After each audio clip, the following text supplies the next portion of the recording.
The Crystal Hive is live. Let me turn this music down a little bit. All right, today is Saturday, and that means part 2 of my follower submitted deck list playthroughs. I'm not going to waste a ton of time talking about it, just a couple rules of engagement. I have 6 decks to get through. I'm giving each deck 3 matches to show me what it can do and for me to check it out. All of that being said, that means 18 matches. It's going to be a long day. It's going to be a much longer than normal stream. With that, I'm going to give a brief overview of each deck. Before I get playing, I'm just going to look at the deck list and talk about my initial first thoughts. And then I'm going to give it 3 games and kind of give a final conclusion on what I think its strengths, weaknesses are. So first and foremost, as the red worm says here, let's go unclean. I'm gonna maximize it there. All right, so we are looking at Playfully Unclean Jingwei, or Xingwei, however you want to pronounce that. Woof, this Shadows list is awesome. So as you can tell, this is by scores a competitive deck. We'll see how it plays out. Looking at 65 base arcs, so the cards themselves aren't bonkers, it's the amount of synergy it has that bumps it up there. Shadows list caught my attention first. Double 2 much to protect, a Hugger Mugger, a Rani, and 2 Umbras. So it's 2 Mugs, Inky Gloom for some Reap control. So very standard Shadows list to what I am used to playing and what I like to play. So should have no problem manipulating this deck. Then Logos, we've got a single Eat-Eye, double Jargoggle, a Neutron Shark for some unpredictable board clear, but also some potential artifact control through the Shark. Single Infernus, Imp Spectre, Harbinger of Doom if I need some triggered board control, as long as it doesn't get bounced or purged. Okay, so this the disc list doesn't impress me at all. The Logos and Shadows list look nice. The disc list seems to just maintain a board state, if nothing else. I've got E on the fringes for some amber control and Dis as well, with some key taxing. 11 printed bonus amber, so I am going to have to rely on my board state for some reaping, as well as leading into some big too much to protect with an Eat-Eye play. Board strength isn't great. If you're looking to maintain board control in Mass Mutation, I generally look for 80 or above in effective power. But it's got artifact control, board clears, and scaling amber control. So it's got a lot of good things going for it. With this chart here, I'm going a little too in-depth with my quick initial looks. Effective power, crap. Creature protection, crap. Creature control, average. And then everything else is really good. So it's a tempo deck. All right. I'm gonna close this, pop back in here.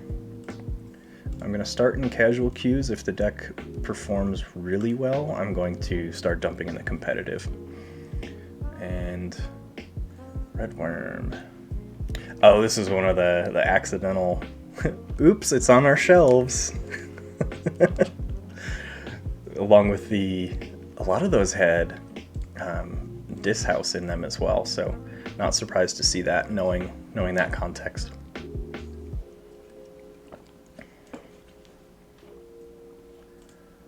Ooh, I wonder if there's a tournament going today. Locked.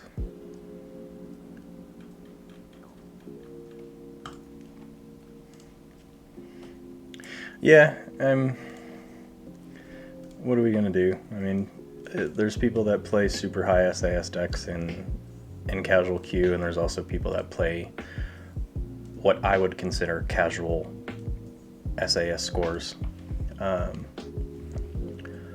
when I queue casual, I don't really complain too much. If I start running into a whole bunch of people that are stomping with 80 pluses, then I'll usually just take a break from playing. But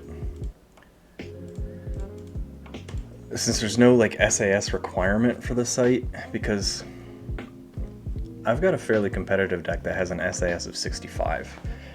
So with that, people are going to look at that and, well, that's not competitive, and they get their ass kicked by it. So it's really hard to restrict how people are playing based on SAS. But I'm going to try this again. Problem isn't people joining and then quitting. The problem is people just aren't joining right now. So perfect time for me to eat my chicken nuggets.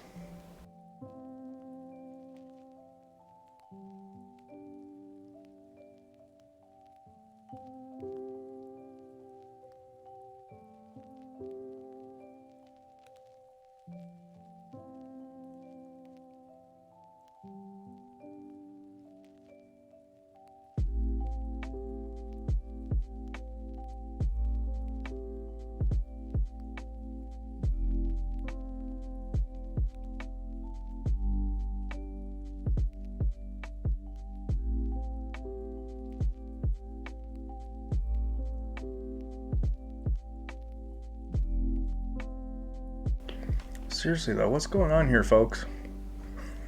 No one wants to play.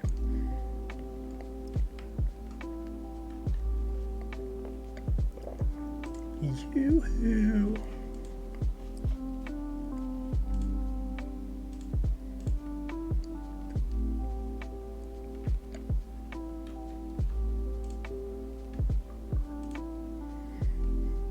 This is unreal.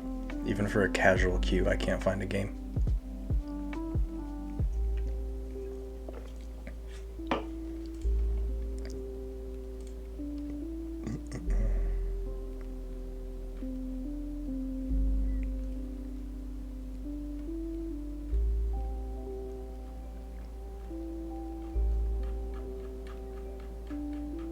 Not seeing any complaints about... There we go. As I say, fuck, did Cryogen blacklist me? He did not. Alright, good old GLHF. I'm going second.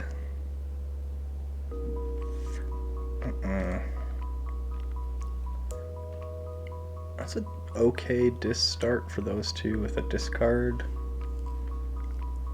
/ purge. I'm gonna mulligan it though.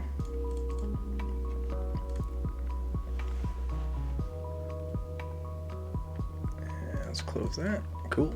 We are off. Big ol' snudge. Okay. Let's go Logos. Igor. Let's grab that Jargoggle. Let's go ahead and put...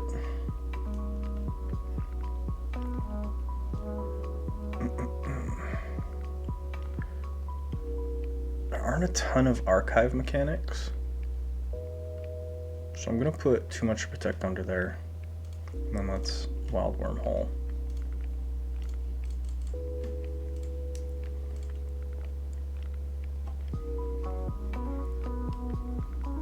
The thing I just need to worry about is potentially playing a Neutron Shark into triggering this Jargoggle, which would play TMTP.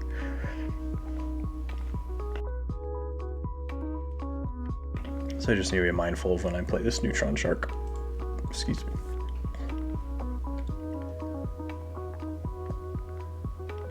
Let's see. So this is a Mass Mutation deck with a Key Frog.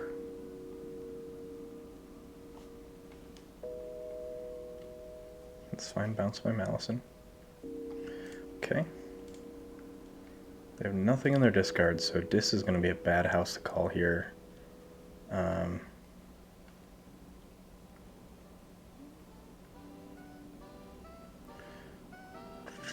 I do need to keep stuff on the flanks of Snudge, just to protect this Jargoggle from being bounced, because then my TMTP would be discarded.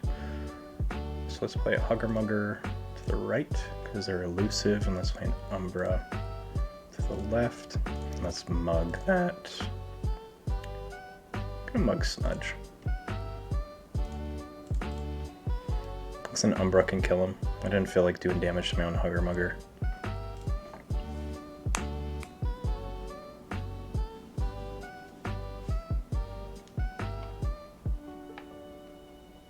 Look over there.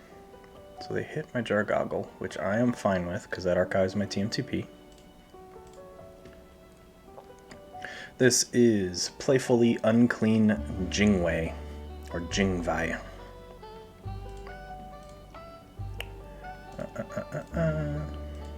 Cool, let's go this.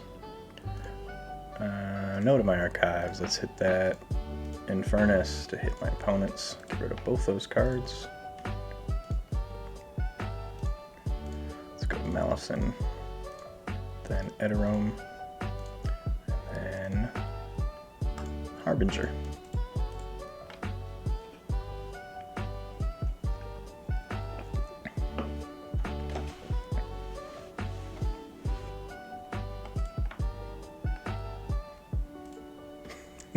Get your mind out of the gutter, goober. But that's totally what I thought of too. You're a good company.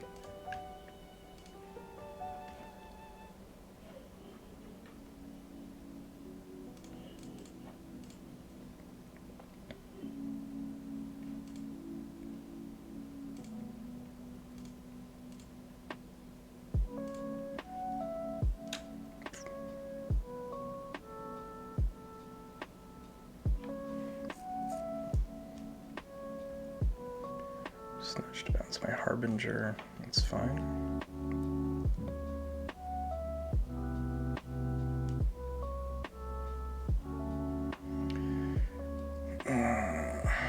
So if I go Logos, I can Neutron Shark some shit.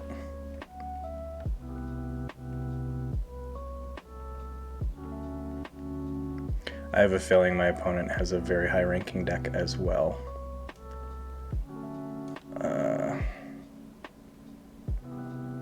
If I go Logos, I can build a better board state. Let's go Logos.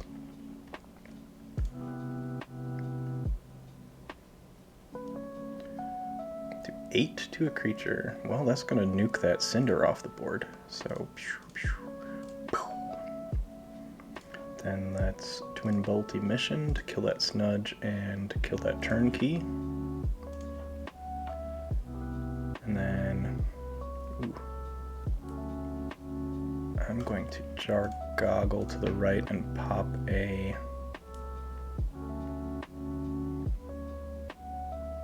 Pop a Rani under there. And do I want to Neutron Shark? That's the question. I don't, because I'm holding board control right now.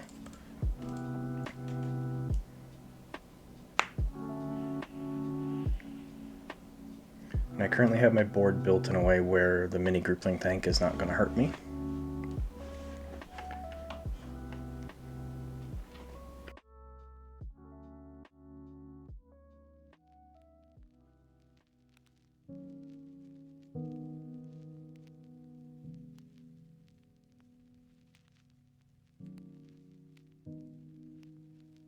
My opponent did exactly what I wanted to him. I wanted them to kill my Jargoggle to archive that Rani.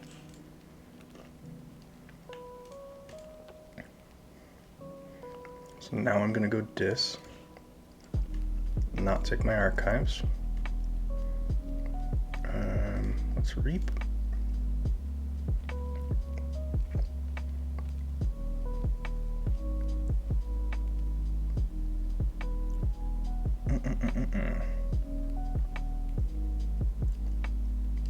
Okay, let's have Malison fight the Snarette. Or no, I'm gonna fight Reckless Rizzo, and then have Rizzo move to the right.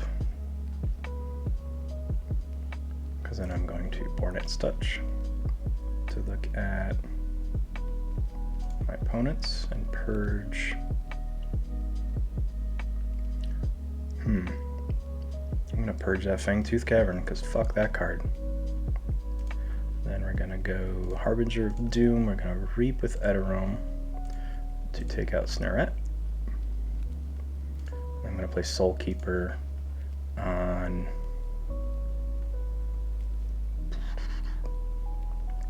I don't think they have any warding mechanics, so I'm gonna put it on Hugger Mugger. That puts me at check at 6 of 6.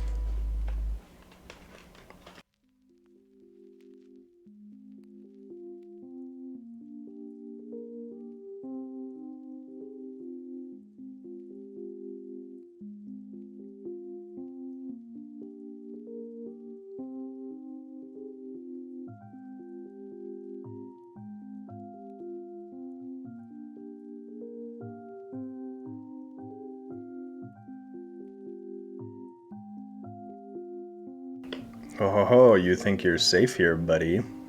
You're not. Okay. Reap. Let's... yeah, it's Mug. Too much to protect. And a Rani. And an Avenda. Check at 12 of 6.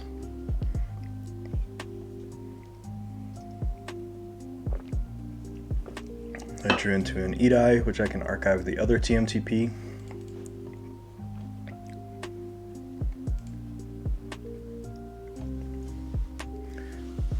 Okay, so they're going to hit my TMTP here. This is their only Infernus. And we don't have any ways to bring them back. Yeah, they don't have any regrowth or anything, so once this Infernus is out, they've done their work.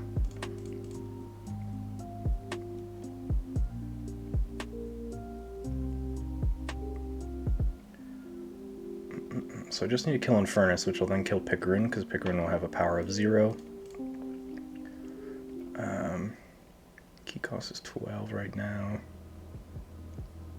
Their key cost is 6, so I'm going to go Logos. Let's go Anomaly Exploiter. Let's drop an Edai to archive TMTP, make their key cost 7.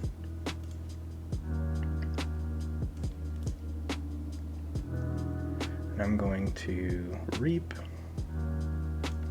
I'm going to hit my Infernus.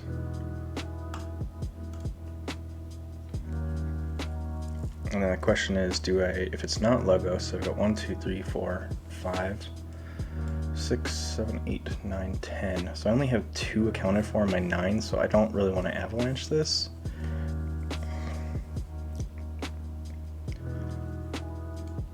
I'm going to be risky here.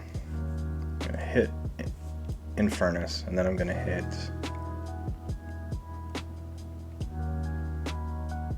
I'm going to get Rani back through. And it ends, so that's nice.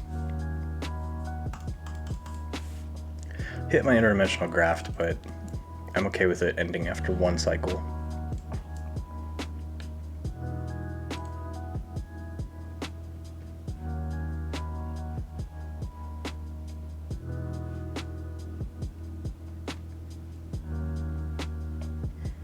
And they're going to be way above 6, and I can pull my archives and grab the second too much to protect here.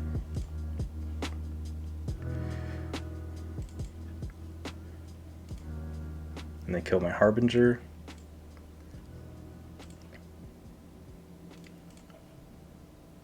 So we're going to go Shadows. We're going to take my archives.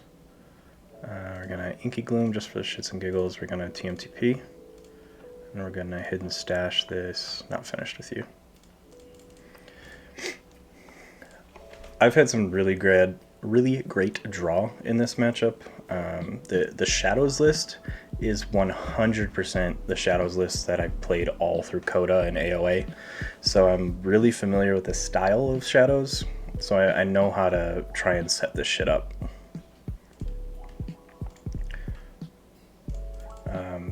As soon as I see a Jargoggle on a list with TMTPs and all that kind of crap, I immediately go into what do I want to archive, because my Jargoggles will probably die on my opponent's turn.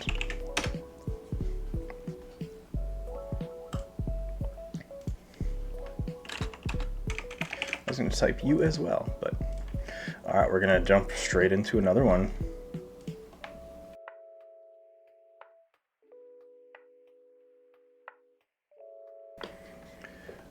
That it I don't know if I saw some blatant efficiency. I saw a lot of consistency. Every turn was doing what I wanted it to, and it took a little, not very much effort on my part to get it there, but I didn't have any like extra card draw or action cheating, so I don't know if I'd use the word efficient to describe it just yet.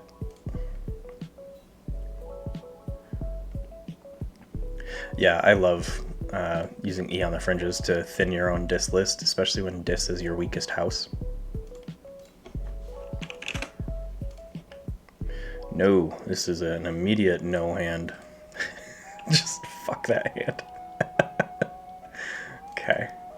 Another good logo start here, so let's go with that. Let's start by hitting the Twin Bolt just so I don't nuke my own creatures. Igor to grab a hidden stash, and then a Quant.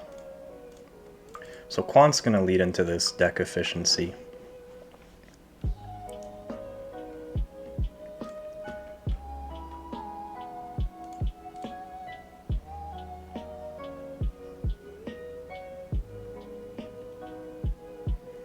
Should probably look at their deck list to see what they're throwing at me. Looking at Call of the Archons with Shadows. Biggest steal they have here is Bait and Switch, which is a max 2. They have a Miasma that I need to be careful of. But a Miasma without any way to pull that all back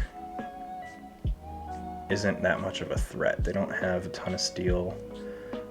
Their creature lineup, they want to actually be out of logos. Okay.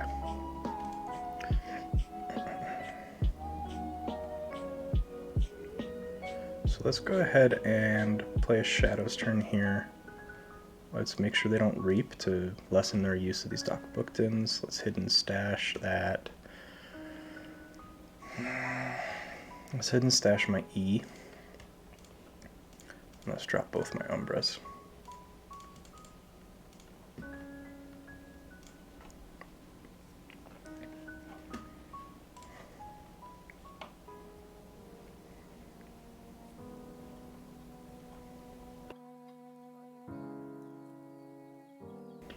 Evasion Sigils, interesting. It's going to shut down their Quixos. I don't know why they would play that when they've got Quixos so early.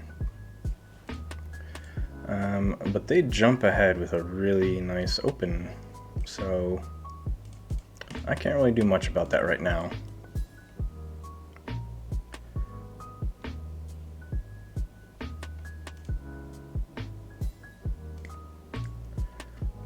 Let's play Dis and see what I can do with E. I'm gonna discard that. Let's hit that Malison, steal one. Let's discard the Malison, hit the Malison, steal one. Let's discard Not Finished With You to hit the Soul Keeper, steal one. Let's play Bornet's Touch, opponent's deck, and let's purge that mother. Bought me some time, was able to fish out that too much to protect, so I was stalling with that E on the fringes here, and I drew into what I needed to follow up with that stall. Going logos, so they're going to get a lot of card draw here.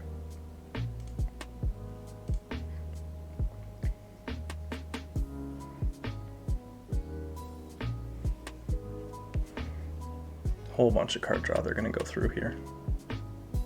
Yep. I think they're going to draw 4. Excuse me.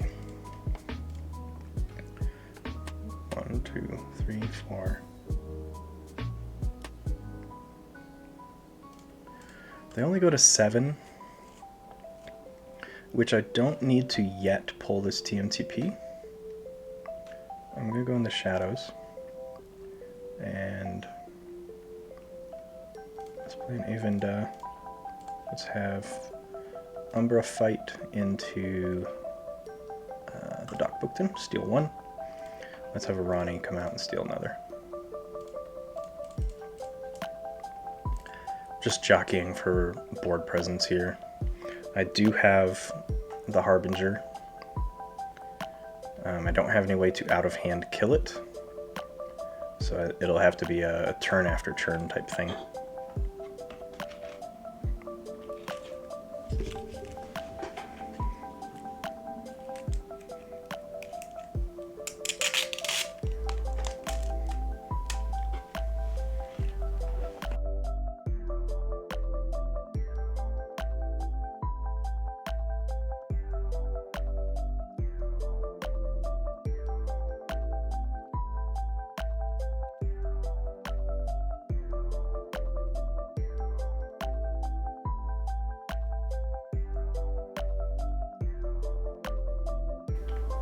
Interesting.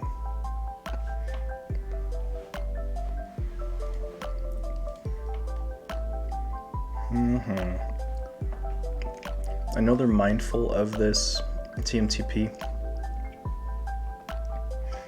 And with Evasion Sigil, this is going to turn into a Reap contest. So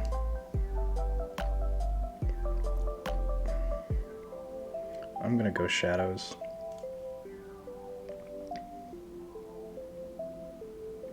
I always forget how Evasion Sigil works. So I do not want a Shadows card to come up here, and I have a pretty good chance of hitting one, unfortunately, so we're going to Reap.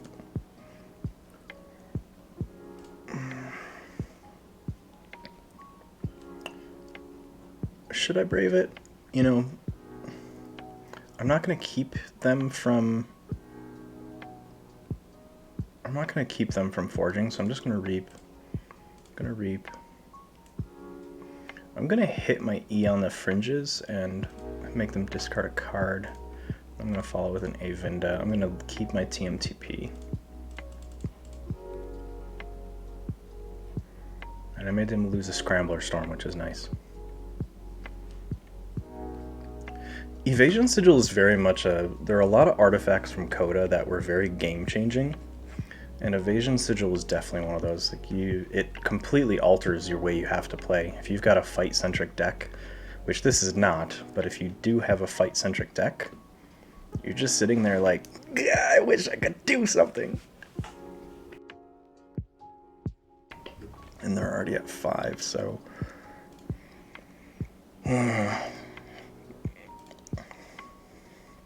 Let's go. Logos. Reap, play Anomaly, let's play Jar Goggle to the right, have them put Inspector underneath, let's play Eat-Eye, archive TMTP, let's Reap with Quant.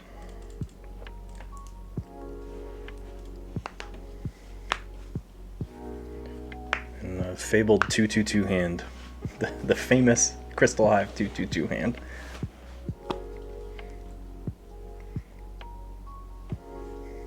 So what I'm looking for here, I can get a decent play out of Neutron Shark, ideally. I want to be wary of getting rid of this Evasion Sigil because that turns their Quixos online, as well as Tabris and Sequus if they use Sequus to fight.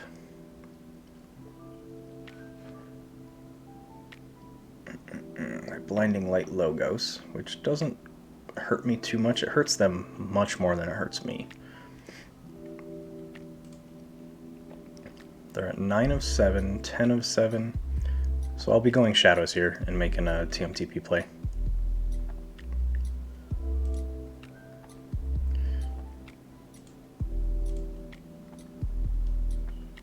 So we've got 10. I think they realized Stunning Logos stunned themselves. So they say, oops. What are we doing here? They fought, so okay. So they're not getting any hits on their Evasion Sigil here. They do kill my Eat-Eye.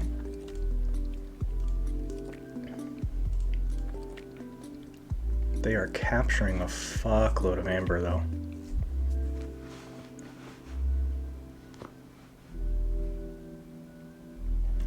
So I am going shadows because they've got 14 amber. It's stupid. Archives, TMTP, boink. Let's go Vrani Reap. Let's have Avinda Reap. Who do I want to hit? Let's just keep hitting this. I'm gonna start hitting their Quixos. Let's play Mug to. Let's hit Dexter. And then Hugger Mugger will capture one and steal one. And then I think at this point, I'm just gonna keep reaping because they don't have any blowout amber control.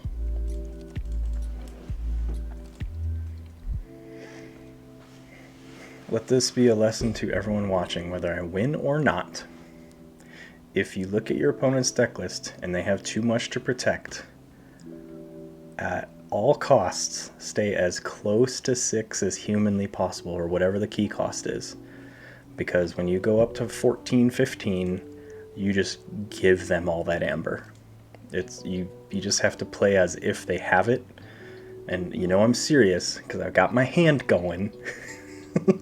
If you put on the brakes and just play your board state, and then at that point start working on fighting and some control, it's okay to pump the brakes a little bit if you're waiting for your opponent to play that TMTP, because if you stay around 1 or 2 over, they're probably going to hold off and not play it against your first or second key. Just given that notice. I do have an furnace here that will keep them off of a key. But I don't want to drop Soul Snatcher with Harbinger when they've got that big of a board.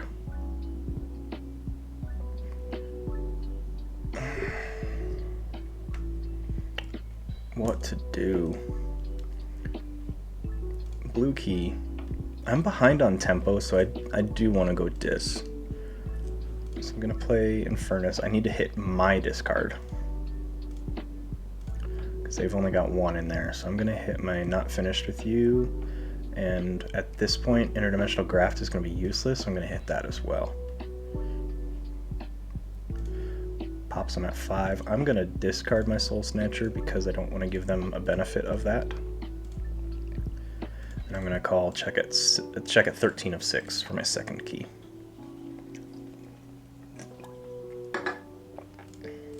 And right into a 2/2/2. As long as Harbinger doesn't get any amber on them, I can hit Draining Touch into them and full board wipe. And I think I put an Imp Spectre under here, so I'd get another disc creature on the board, so I'd have Imp Spectre and Eterome following the Harbinger. They would only have Armageddon Cloak to save their Sequus.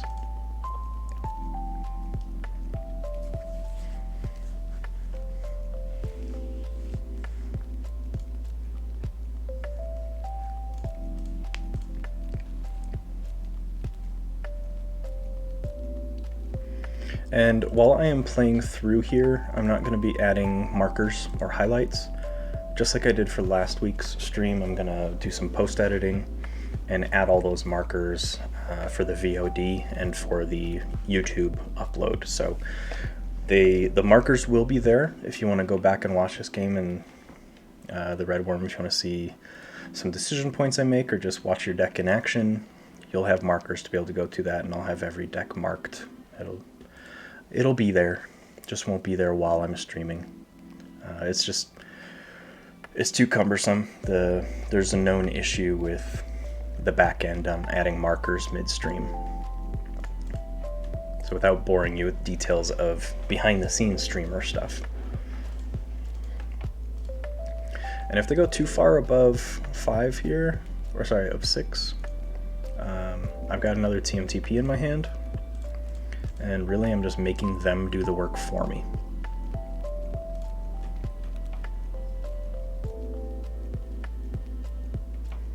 6. Naughty to steal 1. They're at 7. Yeah, sure thing, the red one. I like having... I know personally when I watch videos, I like watching videos that have markers. And I've just taken time to finally learn the best way to add those markers. And it's just in post-editing, so it just takes some time after the stream. Just delays the video going into the stream, or sorry, up from the stream a little more, but it's not a big deal past that.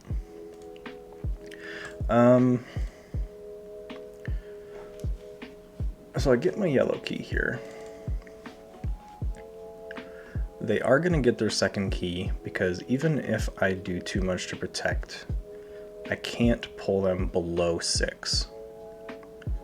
So my options here are go Shadows and just Reap and play TMTP anyway for an Amber boost, or I play Dis and Kamikaze Harbinger of Doom, or Reap with him and then Draining Touch him to clear the board, which will get me 6 Amber back from captures.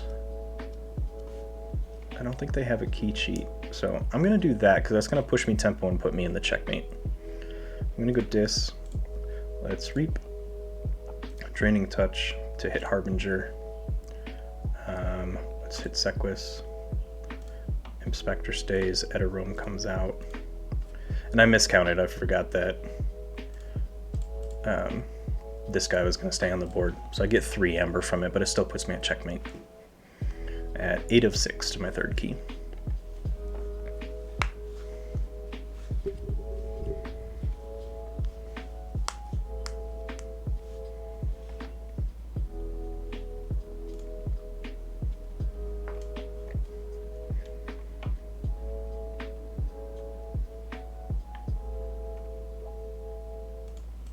This deck definitely is taps well into the self-purge mechanic, especially with Imp Spectre and the E on the fringes.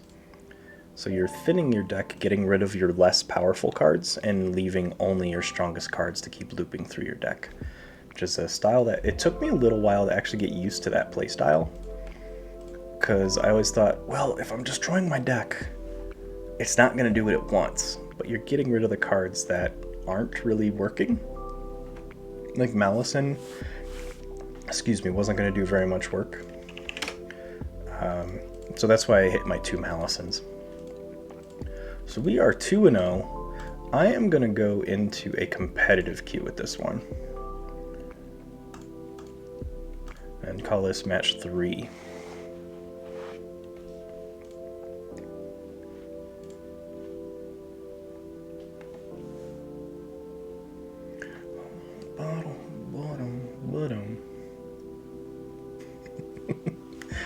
You can tell it's been a good Saturday. I'm in a good mood.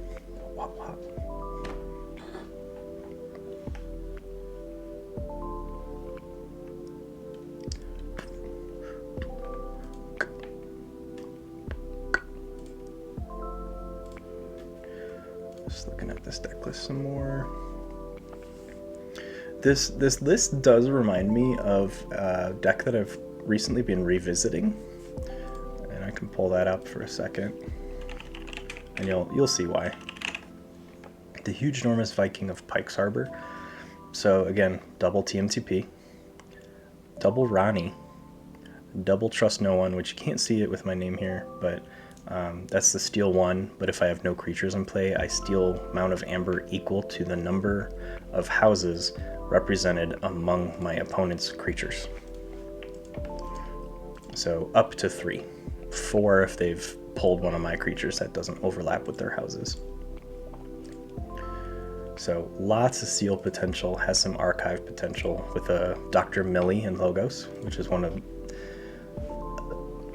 I frowned on that card a lot when I saw it at first, but Dr. Millie is pretty cool, because that deck can tend to have really small board states at times, and if my opponent capitalizes that and dumps a whole bunch of creatures on the board, I can archive my entire hand.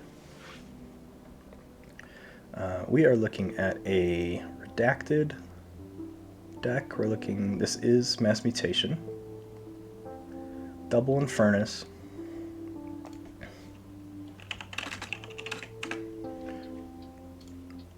So double Infernus, and it's competitive, so that's why I'm taking time to look at their list.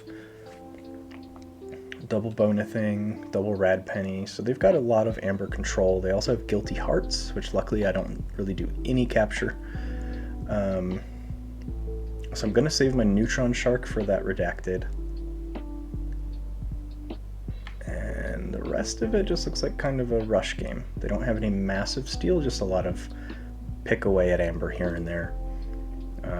I am going first, so I'm going to keep hand. I'm going to go Shadows, play Hidden Stash, and dump that Infernus in the archives to start.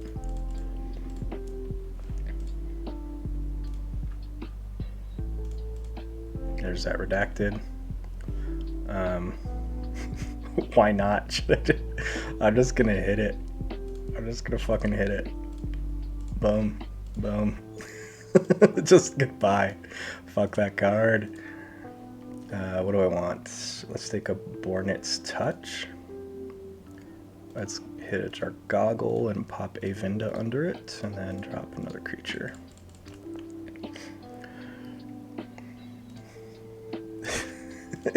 My immediate thought, yeah, man, when he dropped that Redacted and I had that Neutron Shark, I'm like, I said good day, sir! Just get the fuck out of here. They hit what'd they hit? With Mindfire, my Soul Snatcher. I'm okay with that. It looked like we both had roughly the same number of creatures. And they hit my Jargoggle, which archives my Avinda.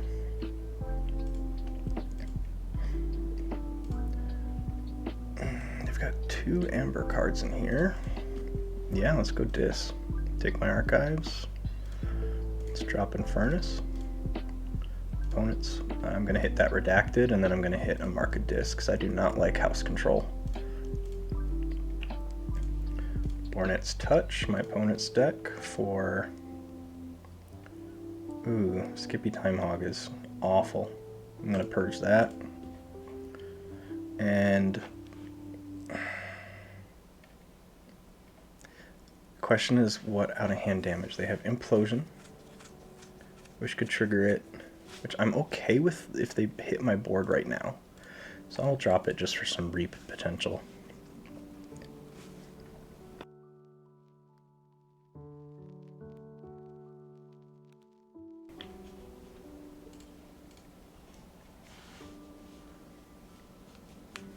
And so far in the 2 full games that I've played with this deck definitely takes a little while to get going. It has the mechanics to stall the game for a couple turns as it gets to setting up. The trick then being, you need to tactically play your Edai. One second.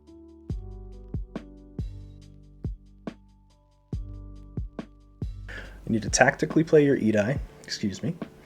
And then you need to make sure you're playing your TMTPs for maximum benefit. So you try and set yourself up for those huge TMTPs with your Edai. So you've got a few different ways you can and get some good turns here. Let's go Group Think Tank over there, and a Quant over there. Igor will reap, Wormhole Tech will reap, which archives my TMTP, which is amazing. And just like I was saying, I am going to hold this Edai. They already played their Mindfire, and they don't have anything else that I saw that does discard except for their Subtle Auto, which if they hit Edai, it sucks, but they hit Edai. Let's see. He just reap. And they bouncing Death Quark into my Harbinger, which is fine. Fine with me. Probably drop my Shadows here, get some creatures on the board. No to my archives, because I do not need to worry about their Amber just yet.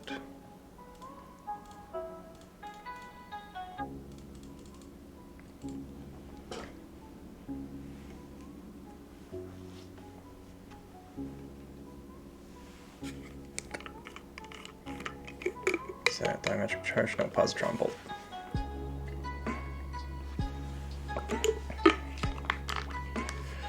Um,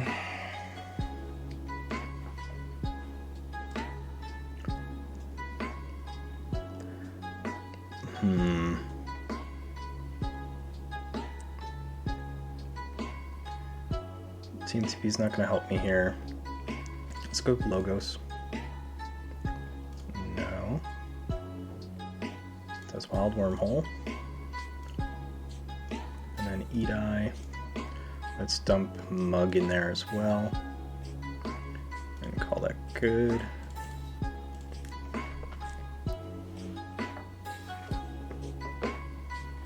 So if the Kamikaze their Demobot into my Eat-Eye, they will steal 1, which is going to set them up to 7 Amber for a key cost of 6, which starts them on the route of a good TMTP play. And I actually don't need to take my archives because I drew my other TMTP with the other Mug, so I have in hand what I would get out of my archives anyway. What am I doing? They're going House Dis.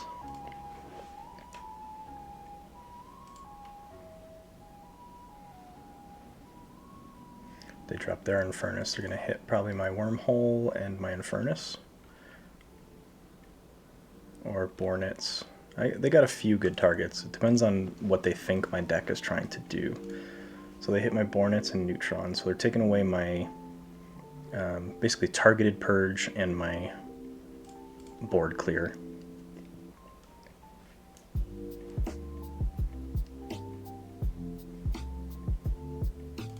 They Implosion to kill Infernus and Eat-Eye. They play another Infernus. Is this double Infernus? Yeah. So they're going to start picking me apart here. Going to hit my Eat-Eye and my Infernus. So they play Infernuses the exact same way I do. I don't necessarily care about Amber control. Oh boy. I don't necessarily care about Amber control unless it keeps someone off a key. I really want to just pick apart the pieces that make their deck tick. But I am going to go Shadows. Not to take my archives. Let's go ahead and fight into Botbookton. Let's play my TMTP. Play my Ronnie. Let's play Inky Gloom. Let's play Mug. And I'm going to Mug my Inspector to make them purge. What did I hit? Mutant Cut Purse. Puts me at 8 of 6 at my first key. Looks like we both have mechanics to keep a board fairly small. So be more tactical who clears at what times.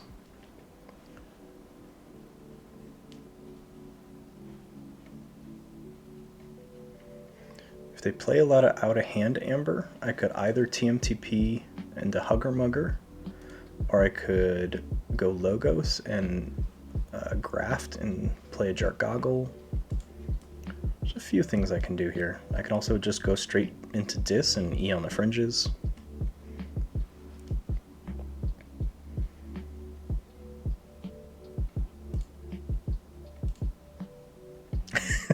Right?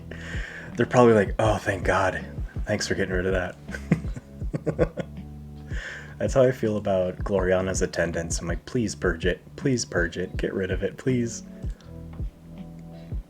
Or, who's it? Xenos Blood Shadow? The toad that comes with him? Just please purge this. Please purge this. Alright. Opportunist. What are you doing? Gambling Den. And they kill the Red Penny. I do not want a Gambling Den because I'm already on check. So we're gonna blue key. This is where the choices come in. So if I mug them, they die, they steal 1. Right? And then, oh yeah, we're going Shadows here. Because I'm going to Reap with Ronnie, that's going to be 1. TMTP after a mug is going to get me 3.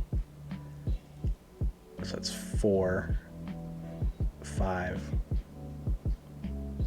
Yeah, we're going shadows. And I will take my archives. Thank you. Ronnie will reap. I will mug. Team TP. Hugger mugger.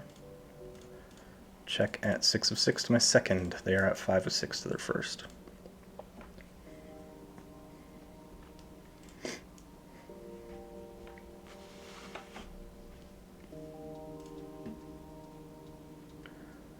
Let's see.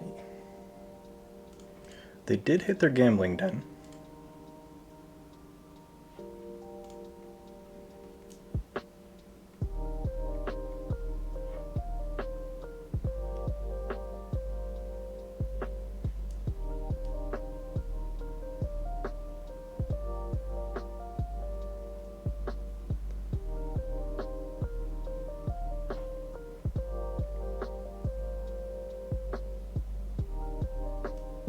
Okay.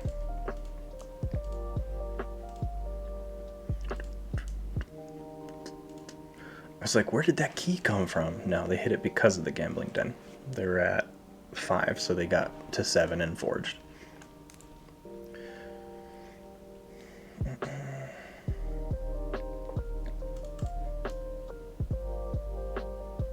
Oh, it is totally ease time. Question is, I have a decent chance. Let's see. I gotta do some card counting here, so if I start spewing numbers. 1, 2, 3, 4, 5, 6, 7, 8, 9, 10, 11, 12. So all shadows is accounted for. Let's logos. 1, 2, 3, 4, 5, 6, 7, 8, 9, 10. Pretty sure the last 2 in my deck are logos. Nope, they're right there. So the last 2 in my deck are dis. So I got 1, 2, 3, 4, 5, 6, 7, 8, 9, 10. Yep. Let's go dis. Boom. Give me a key. Thank you. Sometimes you just need to take the time to think. And this is totally E on the fringes time. So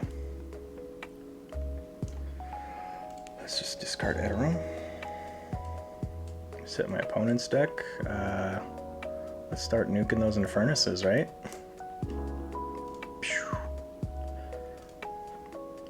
Discard. Other Infernus.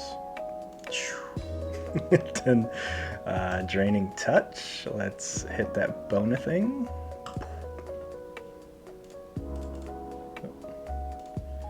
I'm at 3 of 6 to my third key.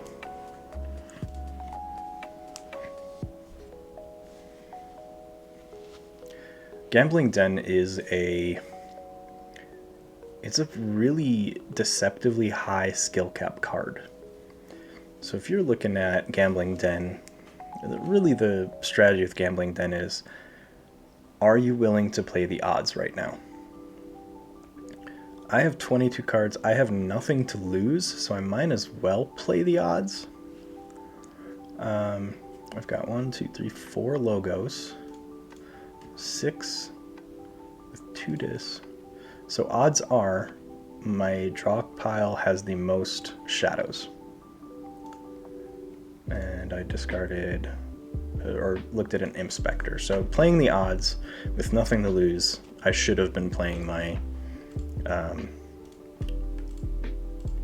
into shadows, which statistically worked, but let's go. Ooh, we're going logos. So first and foremost, let's go interdimensional graft. Let's play an Igor to grab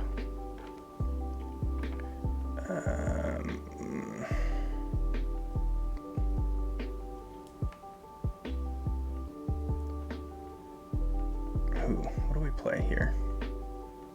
Let's play Soulkeeper, just for the interest of getting some amber. Let's go Twin Bolt Emission.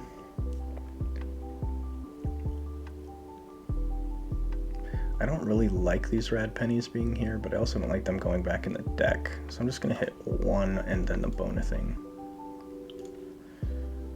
And then Jargoggle will come out, and we'll put Malison under him.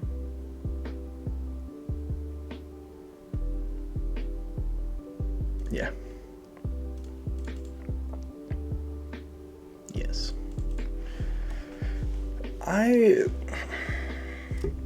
I'm not able to card count while playing actively. A lot of how I keep track is just I very often go through my discard pile all the time, and I make a complete habit out of it. Almost every turn I'll pick it up and just shuffle through and look at my ratio. That way, if I have a card in hand that leans toward me going and doing something with my discard, I'm not telegraphing that. But also it helps keep in my head some behind the scenes knowledge of what should I be playing here? What should I be playing to try and get out of this 2-2-2 bullshit? All those kind of like higher game thinking. I try and tap into those.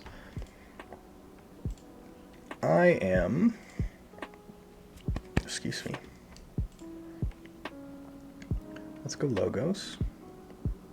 To Reap. Jargoggle. Let's Jargoggle a Inky Gloom. Wormhole Tech. And then Wild Wormhole. Let's play this to the left.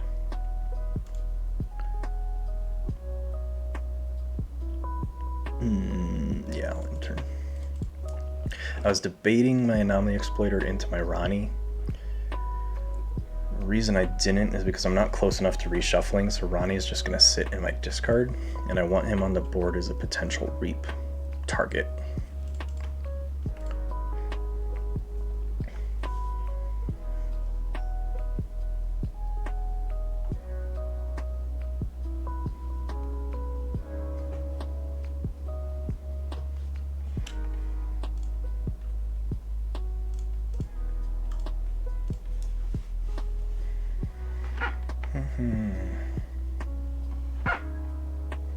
Squeak, squeak. Rubberized foam on the bottom of the keyboard.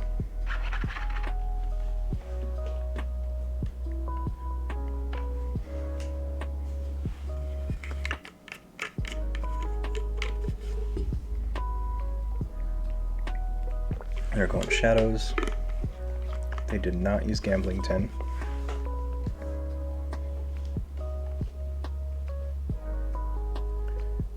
What do they have in hand then? Probably a Subtle Auto. I haven't seen them play that, but they've got a Bona thing. Reap with Rad Penny.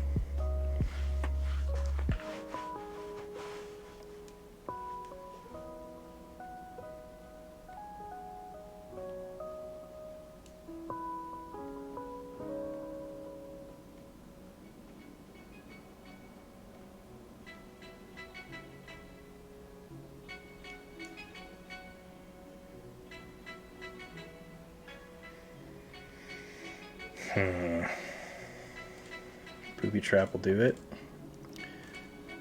I think they ended up edging this one out here. They just didn't have the right cards. Yeah, I think they got the better of me here. Drew dead into my TMTPs way too early. And had to play them, but Gambling Den's not going to help me. It'll bump me to 5, but I can Logos, or I can Dis.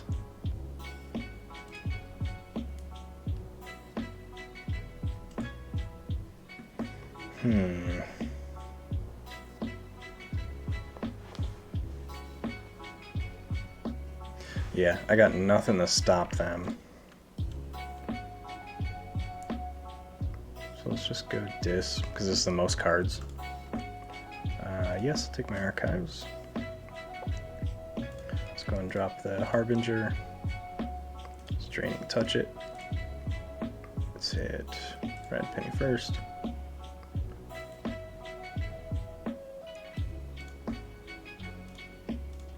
What was under Jargoggle? Inky Gloom, okay. Then, not finished with you, let's go Harbinger, just for shits and giggles. I'm gonna actually leave Harbinger. Again, not like any of this is going to matter. Done. Mouse and Soulkeeper. So they had me by 1 turn.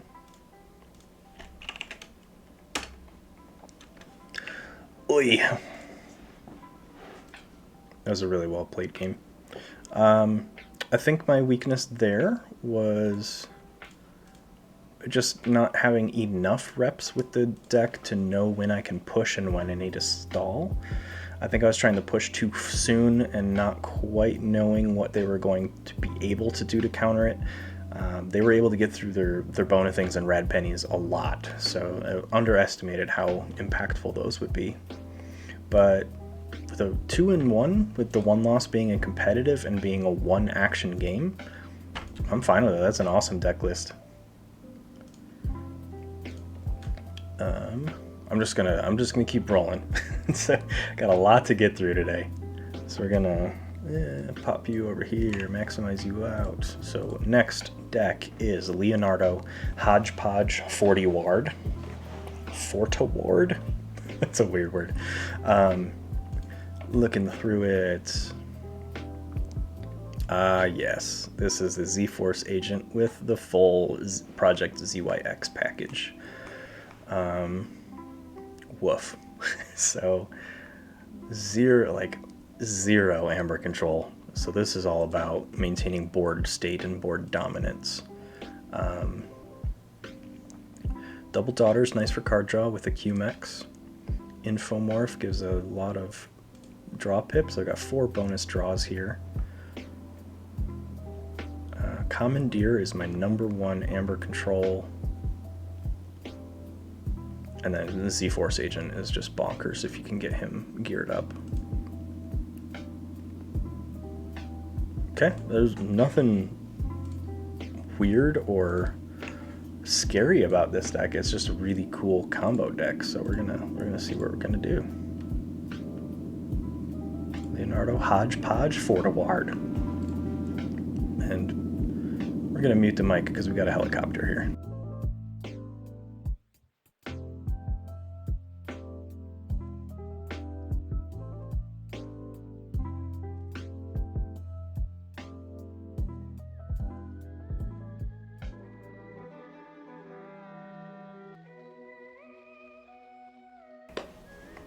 Okay, yeah, Hodgepodge. I love the Keyforge names. There's some really just boring deck list names, but some of the Archons are pretty hilarious. I saw one the other day that was, I forget the first name, but it was just a generic American English male name. And then it was Candy Cane in quotes, followed by Claus. And I was like, oh, I wish it was Sandy Candy Cane Claus. But not quite. It was close. Ooh, boy. Okay. We're going to... Oh, God, I really like that, but I'm going to toss it. I'd have to weasel those into play. So I'm going to go Logos. And let's go Director of ZYX. It's my first play, because that'll give me a free archive.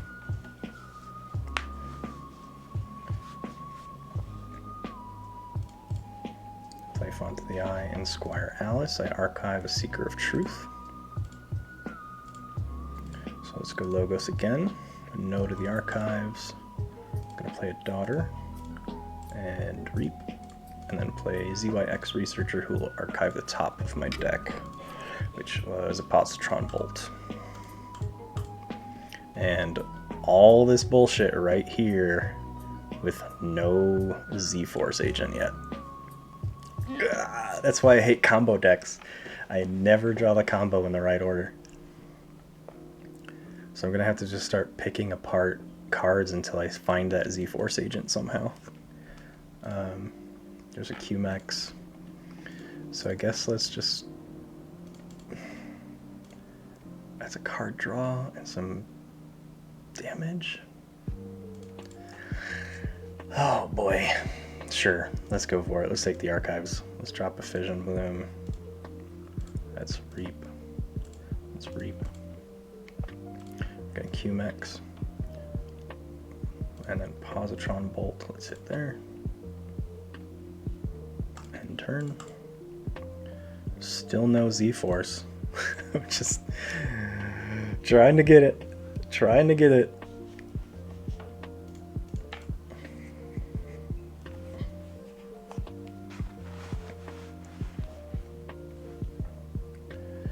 Oh boy, I'm just gonna have to start playing cards because they have draw icons on them. It's just my one goal for this game is just to play a Z-Force agent with a fuckload of upgrades on them. So I've got 1, 2, 3, 4, 5 in hand, and I hit my Techno Alien there. Jesus. I guess let's just go Sanctum, no to my archives. So let's do Seeker of Truth. There he is. I got him. I got him.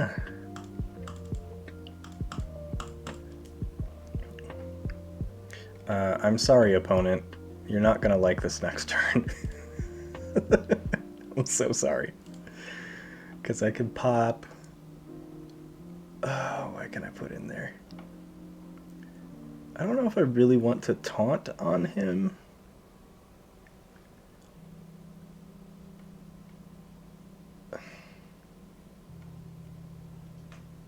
Maybe.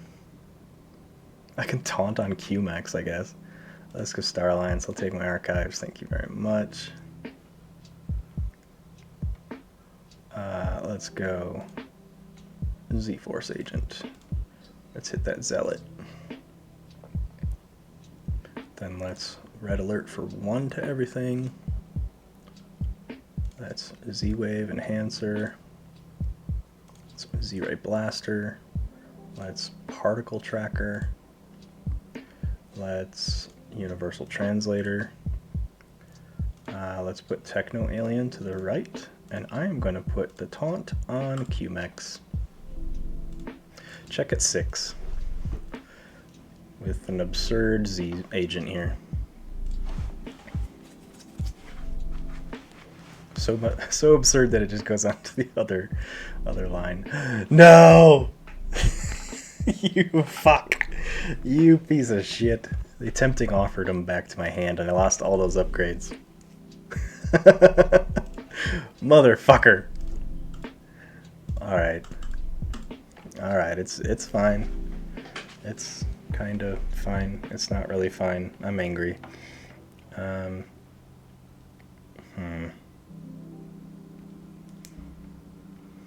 boy.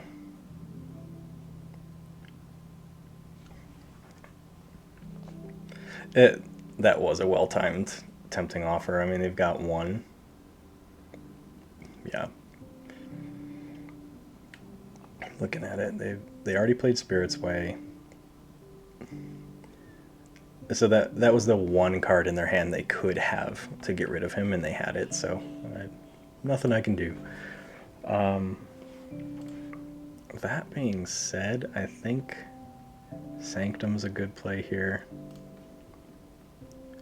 So let's Bulwark to the right.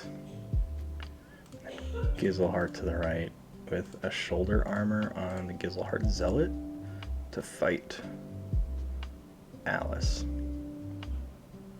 And call that good. I mean, in fairness,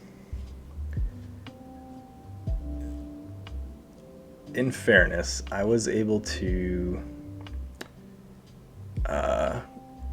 play the Z agent. I didn't say I wanted to be able to use him, so I accomplished playing him with a ton of upgrades, but you know, oops.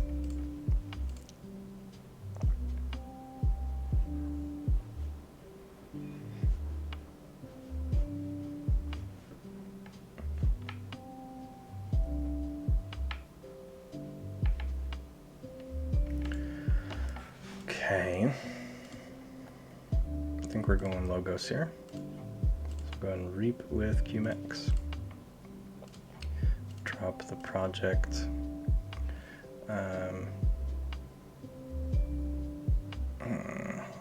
It's going to kill the strongest and the weakest. So I'm going to lose my QMX, but I'm also going to lose my Gizelhart Zealot.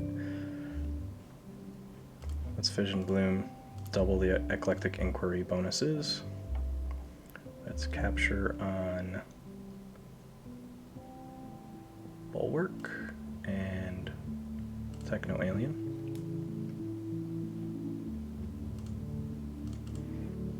I don't really think I want to play standardized testing here. I'm going to hold it.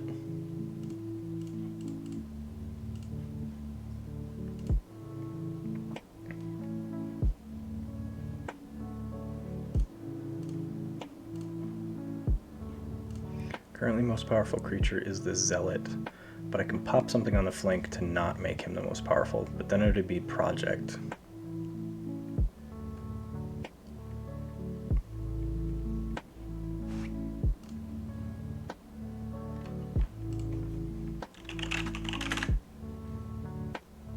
Looks like they picked the wrong house.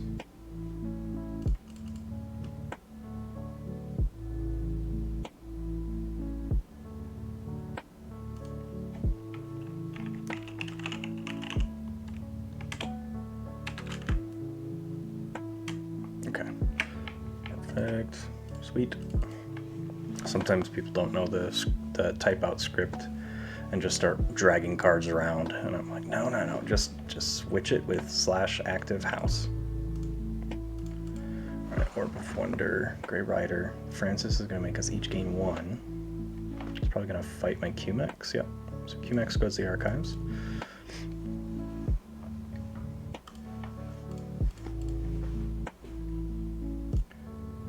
Font of the Eye captures 1. Okay.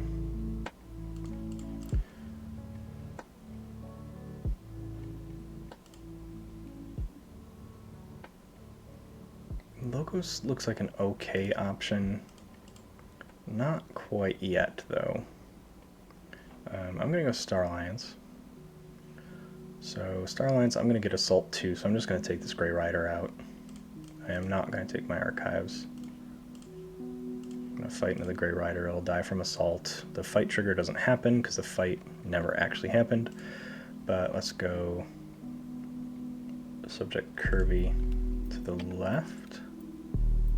Because I want to keep Zealot stronger than the others.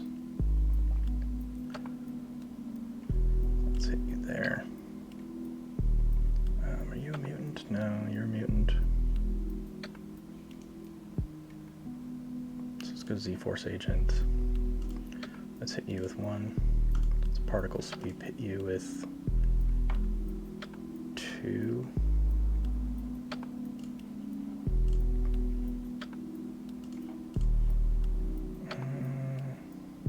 No, I forgot I played Kirby, so I'm going to play a daughter.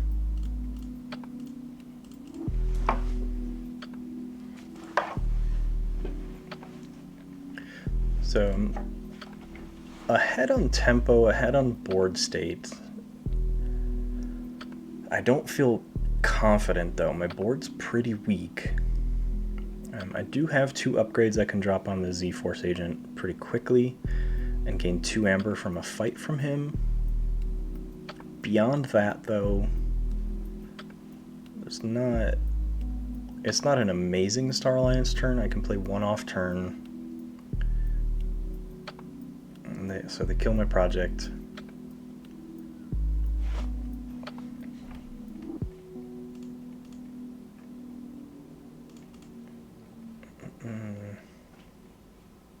Chant of Hubris, they moved 1 on a Kirby, killed Kirby.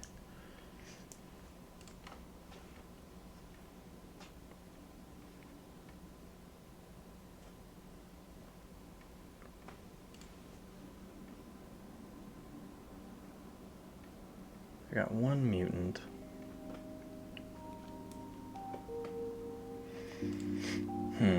I do think this is a Sanctum turn. Let's go Sanctum. Yes to my archives, because I can play that Fangs at Gizelheart. And that'll hit Theros the Turian. So I get 2 Ember back. Let's go Commandeer into a Champion Anafiel to a Burning Glare, which will capture. It's Burning Glare first. Let's stun. Stun Damosaurus. Yeah. Capture on Daughter. Let's play Secret Truth. And then Bulwark, let's Reap. And then we'll have Gizelheart fight into Squire Alice. Check at 8 of 6. Be right back. I'm not going to put the screen up because I'm still in the middle of the game.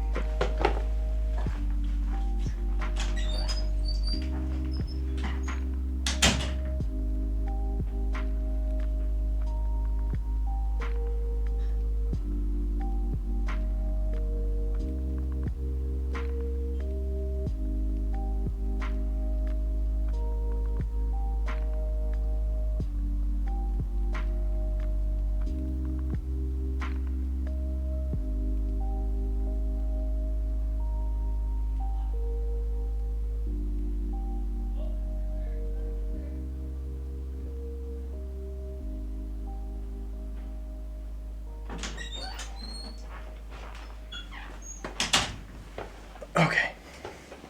Just in time. And they conceded. Okay. All I had to do is get up and walk away, and they're like, fuck this game. Leave game, hop immediately into another one. 1-0 with this guy.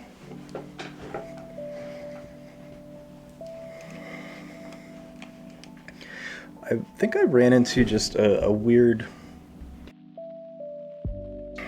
situation in that game where I was drawing all the upgrades, but I wasn't drawing creatures to put them on necessarily. So I think I was trapping myself a little bit in how I was playing, but I was also getting screwed by card draw pretty early. That's a terrible starting hand. Let's mulligan.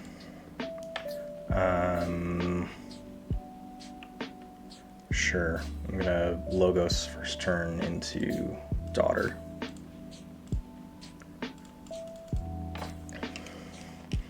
And same thing. Upgrade, upgrade. Where's the Z agent?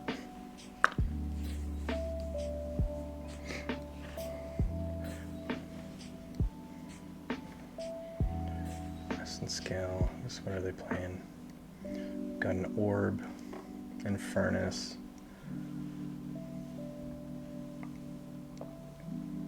I do have a Key Frog, but nothing else crazy.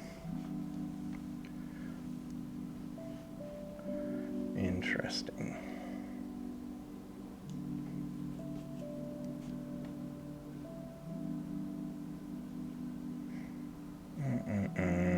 We're gonna start Starlance.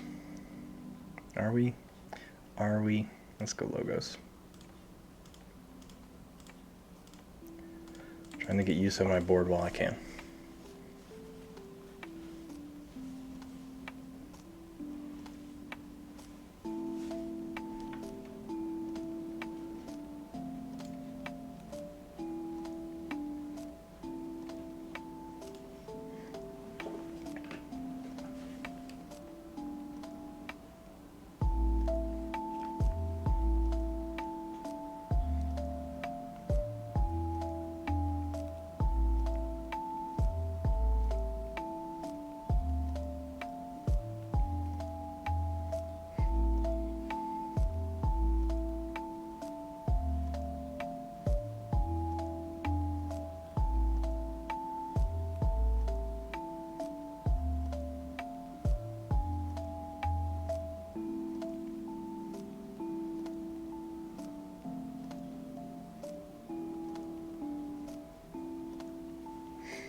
Okay.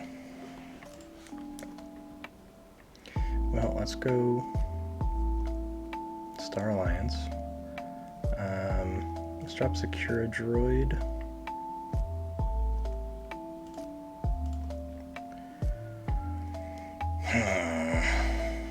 Tough thing, I want to be holding on to these, but I think I'm backing myself into a corner if I do.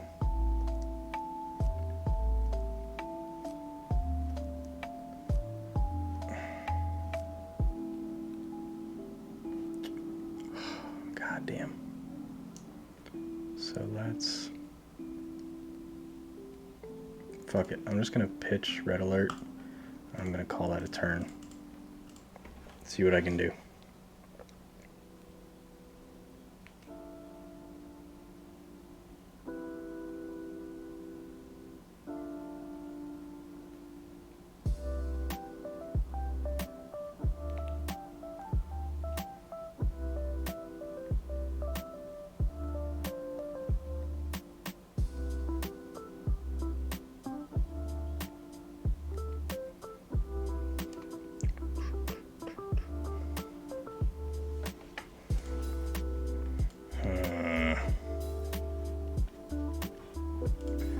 Do I keep stalling? Let's go Logos. Let's just try and increase my chances here of drawing a Z agent. I'm not getting it whatsoever.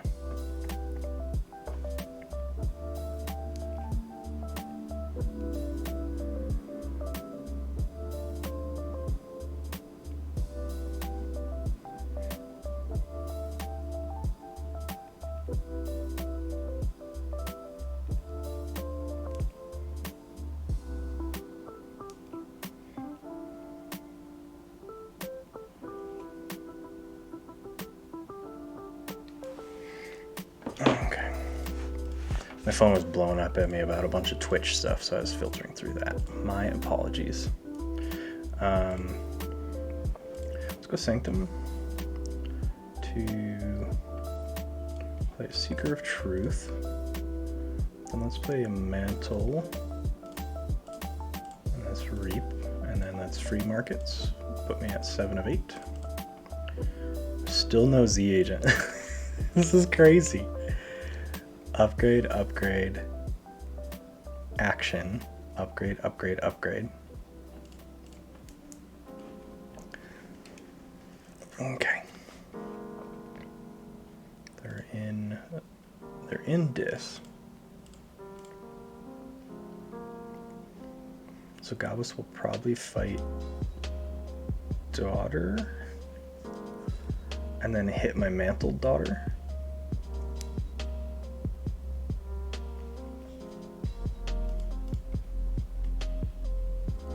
What? Why? Like, why would they? Okay. I guess the elusive trigger, but let's just go Logos then. So let's Reap, Infomorph, ZYX Researcher. Draw a card. Am I going to hit my discard pile or the top of my deck? I'm going to hit the top of my deck to try and find that fucking Z agent. And he's still not there. It's just spinning and spinning and spinning my tires. And it's also, I'm not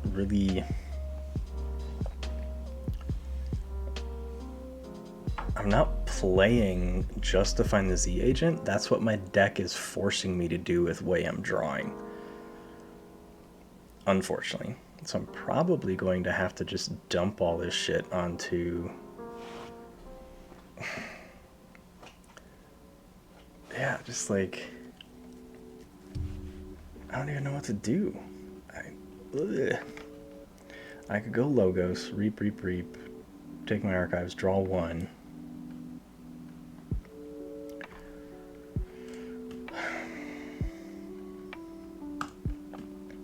Sure. Let's play QMac. There he is. Okay. So let's Reap, Reap, and Reap. Gets me at 11 of 10. They're already on their second key though, so I'm just so far behind.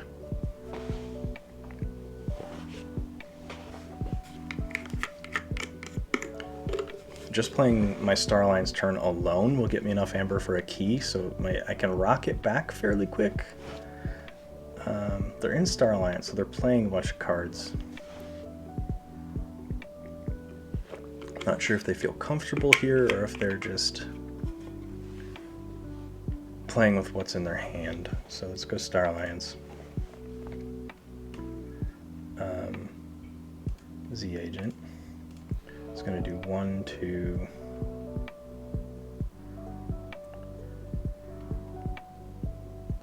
Let's go ahead and start hitting the Explorover. 1 upgrade, 2 upgrades, Particle Tracker, 3 upgrades. Let's play Survey. Actually, let's just keep dumping the upgrades. Now let's play Survey. Let's discard. Oh. Let's get rid of Salvador. End turn, I'm at 17 of 12, so I have to pay 12 for my first key.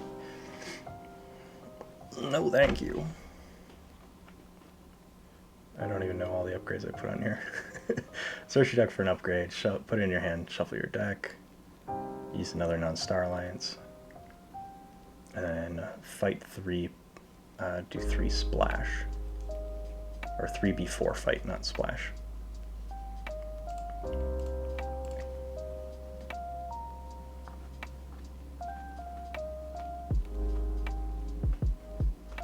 So I need to get rid of Pismire and Anguish, because they're both the ones taxing me right now. Unfortunately, my Z Agent is the only the only Starline's creature out here, so he's actually not a good play. My Logos is going to be my best play here. It would kill him, but I am going to get a ward from his Z-Wave emitter.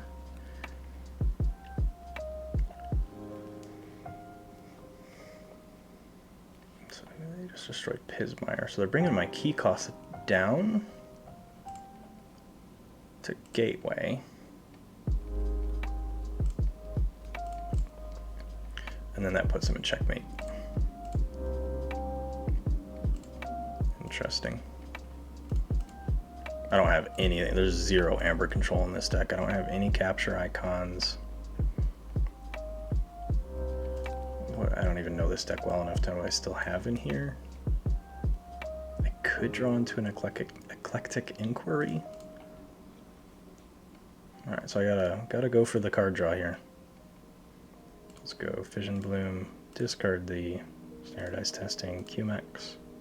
Actually, we're going to Positron Bolt first, then QMX. Nope, drew dead.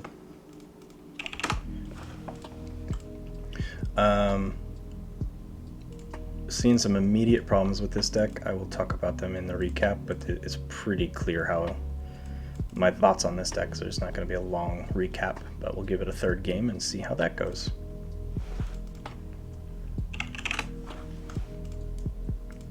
Um, 3/2/2 feels awful. Mulligan. That's okay. I do have the Z-Force Agent early, which at this point is actually probably the best I can do. They have a Gateway, and there's Coda. Excuse me, they have a Maverick Mother, Total Recall. They don't have a lot of steel. They do have the Sting. So I do need to play as I'm maintaining board control. So we're going to go Star Alliance. And he's just going to hit himself with 1. The reason I like this play is because if somehow my opponent kills Z Agent before I'm able to stack him up, I can play ZYX Researcher and pop him into my archives and save him for the next turn.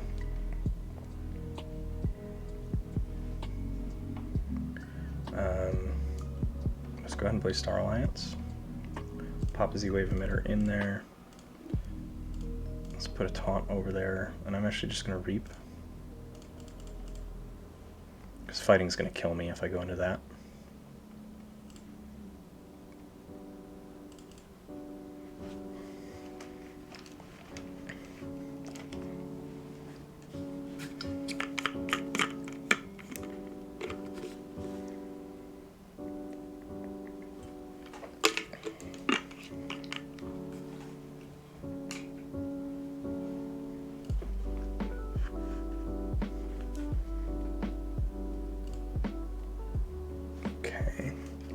Take care of this Mace's Asp. That's the problem.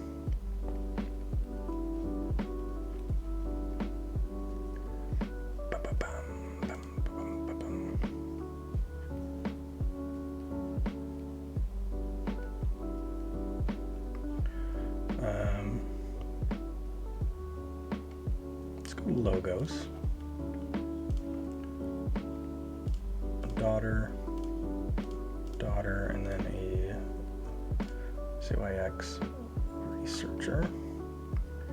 Pops another, that's nice, another upgrade in the archives. Draw to 8. I have 2 Sanctum upgrades here that I can pop on Z Agent.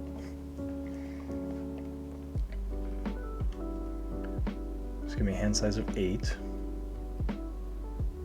Got a decent amount of Sanctum actually, so I'm probably going to go Sanctum next turn.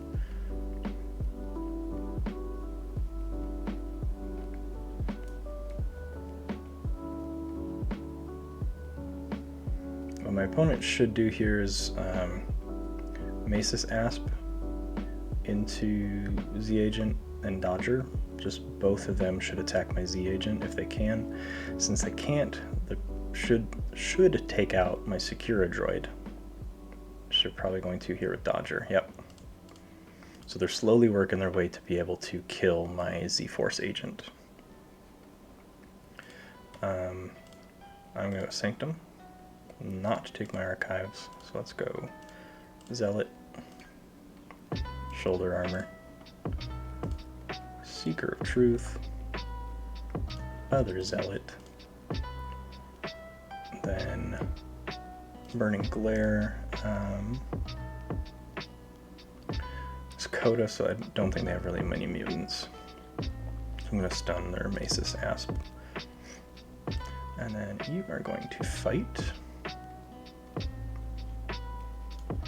Let's get this Dodger off the board.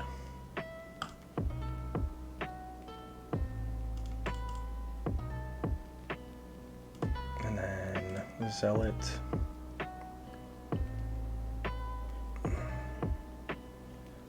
You'll go ahead and fight and take out Cell and Defense.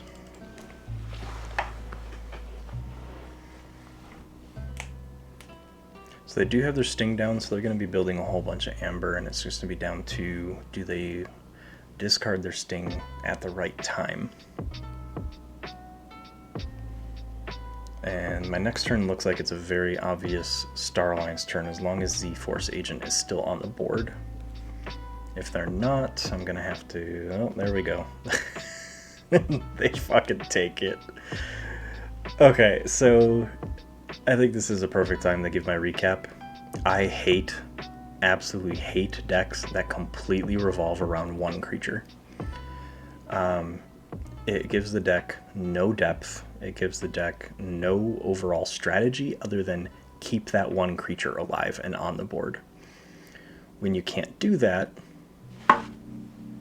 you see what happens. The games aren't going to go well. I'm just going to go Logos, not to take my archives, because we're going to Positron Bolt over here, QMX, and Reap. And we're going to Eclectic Inquiry to capture on, sure. It's just, Z-Force Agent decks are cool. This one just doesn't have the legs to really keep him on the table. There needs to be more warding mechanics. There needs to be more out of hand board damage. So directed kill to prevent things from attacking me, all that kind of stuff. it puts the deck in an awkward position in which I'm drawing upgrade after upgrade after upgrade and not seeing the creature. And then I just sit, okay, well then I need to just play this card. And then you end up playing it a turn too early, or it leads to a bunch of awkward plays in which you didn't do anything wrong necessarily. It's just you're completely relying on your ability to draw in the right order. And if you've watched any of my channels, anything on my channel, I never draw in the right order. So decks that rely on that, they are not my cup of tea. And here, at best, I hit Carlo and that, so I'm going Star Alliance and taking my archives. Let's drop you to the right. You get an upgrade, and you get an upgrade, and you get an upgrade. Is he a mutant? He's just a cyborg. 2 damage. Let's hit Mace's Asp.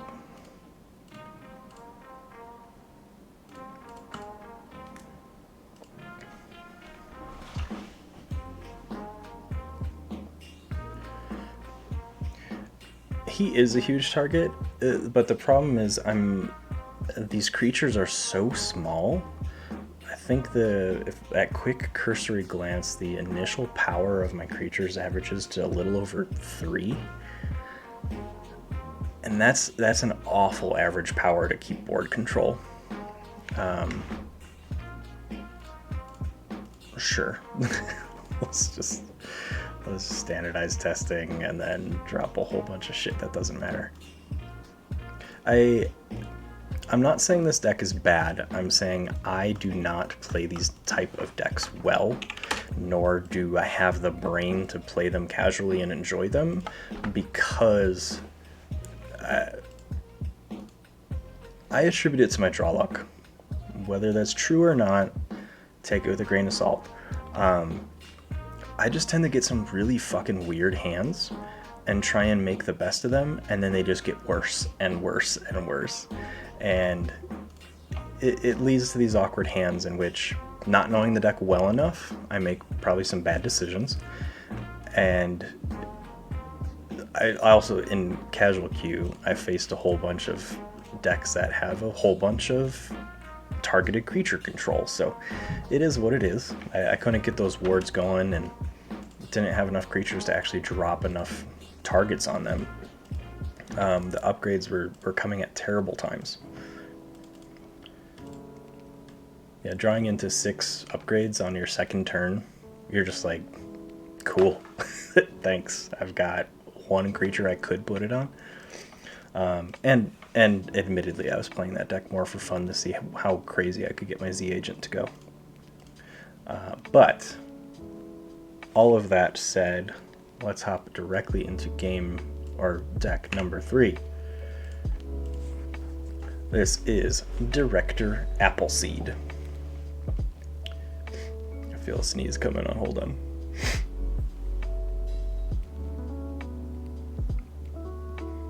Nope, fucker's just messing with me. Okay. It's a Dis Sanctum Shadows. Average, like casual play scores I'm seeing. Double Hand of Dis, a Key Hammer. Screaming Cave is one of my favorite cards from Coda.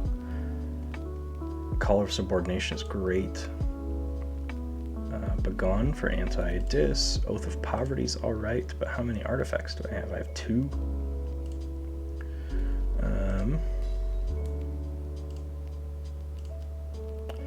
Triple Miasma, double Ghostly Hand, triple Nerve Blast. Sweet. Okay, so this looks like it has some tips and tricks, but I don't think it's going to overwhelmingly dominate anyone.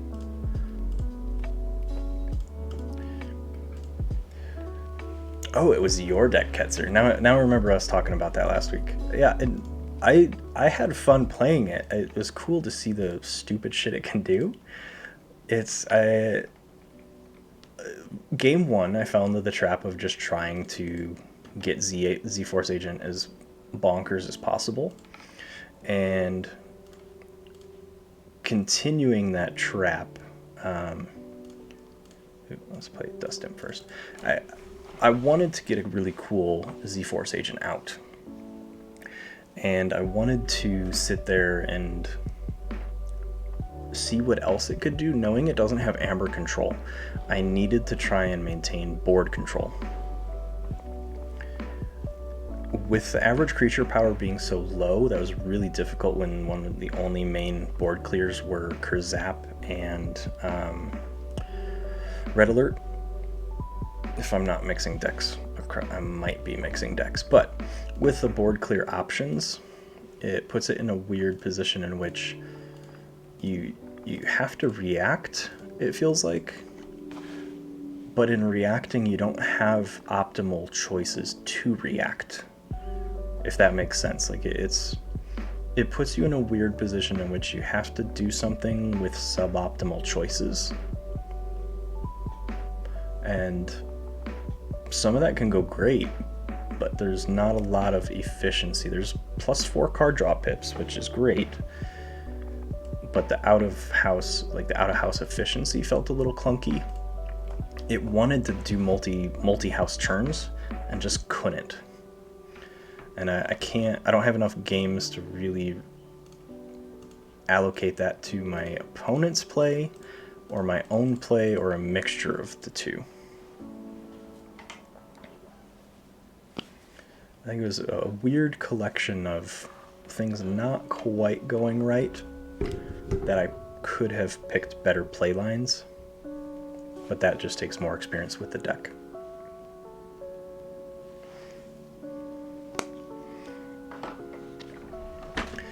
So Director Appleseed is a Coda deck. Oof. And this is deck 3 of 6, so I'm not going to take a break halfway through time-wise. Once I finish these 3 matches is when I'm going to take a break. Excuse me.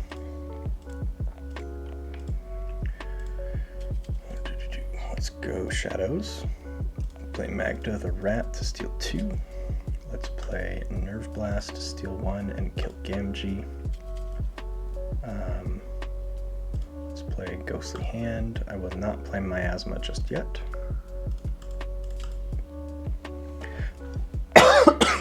Excuse me. Just gonna lock me in the shadows by playing Markadis. So let's play Ghostly Hand and a Miasma, I guess. That's all I can do.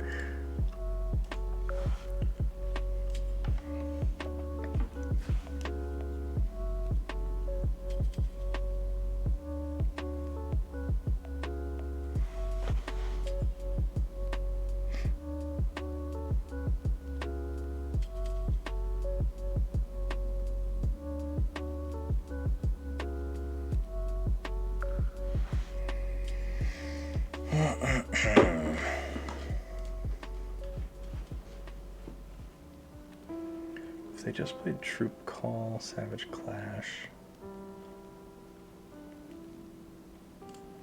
They've played a lot of Dis. 1, 2, 3, 4. Nah, let's go Dis. Let's play Screaming Cave. Let's play Control the Weak to make them play Untamed.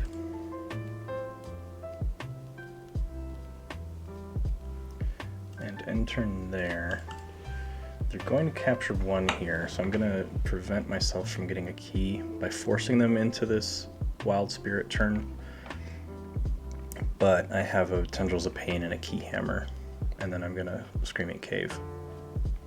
I'm going to Dis, go Tendrils, Key Hammer, Screaming Cave, end turn, check at 7 of 6.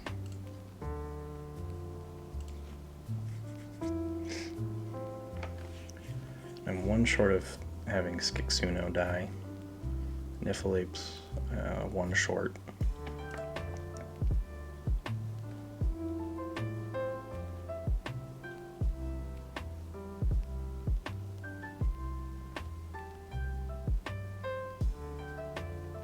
Vandalize to discard my Hand of Dis and my Snake.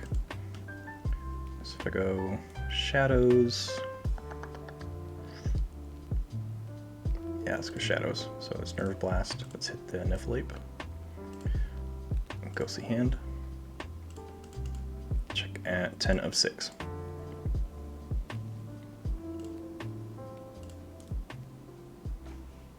I drew the Keyhammer again. That's hilarious.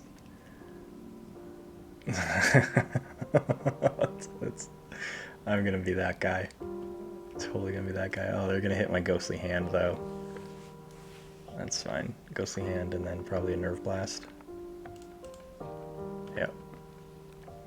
I still can Forge. Let's go Dis. Let's Keyhammer that shit. Never mind. Let's go Tentacus, because they did not Forge last turn, so then I'm going to Succubus. We're going to Screaming Cave.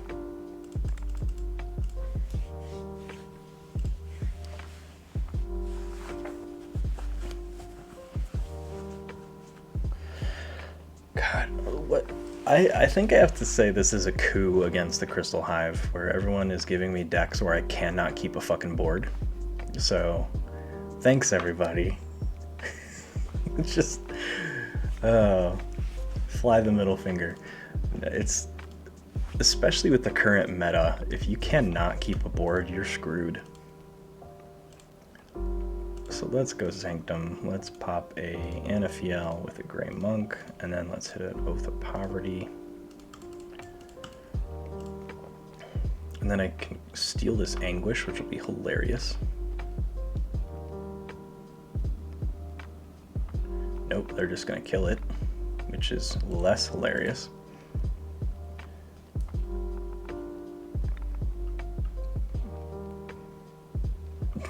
You are not playing a casual deck, my friend. You are not playing a casual deck.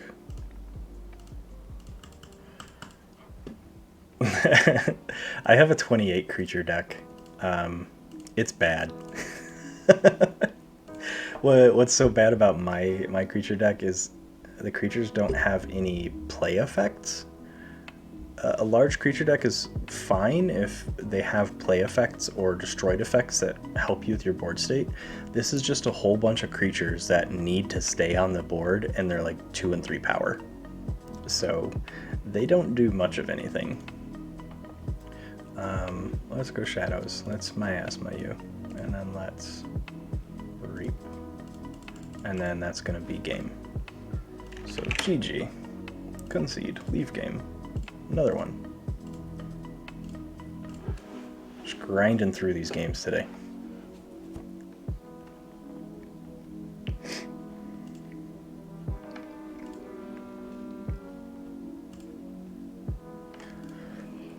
This is a little bit, excuse me, of the frustration I've seen with Coda decks.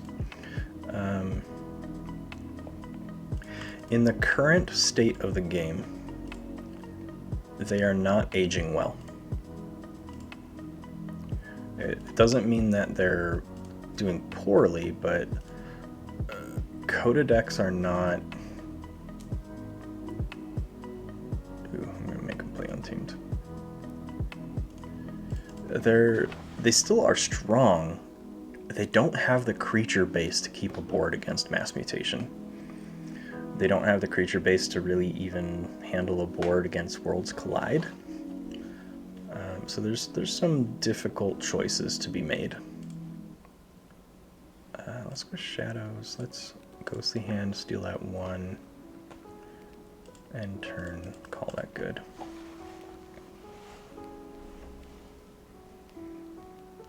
I think right now, if there were to be a Vault Tour, the top decks would be mostly Worlds Collide and Mass Mutation, with a few Call the Archons in there. Mostly Age of Ascension will be in Swiss play. There might be one that makes the top cut. Let's go Sanctum.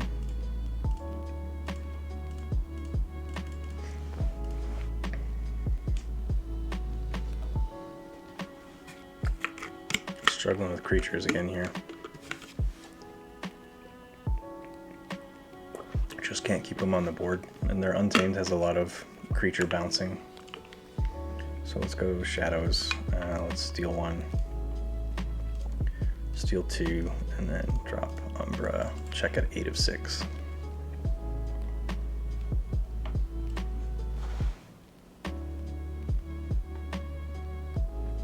I've had the most overwhelming fun playing in Mass Mutation.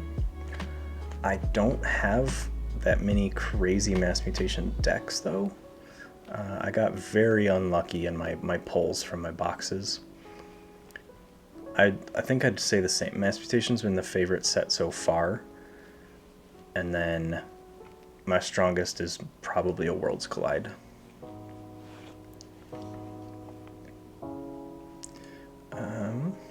Blue key.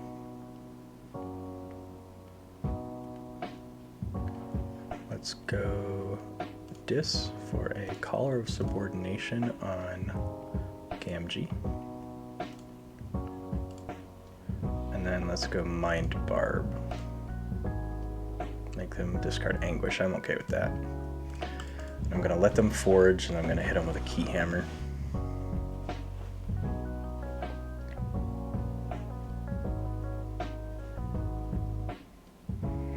Maybe. Actually, Shadows might be my better play here. Yeah, so we're gonna go Shadows to reap, fight to hit, subtle auto, and then Magda's going to reap. And I'm just gonna play a Miasma to get a check.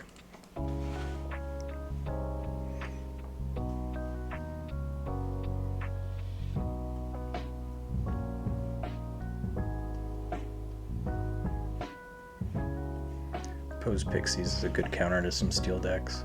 Too bad I have a Nerve Blast in my hand.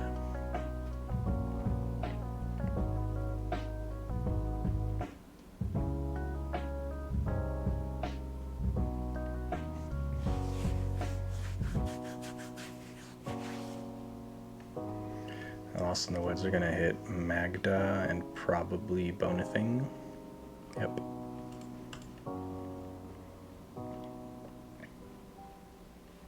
Go Sanctum, Anafiel, Grey Monk, and Whispering Reliquary.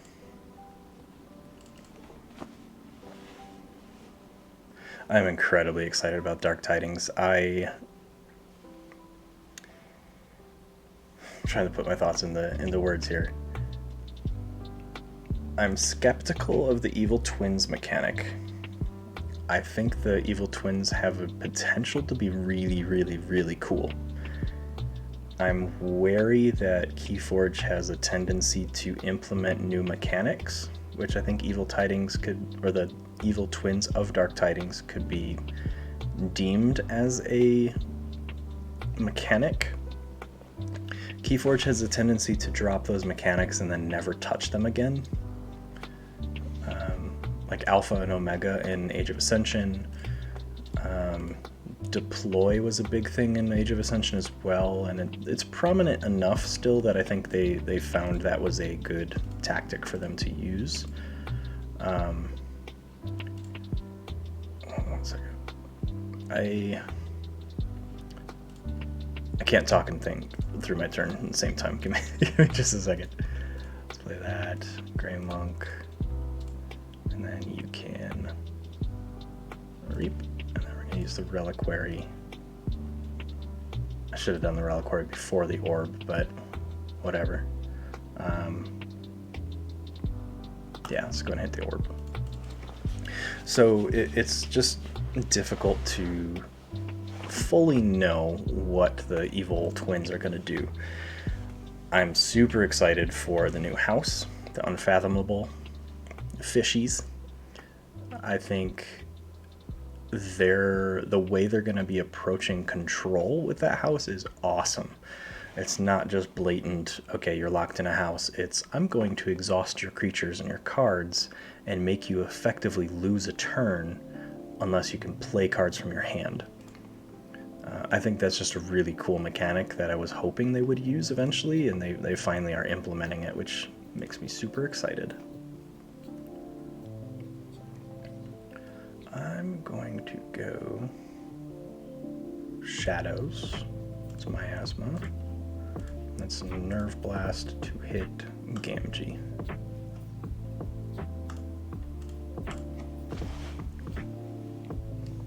What about you, Ketzer?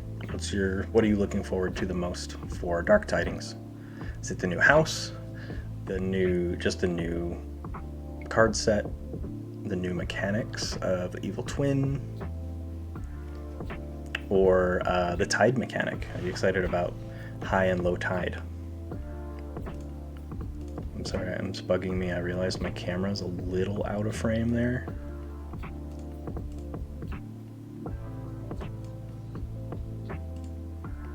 There we go. It's actually centered now. Well, let's go Sanctum. Root Stun. Reap. Heal damage. Let's go Whispering Reliquary, and let's go Spirit's Way. Gonna let them forge and then hit them with a key hammer here.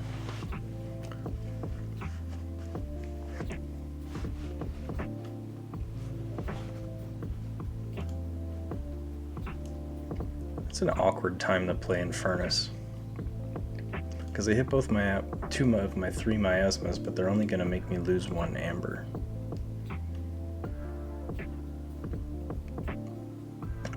Don't know what to think about that play.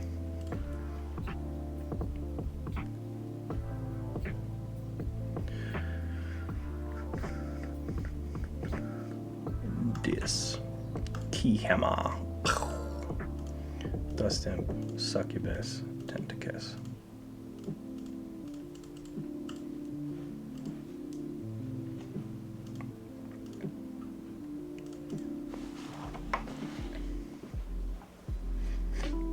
So that's my thought about the tide as well. It has the potential to make some really deep and interesting choices in turn. The fact that it's present the entire time if someone brings a Dark Tidings deck to the table innately benefits the Dark Tidings player, because they want the tide, where other sets aren't going to be interacting with the tide other than to prevent the Dark Tidings deck from using it.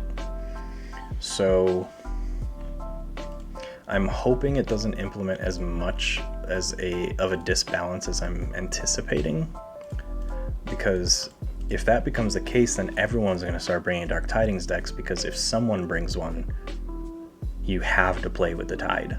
You have to mess with high tide, low tide. Whereas right now, like the set doesn't really matter as much, except for the strength of the deck you're playing, where when the tide is ever present, it's going to make a huge difference on the game, no matter what style of deck you're playing.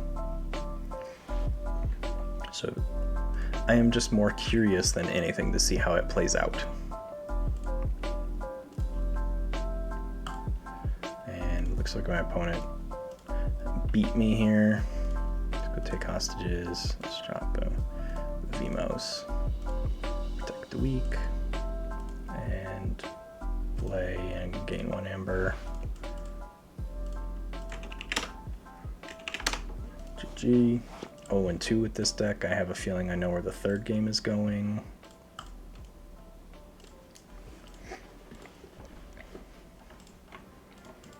Yeah, so my thought process, I'm going on a tangent here. I've had a lot of time to think about the tide. If you think about the way the tide works, so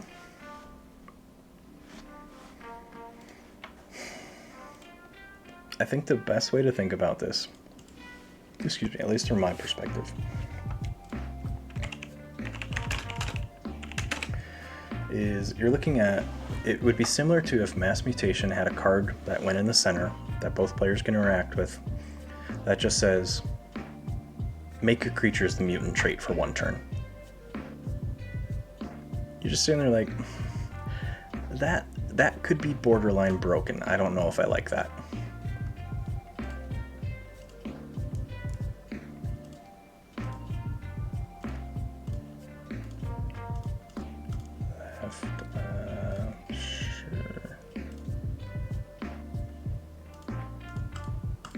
I think that that's an important part that I didn't mention. It's a built-in anti-dark tidings. So if you're not interacting with the tide, right, you're just letting your opponent run rampant, controlling the tide however they need to. And by doing that, you're playing their game. But by taking the tide and taking chains for it, you're still playing their game. And there are cards in Dark Tidings that by playing the card, you take high tide, so you don't take the chains. So there's ways they're going to take it back without getting chains, and then you have to take more chains to take it back.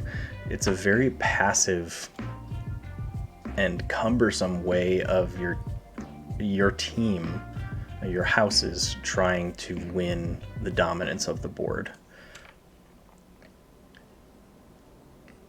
I'm going to go shadows. But I think that's definitely a really good point that I didn't bring up, is it's a passive control built into the mechanic of the set, which we've never seen before in Keyforge, let alone any card game that I've played, honestly. So it'll be interesting to see how that pans out itself, just that element of the control. Let's go Sanctum, take hostages. You're gonna fight there. You're gonna fight there.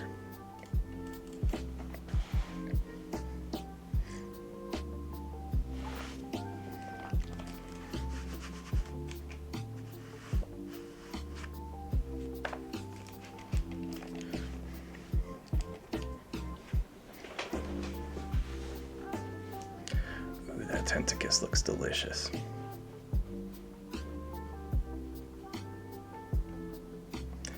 But no, that dust imp looks delicious. Ooh boy. Dis. Collar. Pop him on the left. Dust imp to the left. You're gonna reap. I'm gonna Hand of Dis you. Let's go Soulkeeper. Let's go Toxin.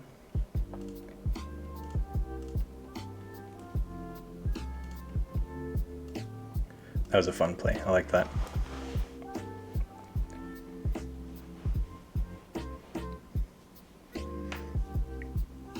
I think from the mechanics I've peeked at, the way in which Unfathomable is going to be controlling in place of Dis, I think they're going to be fine.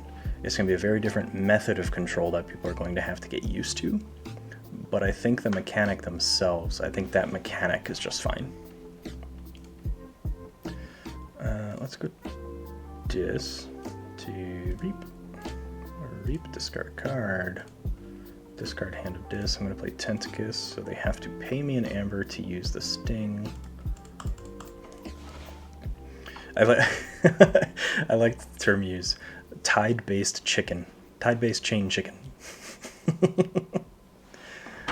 Tide-based chain chicken. Yep, I'm paying you a whole bunch of amber here. Let's go Sanctum. And then play that for an amber. Let's get rid of Spirit's Way. They look like they're not playing that many creatures. And they have to go Dis to hit their Sting here. And then the moment they get rid of this Sting, I'm gonna pop Miasma. But I don't want to go into Shadows yet,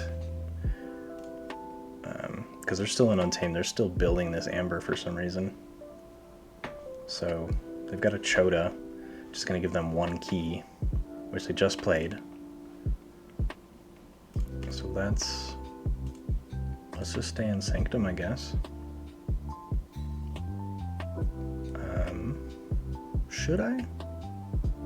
Nah, I'm gonna go Shadows. Play Magda to steal 2. And then let's just get these double Ghostly Hands out. I'm gonna save that Miasma, because Chota's their way they can key cheat.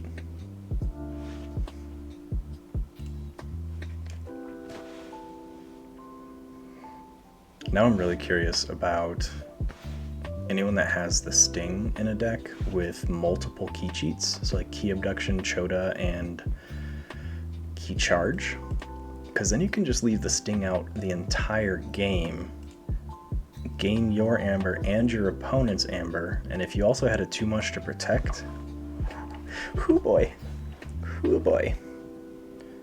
Let's go Shadows, let's Reap, and a Miasma. Since they just got rid of their Sting.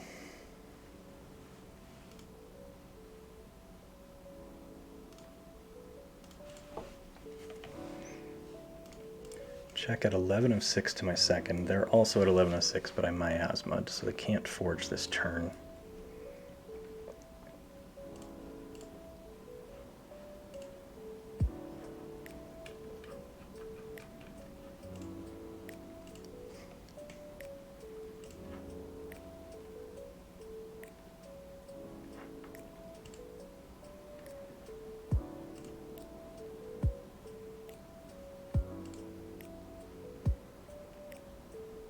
That's gross. I don't have a Sting deck with Keyhammer and Lash. I have a really gross Zookeeper with John Smith and 3 Squawkers that has a Lash, a Hammer, a Anguish, and a Miasma. I wish I had the Sting because that would be better. Let's go Sanctum, Reliquary, Anafiel, Oath of Poverty, Reap, and Reap. Checkmate at 8 of 6. In the Denver Vault Tour, it seems like ages ago, what was that, 2.5, 3 years ago? Ooh, that was a long time ago. It was about 3 years ago. One of the decks I brought, the deck that I think it went 4-1 out of 6 rounds, or 3-1 out of 6 total rounds, and it was a survival. I'm mixing my brain up here. The format, you brought 3 decks, so it's Triad. It got to the point where that deck, I won all of my games because of the Taliga and Sting combos. Oh shit, and he plays Nightforge for the win? He plays Nightforge for the win? Oh, I didn't even... See, that's the kind of card I just completely write off. I'm like, what the fuck? No, that... You know what? Tip of the hat. that okay. Final thoughts on Director Appleseed. I think on paper it looks fine. It looks fine for a casual chain-bound event. You won't end up winning. You don't have enough Amber Rush. You don't have any key cheats. You have negligible, if any, board presence. You don't have any way to keep a board.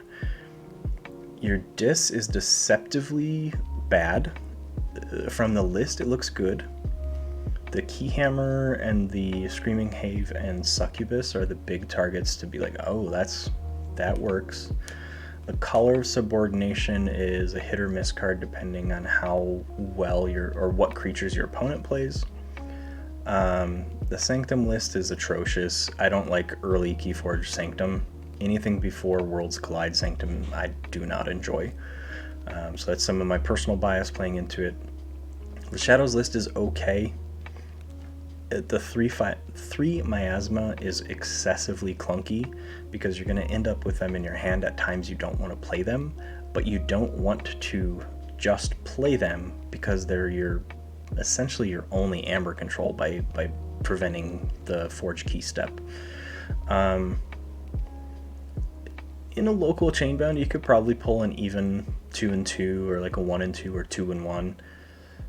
I don't think you're going to go 3-0. I don't think you're going to do better than that. Again, it depends on the field that comes in, but I enjoyed playing this deck. It does some goofy things. It just can't close a game out from the tools it has. The tools in this deck are, from my perspective, look more at preventing your loss versus pushing your win, if that makes sense. A couple times I've talked about playing to win versus playing to not lose. So in that mindset, I've got 3 more decks to go through. I am churning through here. I'm trying to get them each deck done in less than an hour. So I'm going to take, just the interest, it might be a potentially longer half, because these next 3 decks that I've looked at are a bit brain crunchy.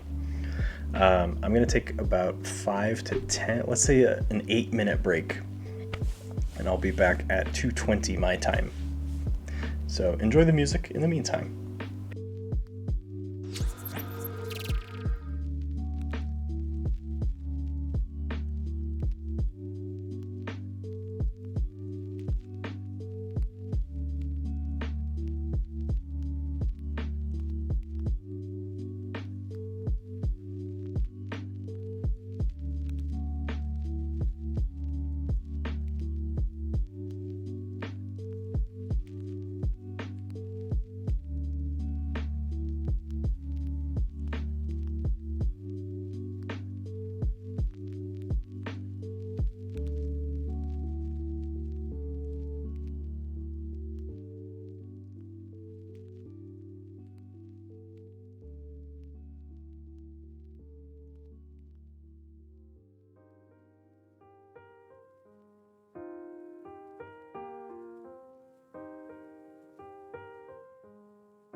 Oh no, I'm a minute late.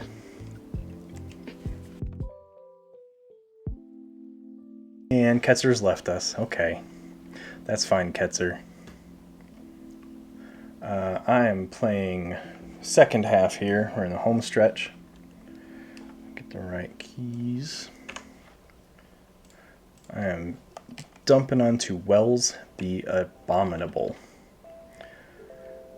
79 SAS, 99%. Really nice synergy at 18. 1 anti-synergy. Trying to see if I can see the anti-synergy. It's probably Skixuno and Snarette. Or Skixuno with all the capture I can do. Double Officer Nell with Transporter Platform and upgrades is going to be crazy cool. I'm really looking forward to that. Scroll down here, look at the chart. So if ideally you're looking for a deck that has this entire pie wheel completely filled out to the edges, because then you've got a deck that can do everything: amber control, board control, strong board presence, etc. So the two missing here really are creature control and effective power, which these are rough to have really low in mass mutation for reasons I've said before. Just mass mutation, the overall power of the creatures isn't different, but the impact of the game of mass mutation creatures is pretty significant. We'll just give this a go and see what we can do. It's a 20 creature deck with 18 printed amber, 7 bonus amber, so I'm looking at printed 25 bonus amber, 4 card draw,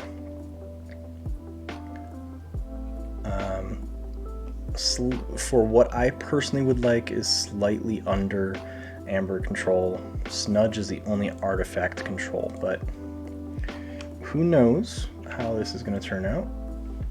Probably the owner of the deck, so if you submitted this one, let me know how poorly I do. I'm not a fan of the fact that they have had so many people in and out of games. I'm just going to reload this. That usually means that the owner of the channel or of the lobby is not there paying attention. There we go. So again, this deck is Wells the Abominable. I'm playing against Manius Elenatrice Avara. They also have an Armory Officer Nell deck, so this is going to be a goofy card draw battle. Transporter Platform's nice. I'm going to keep this hand and drop that platform right from the start. It's kind of control. They've got a Snudge. Gorm of Am is going to be dangerous. Okay. So Snudge and Gorm of Am are the artifact control. But let's go Star Alliance Transporter. Get that out, and I can double play the subject Kirby and play 2 out-of-house creatures.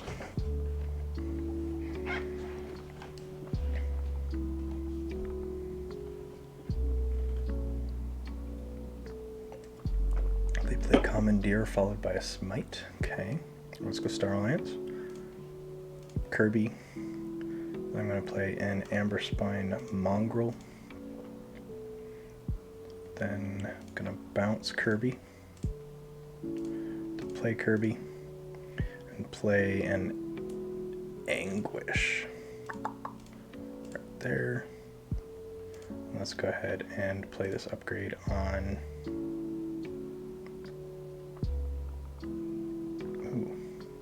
Let's put on Amber Spine Mongrel. Give him elusive and hazardous, so when you fight him, you don't do any damage on your fight, and you also take 3. So it makes him a rough target unless you've got out-of-hand damage.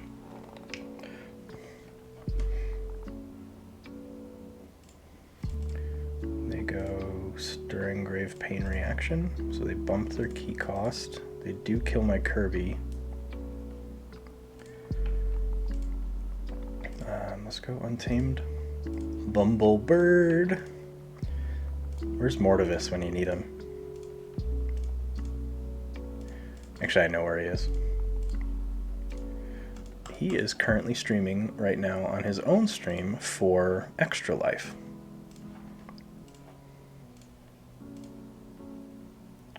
Pump that there. Okay. Nell's a good play here.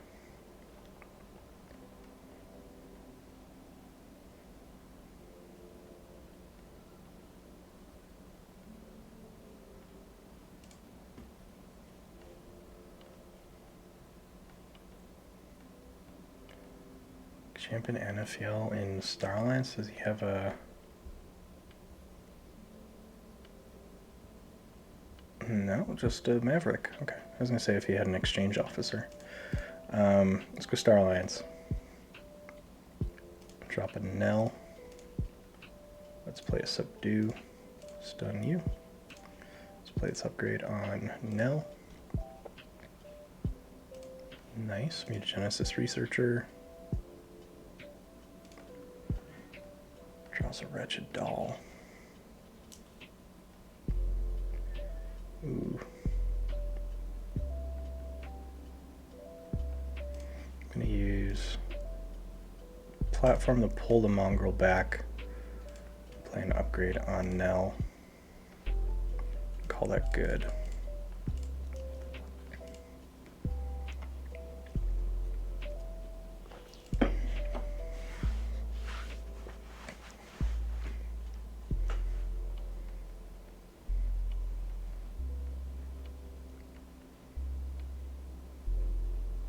Plays his own Nell. Are we going to see more upgrades and we're both going to get some massive card draw here? Yeah, I think that's what's going to happen here. Okay.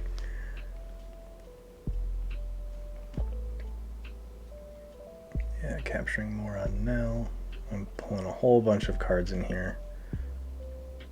Another upgrade, right? No, just played Cartanu. Okay. I'm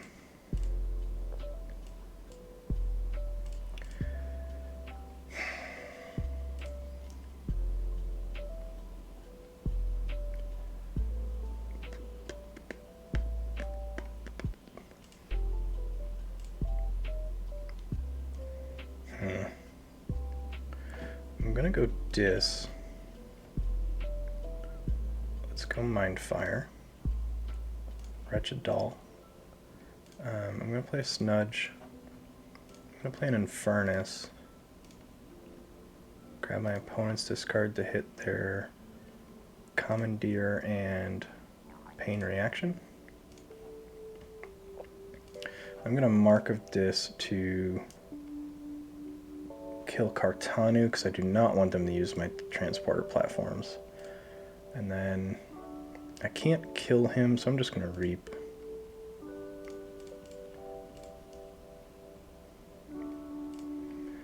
Infernus Snudge can get really gross, so my opponent needs to call Star Alliance here and probably just fight. But they went Sanctum, okay. They have Sanctum upgrades? They do not. They do have a taunt next, or sandwiched around him, so they're protecting their Nell really well. I'm just going to start picking their deck apart here. I have the opportunity to use this Snudge and Infernus, so I might as well. I'm going to Doom their Nell. I'm going to Reap with Infernus, Reap with Anguish. I'm going to pop a Drekker to the left. Snudge is going to Reap and bounce Infernus. Infernus is going to play to the right again. My opponent's discard, Stirring Grave, and let's hit Hadron Collision. And then a Snarette.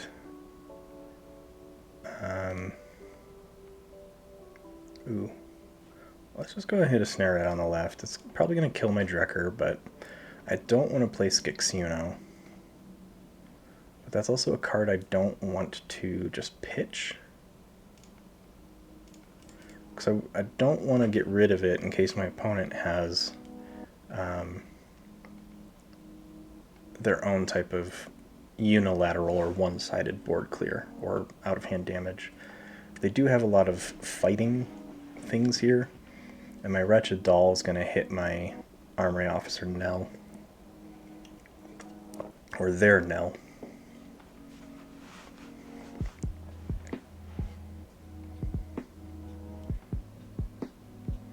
And I am careful.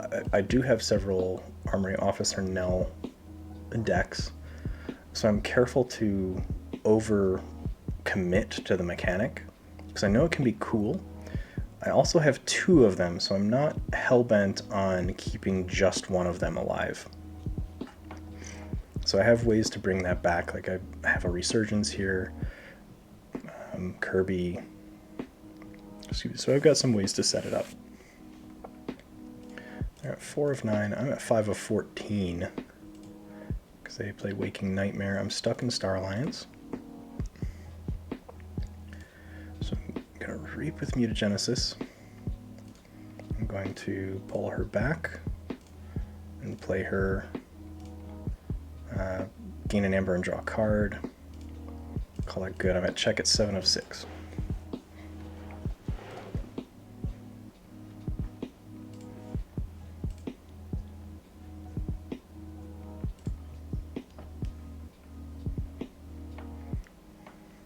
And once their board gets too crazy, I will most likely wipe mine with Skixuno.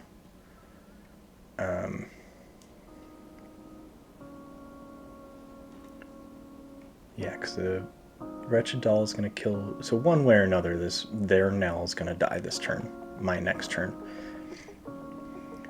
They are giving me a lot of really good targets to hit with Infernus here.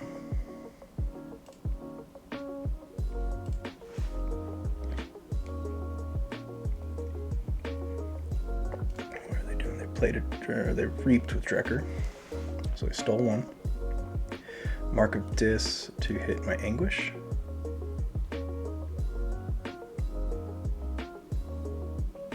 No, okay, so I'm locked in Star Alliance again.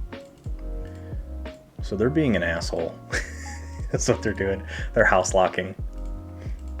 That's how they're keeping me at bay here. They're house locking. Yeah, and now I'm screwed. Cool. Star Alliance to grab my...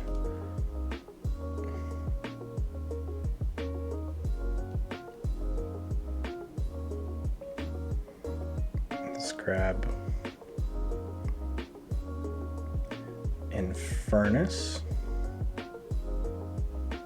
Alright. Sure. How many marks of Dis do they have? 2, they've played both, so they're done. But they did Screaming Cave to draw it back, so they could have drawn it again. So they're Screaming Cave cycling, trying to keep hitting those Mark of Dis. So I will be most likely Skixunoing here. So give me 6 Amber.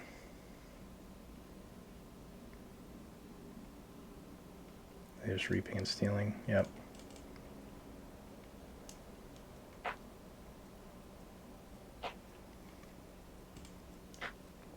Because then I can use Snarette to dump that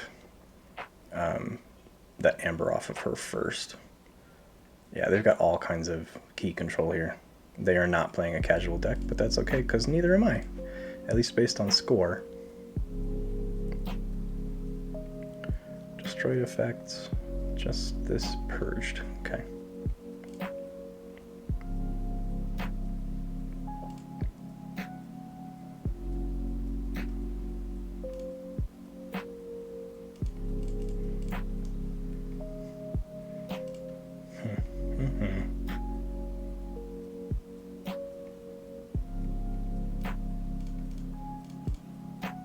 Man, they are dumping everything into that turn. So we're going Dis. I don't want to use the Wretched Doll because it's going to give Skixuno less power. So we're going to Infernus first into my discard. So I'm going to hit my Gloriana's Attendant and my other cards that are shitty. I'm going to hit my Subdue. So I'm going to Reap, bounce Inspector to their hand, and then I'm going to I'm not going to Skixuno. I'm going to Stirring Grave to archive Nell. Then I'm going to play Skixuno.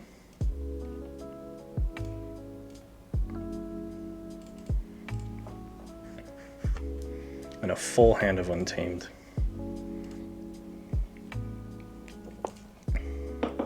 All of that to say my opponent and I are 50-50. They're 11 for 6, I'm 11 for 6. Because they are forging first, they're technically ahead on actions. But I have an 11 power Skixuno out here. Not that that will necessarily mean much, but I do have some really cool recursion here with Resurgence. Because I can set myself up for a really nice Star Alliance turn.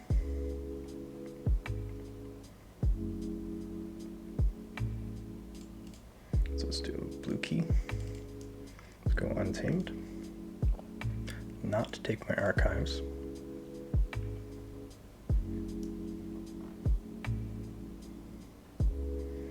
Ooh boy, interesting. So I can bounce that Skixuno, which will be nice. Let's do it. Bounce you, come back to my hand. Let's go Lost in the Woods. Shuffle you. Let's go Eldest Bear. Let's play a Mongrel.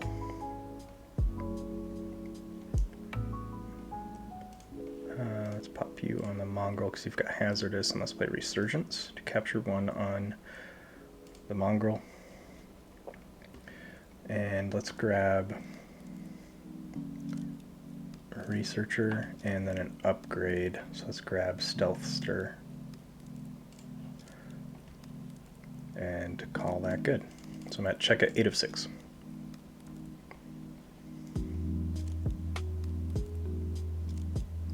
That's a gross blast shielding. 3 Amber Pips. What? Okay. Yellow key. Star Alliance, take my archives. Excuse me. So let's go Nell. To the right. Blast shielding on Nell. Draw a card. Blast shielding on Nell. Draw a card. Stealthster. Oh, you're not even gonna let me finish it, man. I was just about to pop off. Okay. Quick join. Let's do this again. Wells the Abominable. 1-0 so far. That double Nell with Transporter Platform can get gross in that triple pip blast shielding. They also have they have a Grim Reaper anomaly. I know that has to do with purged cards. Or I believe it has to do with purged cards. I don't own... The only anomaly I own is Red Baron, which... barf. They have a too much to protect. So I gotta be wary of that.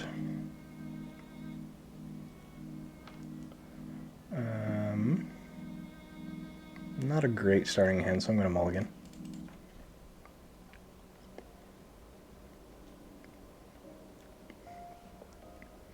Let's go Star Alliance and pop a Kirby, which then I'll play Anguish.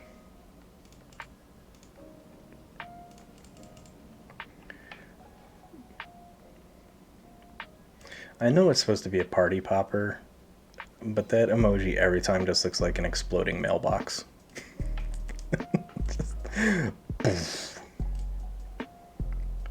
Let's go Star Alliance, drop mutagenesis researcher, reap, because there is no... Oh, I can't because of Inky Gloom. So, whatever. We're good.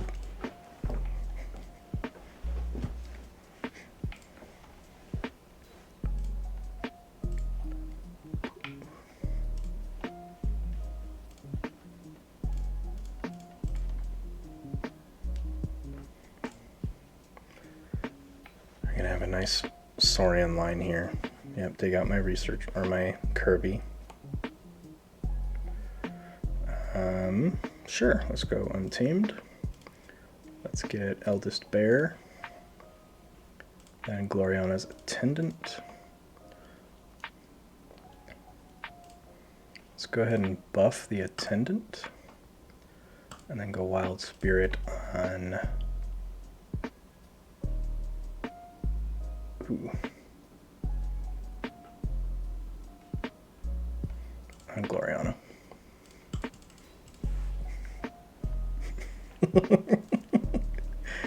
You can do whatever the fuck you want, Goober. It looks like a mailbox to me. I also see it much smaller on my screen than probably you see it on yours.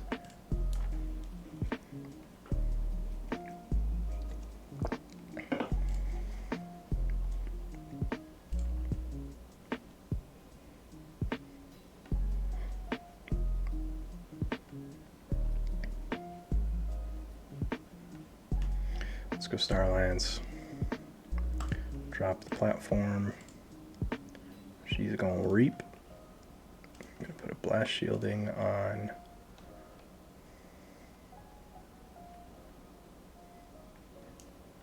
Let's put a blast shielding on Anguish. And then let's also put the upgrade on Anguish. So I'm at check at 8 of 6. They're at 4 of 7. I got a really nice diss line here.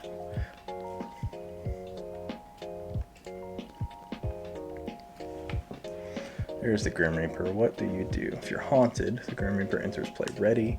You're haunted if there are 10 or more cards in your discard. On reap, purge an enemy creature and a friendly creature. Okay. Do not want him to stay in play, so let's go Dis.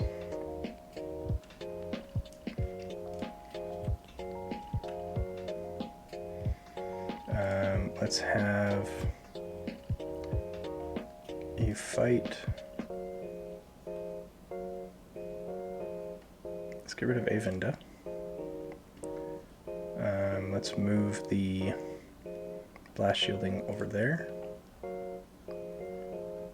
And let's Mark of Dis to keep you away from shadows. So let's put you into Star Alliance. Let's Mindfire. And then Snarette to the right. I'm gonna hold Break Key. Actually, they're not. I'm ahead on pace, so I'm gonna play Break Key.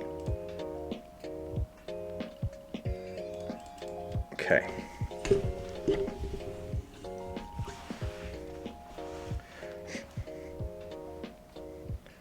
Red Alert with a bonus pip is pretty fun.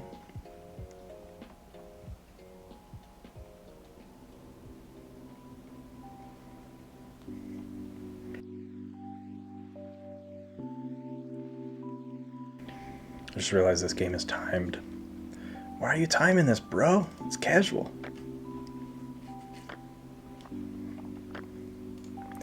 Commander Chen, Soto, walls. Take a plasma nozzle, they're gonna pop that on Karkar. Yup. Splash probably in the middle here, or on Anguish to hit my researcher.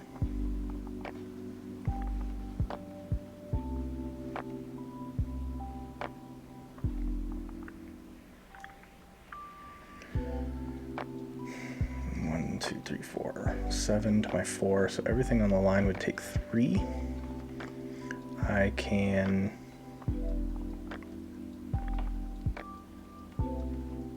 If I play star lines, I can manipulate that to make everything take 4. Because I can bounce a creature. So I'm going to star lines. Let's reap.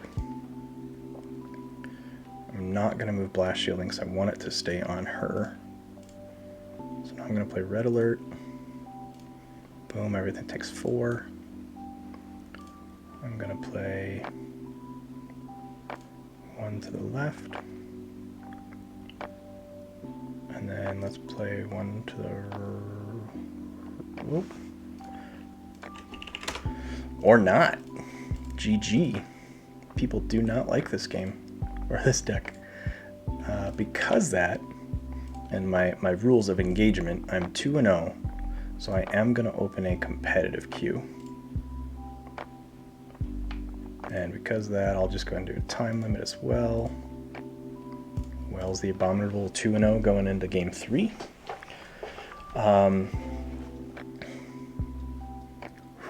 This deck works a lot like my Butcher Kim deck, where it very much wants to center on Star Alliance, but with the double Nell and all the upgrades, I think it scares people into thinking Star Alliance is stronger than it actually is. So they end up focusing on preventing your Star Alliance turns while Dis and Untamed continue to set things up. So it does a really good job of actually being fairly strong across all houses. And I am going to keep this hand. We're going to go Star Alliance and drop the platform.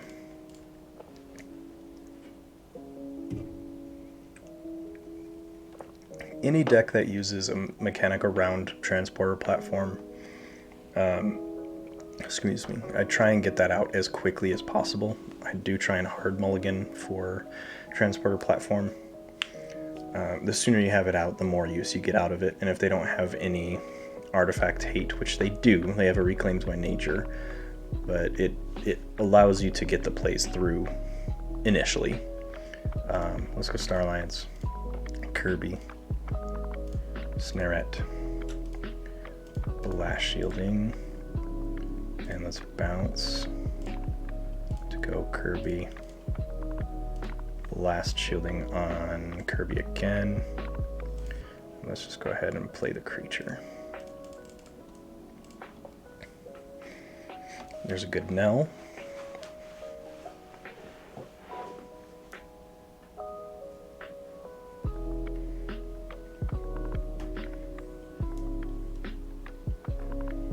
Fangs gives a heart purge Snarette. That hurts. Not game breaking, but it still hurts. It's gonna be a little while for me to play. So I'm gonna go Untamed. Let's go ahead and hit Gloriana. Bounce that to have another upgrade. Then let's Lost in the Woods. Just clear the board, and then I'll end up with a Niffle at end of turn. 4 of 6 to my first key.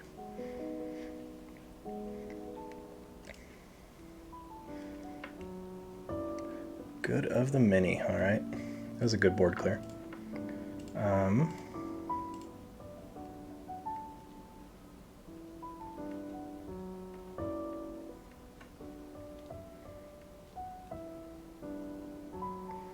You know what, why not? I don't have anything great right now, so let's just go ahead and try and use this Nell. Play, upgrade, bounce them, play, upgrade. I'm going to hold that red alert because I have a feeling that's going to be relevant later.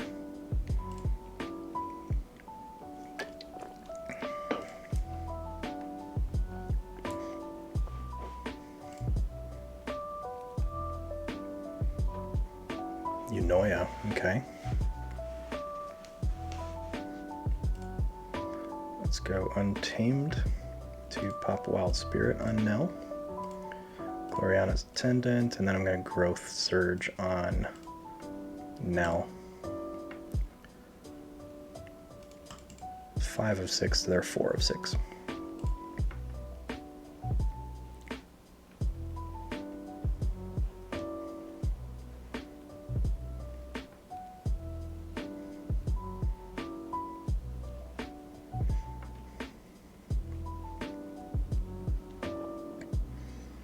Good old Curiosaurus, okay.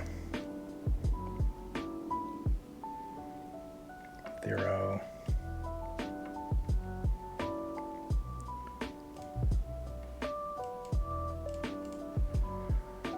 One, 2, 3, 4, 5 to my 2. So everything would take 3. These are warded. Let's go Dis. Let's play some Disruption. Let's go Mindfire. Make them discard Anafiel. Break Key is going to be a great one for next turn, so I'm going to play Stirring Grave for Subject Kirby and just sit on that.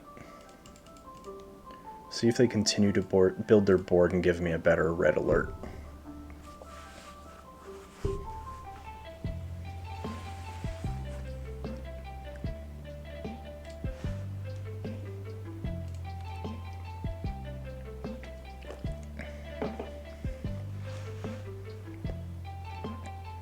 Interesting what they're going to be doing here with their Senator Quintino. Because if they reap, they're just going to be placing Amber on their creatures here for me. Going Sanctum, so they're not building on current board state. They are increasing their board presence. Okay. 2, 3, 4, 5, 6, 7.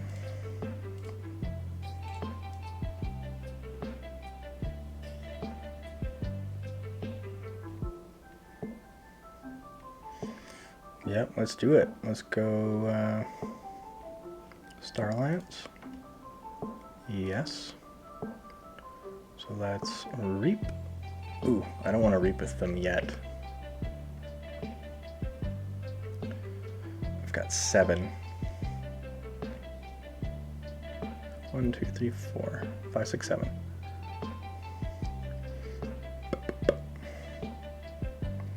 Oof. Okay. So I'm gonna fight into you. And then I'm going to bounce you back to hand, play a red alert, Nell into an upgrade, Kirby into a Skixuno would be fun.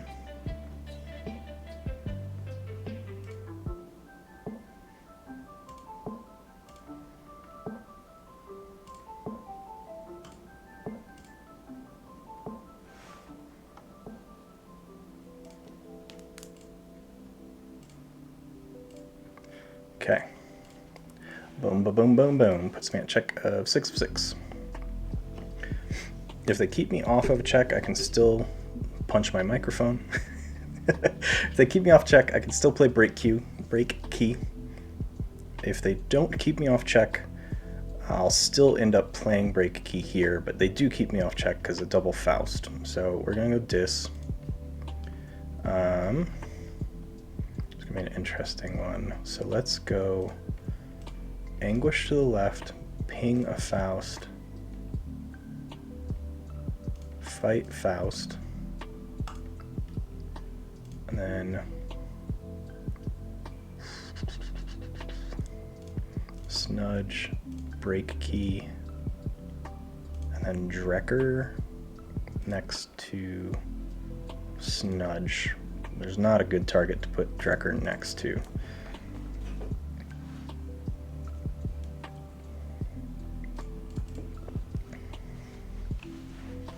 At 8 of 7, check to my first key.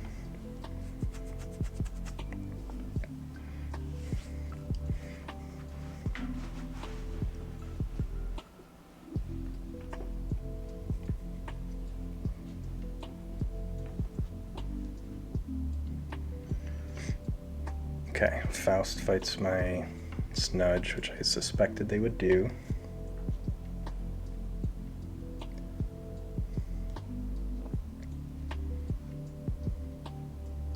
I hate Curiosaurus so much.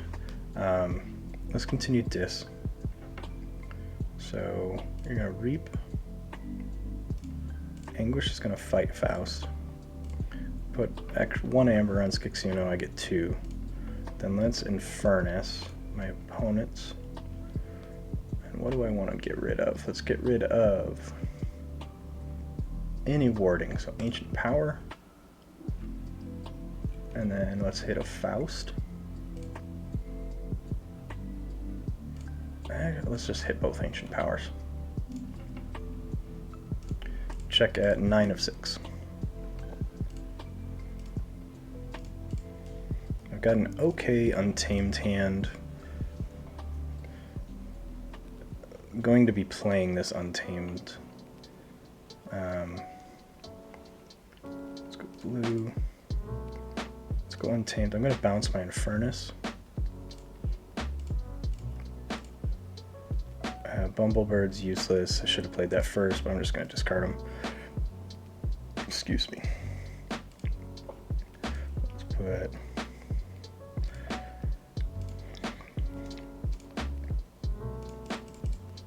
and 4 of 6. They're 5 of 10.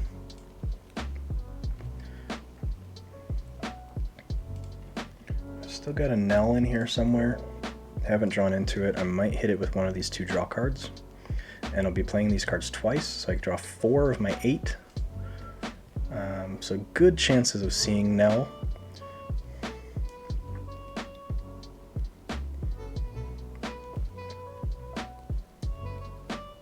Oh, nope.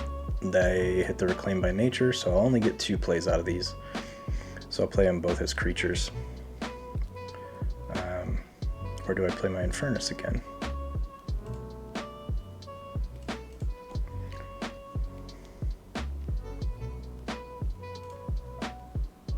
I think we're going to play Star Alliance. I don't want to keep stalling. I need a push. So you're also going to come in as a creature, draw a card, nothing.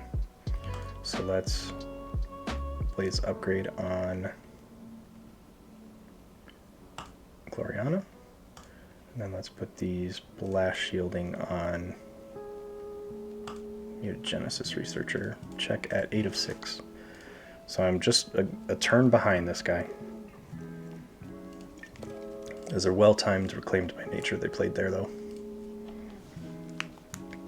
And unbelievable that the second Nell is in my bottom 4. Because, you know.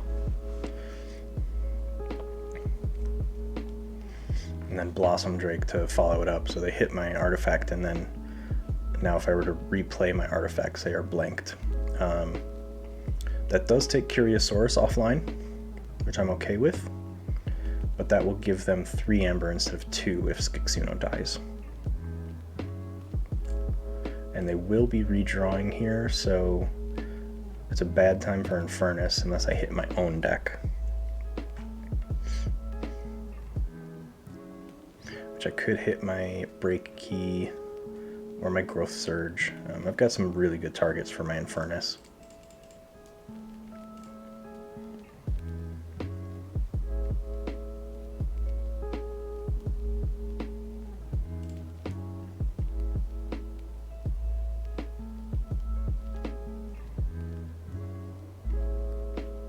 Yellow key.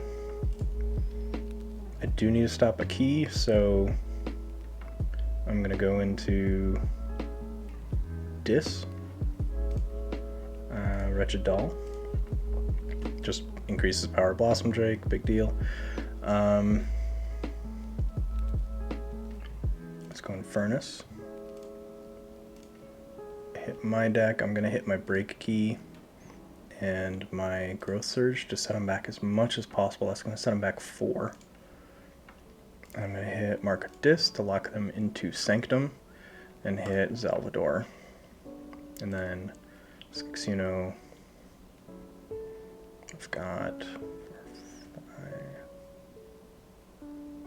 3 damage left. So I'm just going to Reap.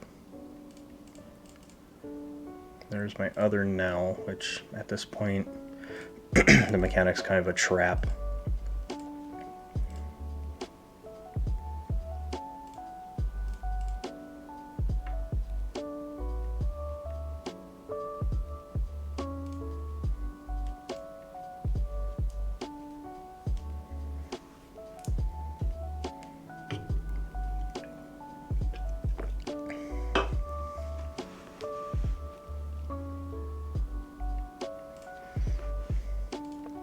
They're gonna reap, fight. And I hope that's all I caught them. That's all they have. Unfortunately, I don't have any additional amber control other than just reaping with Untamed here. And I can't get them off 11, so I guess we're just going Untamed and we're gonna reap. Capture 1. Eldest Bear. The Mongrel. Resurgence to capture 1 on Eldest. We'll put on Amber Spine Mongrel. And then Mutants, I guess we'll take Kirby and Nell. And then who we shuffling? Let's shuffle Infernus and Explorer back in. And let's hit Dark Fairy and Lummiloo. I guess not Lummiloo, Dark Fairy and Grey Rider. Again, 1 action behind, so not upset about that loss. That deck felt good. Didn't feel great. The lack of amber control definitely played through. It's definitely one where, I'll pull it back up here, you need to be able to push tempo, and I wasn't able to push tempo. My opponent I think it was really set back by that really well-timed Reclaimed by Nature. So in that, they set my tempo back a lot, and I had to redo turns scraping for what I had been saving up to do. 2-1. Yeah, messed up with the Bumblebird play, but that's because I see that card and just blah. I don't want to play this shit. Gloriana, where is she? Dark Queen Gloriana with Snudge and Infernus can get pretty gross, this trio.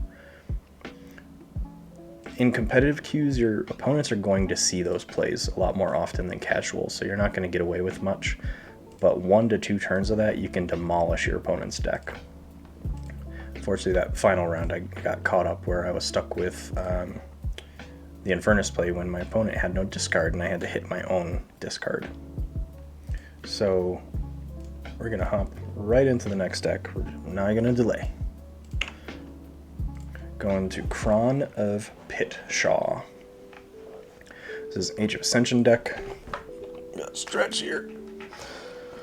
What do I initially see? Helper bots, a lot of house cheating. Double Binate Rupture is weird.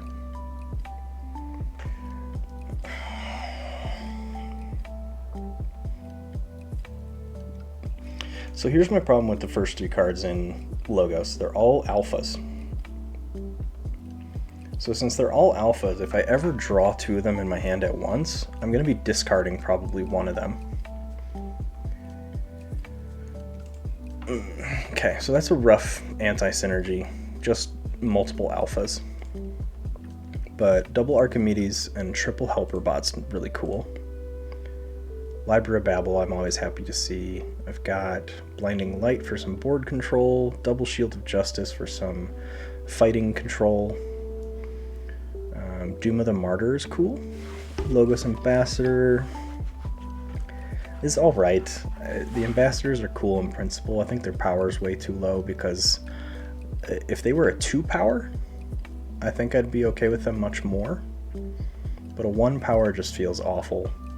There's too much stuff that can do 1 damage, especially now with bonus damage pips. They're not going to stay on the board.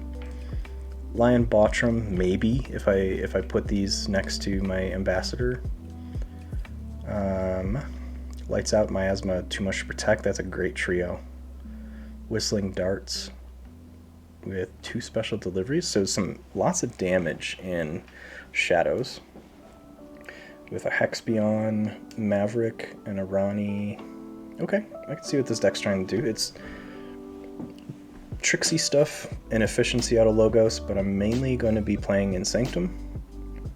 And then Shadows is a lot of utility for when I need to do some Amber or board control. No key cheats. The weak spots in the deck are effective power, as always. It seems to be the theme of the decks everyone's giving me for this this stream mechanic. 0 artifact control. Creature control's okay. Less than average. Efficiency, creature protection, and amber control are my 3 highest. So little control-y. No broken card power. Talking through the whole stream is making me yawn. Very average curve. Within 1 point on each of these. So the curve is easy. It looks like a very straightforward deck to play. So I'm going to see what we're going to do. Let's go play. Reload, because the last one I queued was competitive. Kron of Pitshaw.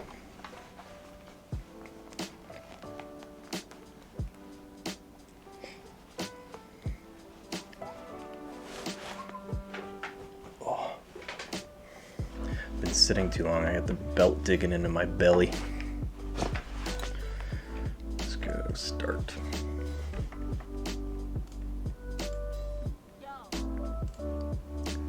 What do we got? Nope. Big ol' hand of nope. Let's mulligan. And that's even worse. I guess let's get a Hexbion out. Oh shit, wrong house.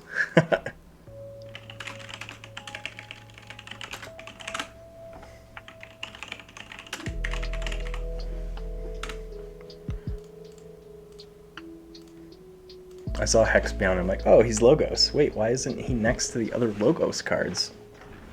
Right. Lethalogica, Munchling, Quixo, okay. Let's go more shadows. Let's get Yancy Gang out and Umbra and Reap with Hexbion.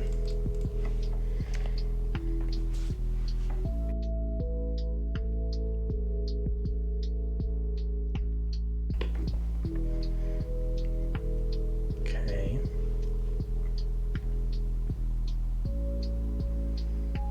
Anthony is their main Amber control, and they've got Faust. Okay.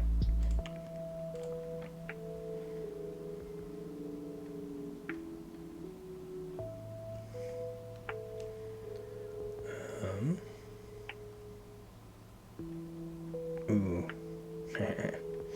Let's go Sanctum. Let's go Equalize.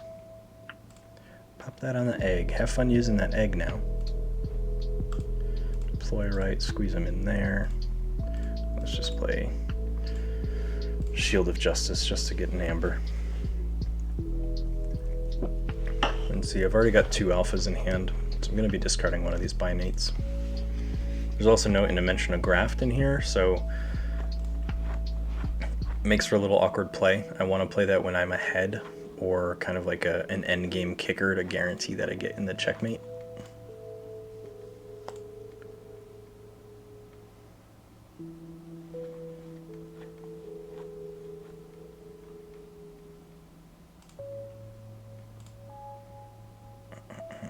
Let's see. Power 1's the weakest, Power 6 is the strongest, so that'll kill 3 on their side. But I have no board state. So I'm going to do it anyway. Let's go ahead and sloppy lab work to archive a binate and discard a binate. Then let's play standardized testing.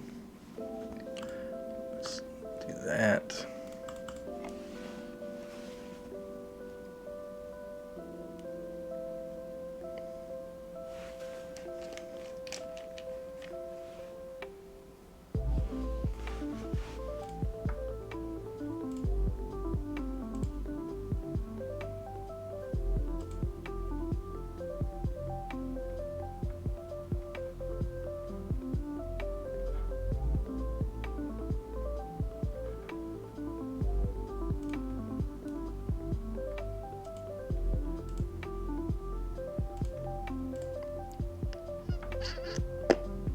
Shadows. So I'm gonna no to my archives. Steal. I'm gonna fight to steal. So Let's take out Garcia. Elusive and Skirmish. Let's go ahead and put that on Yancey Gang. Ronnie wrist clocks to Lights Out. Who doesn't have... I need to hit their logo, so let's get rid of Quixo. And let's get rid of Ludo. And hold on to TMTP. And Reap with Hexbion. Check it, 9 of 6.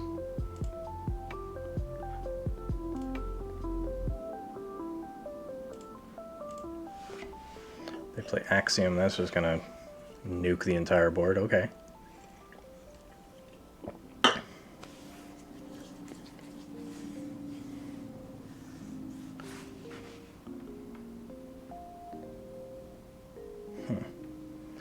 Blue key.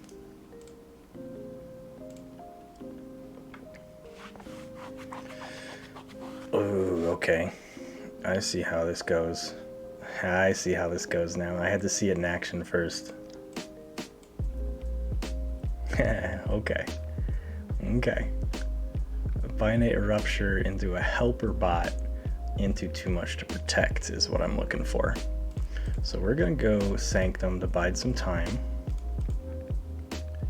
And I'm going to Blinding Light on Saurian. Barrister Joya so they cannot reap. Let's go Lion Botrom. And then a Logos Ambassador. I see. Okay. Now that I see that combo, I'm better with some of this cross-house synergy. The Binate does not need Interdimensional Graft as long as you can line up a helper bot into a TMTP.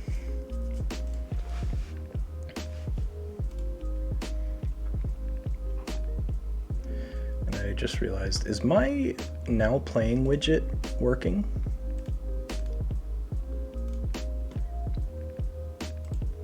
Have the music names been popping up on stream?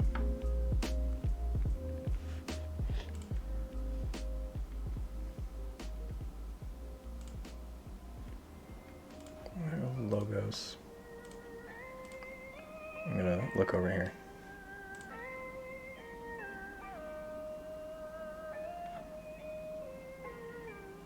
It's not working. Okay. Yeah, I'm gonna have to check on that after stream, figure out why it's not working. Fuck, I'm in Logos. Do I want my archives? I do not.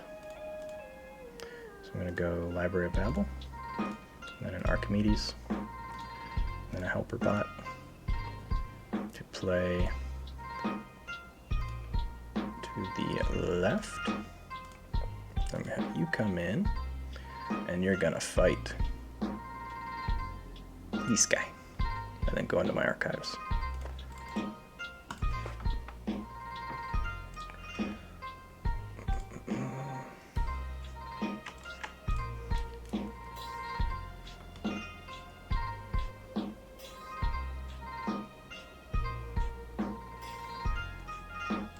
Wait a minute, why is it? Okay, hold on.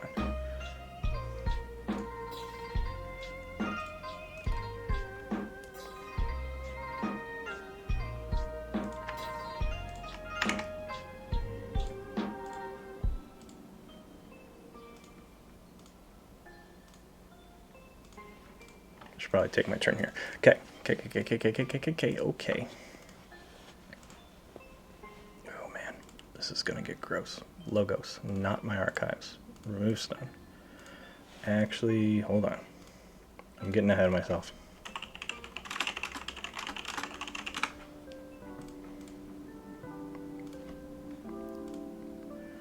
Ready. Remove an amber. Add one stun token.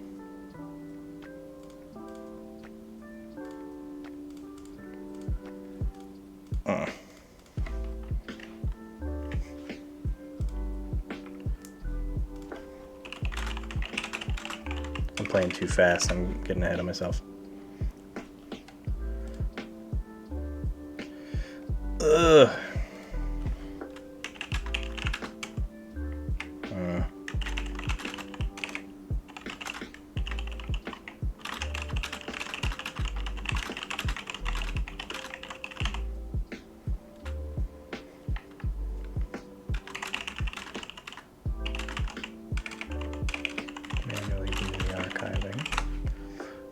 want to put that in my discard. Gets me in 2 amber.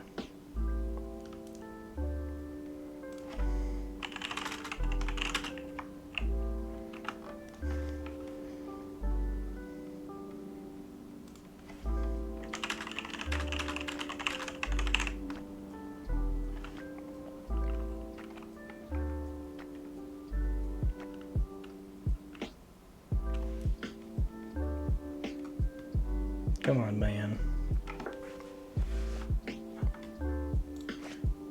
While I'm waiting for them here.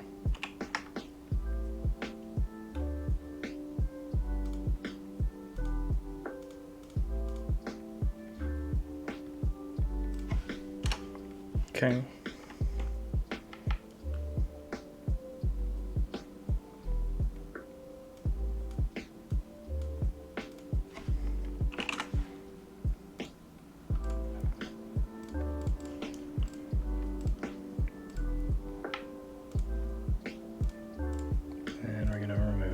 We're gonna use that to draw a card, and I'm gonna play a helper bot to the left, which is then going to play. Do they have a cleansing wave? Is the question. They do not.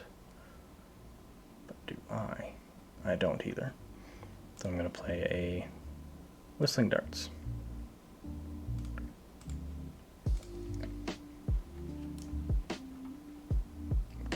Is it working now?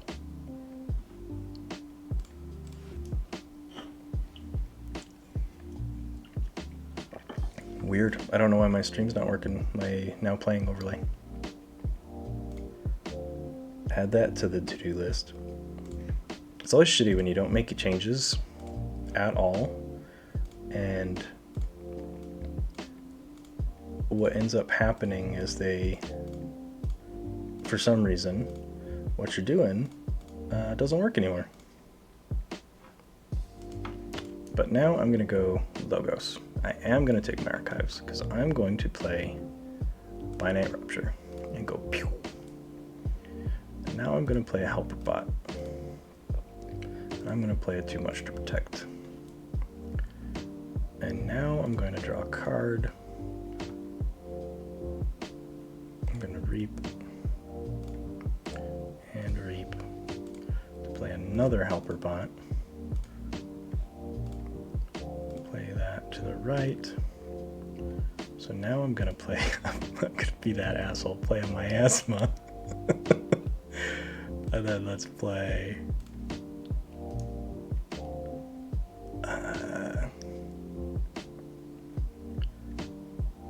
I get those don't stack. I guess.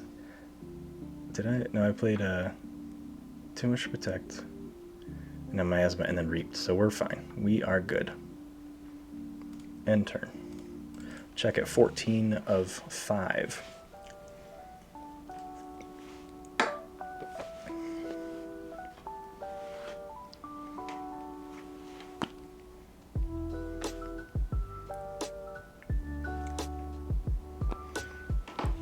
Gotta write myself a note here to make sure I fix my now playing overlay. As far as a yellow key, let's just go full logos, I guess, and just reap across the board. Just play an Archimedes to the right because I don't want my opponent to forge for cheaper. And I'm just gonna reap everything. Oops. Well, whatever. Let's fight. And to you. Let's reap. And let's reap. 13 of 6. Checkmate.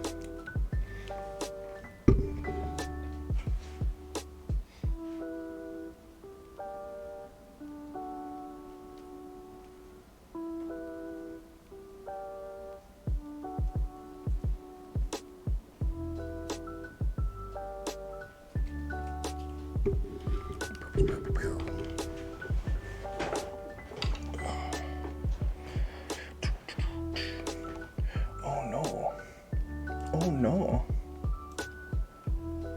Just a second. Let's come over here. I don't remember the last deck I'm playing. Okay.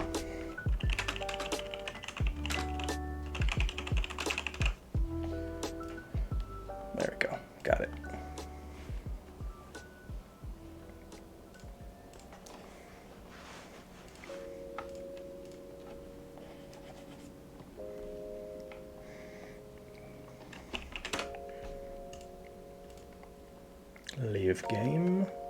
Quick join. What am I at? Sorry. 1-0. So I got 2 more with this one. That was a goofy... that's what I love about Keyforge, is you can play cards non-stop, sling cards, know what you're doing, know what all the card text is, but seeing a deck list, you may not immediately see a line of play, and that was very much like a bing, holy shit, that's how you play or make use of those binate ruptures. I'm going to keep hand.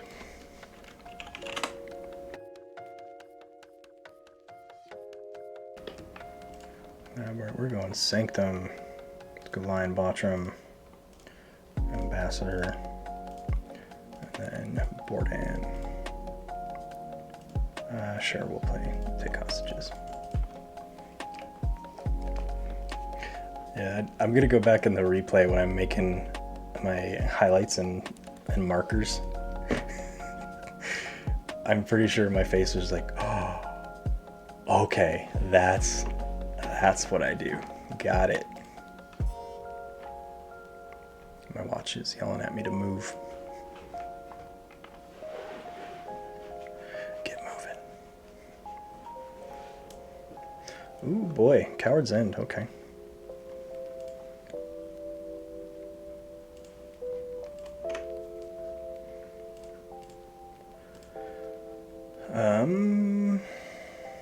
Sure, Shadows.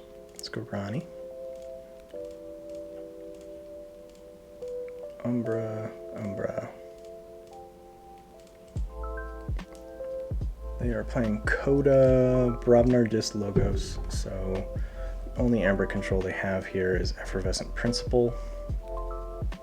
I guess Screech Bomb as well, and Unguarded Camps, so they have highly conditional Amber control. Unguarded Camp requires them to have more creatures on the board than me, so I'm going to try and make sure that doesn't happen. Let's go Shadows, drop that special delivery, let's Reap, steal one, Reap. Do not need to play any of my cards out of hand, just going to make use of the board I have, and I'm at check of 7 of 6, and I win on turn 4. Okay, leave game. Quick join. Let's go Kron of Pitshaw again. Nope, I'm not playing with someone that leaves that quick again. That's not a good judge of the deck, but benefit of the doubt, they did not have board control to start. They also did not have they did not have a lot of Amber control in deck, so they were starting behind. So I don't blame them for conceding. I usually don't concede that quickly. I also didn't know what they had in hand, so they probably had a good reason. Like the fact I was kicking their ass. This is what happens when you put me in front of a computer for too long. I lose my mind.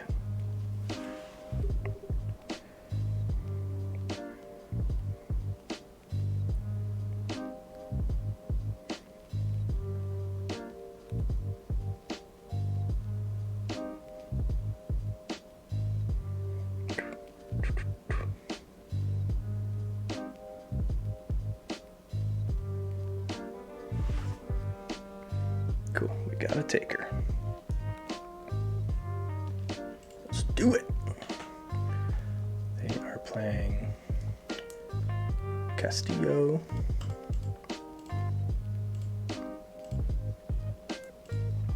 It does make me technically 2-0.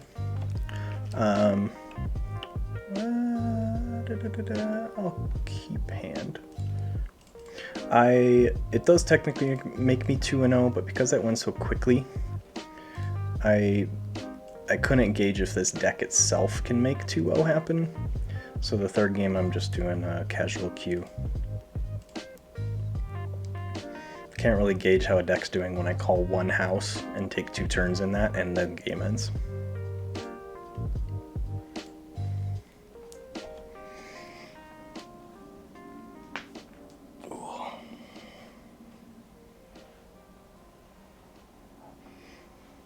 That's a fair point.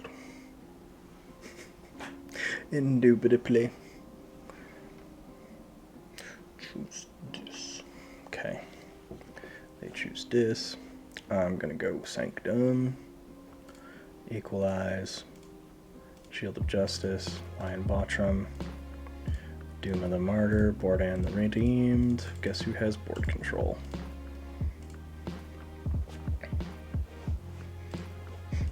And it's 3:30, so I think I'm gonna hit my 5 o'clock expected end time well. Like, I'm not gonna go too far over. If I go over that, then I'm playing really long games with the next deck, but I've been cranking these games out. You can tell I'm getting a little tired, especially with getting way ahead of myself, getting super excited for that Binate Rupture Helper Bot Too Much to Protect combo.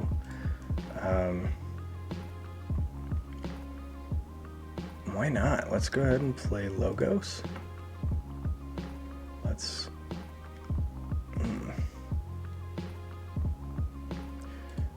Ooh, boy. I'm just going to play Standardized Testing. That's going to kill her. I draw 2 cards. Let's go Library. Archimedes.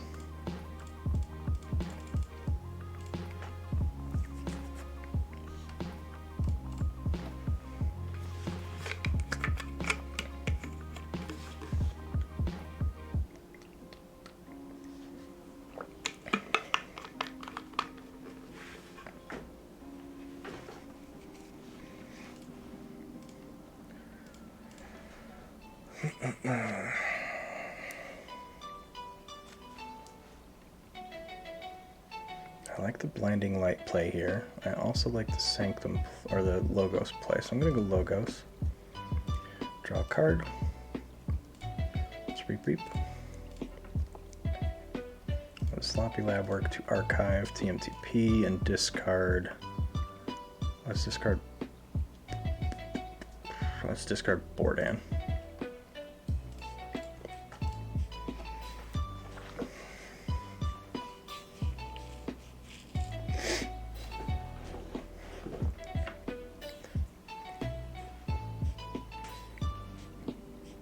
Oh boy.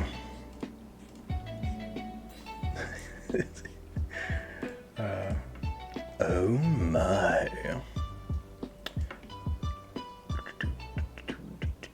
I really wish I had a Helper Bot in my hand, but I don't. So I need to mitigate. Let's mitigate by playing Shadows. Take my archives. Let's just go into TMTP. Ronnie. Lights out. Boom. Check at 10 of 6. If they go dis, they can bring me down to 9.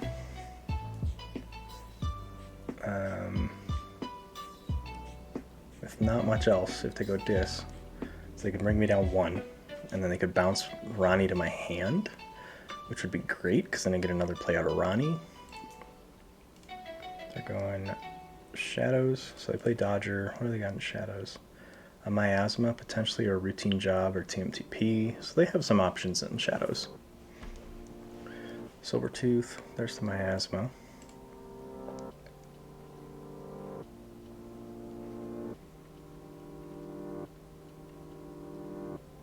Let's just go Sanctum to play you to the right. Use you to kill Silvertooth. It's Blinding Light Shadows. So they're gonna forge, I forge, but they have a stunned board.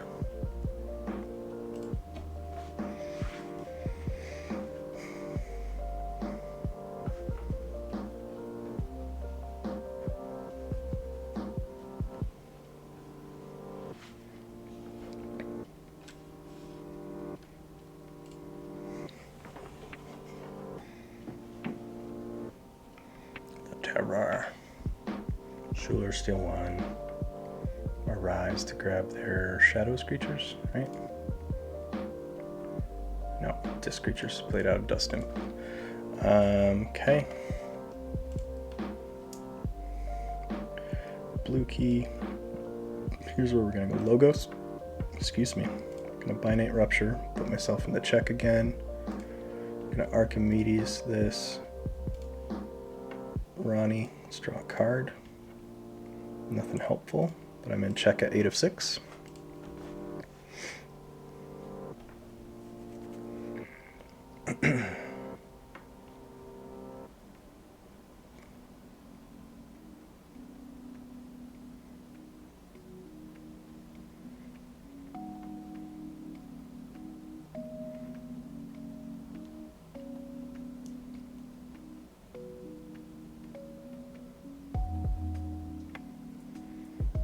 Reap.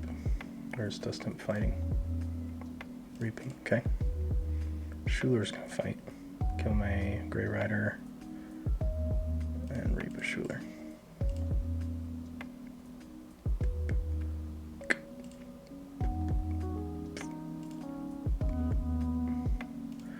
Oh, why'd you give that to me, man? Why did you give that to me? They just... Okay. Yes, take my archives. You gave me a free Ronnie there, dude. I'll take it. I'm not gonna be picky. You kept yourself off a key there.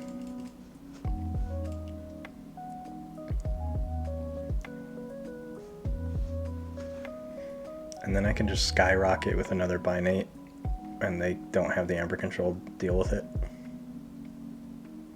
They also don't have a key cheat, so it's not going to matter.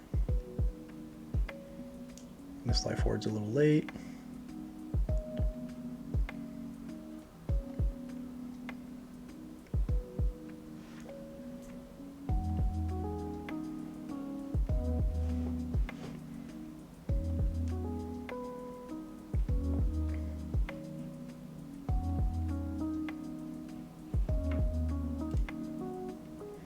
Tentacles.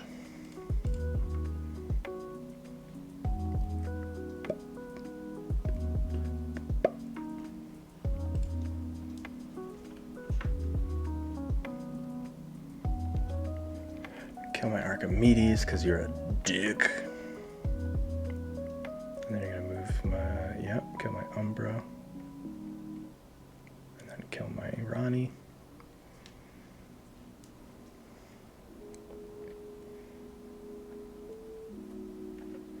Let's go logos. Binate. Do I want to give them an extra amber? I think I'm okay with it. Let's play you. Play a barrister. Let's play you. Let's play a Umbra. Yep, end my turn. They will get this key. They don't have a key cheat. And they've not played Untamed all game. So they can steal one, but he's stunned. They can TMTP, which would get them 3. And then they can routine job, which could get them 3. So they could take 6, but they have to have that in hand, and they've not been going through their deck very quickly.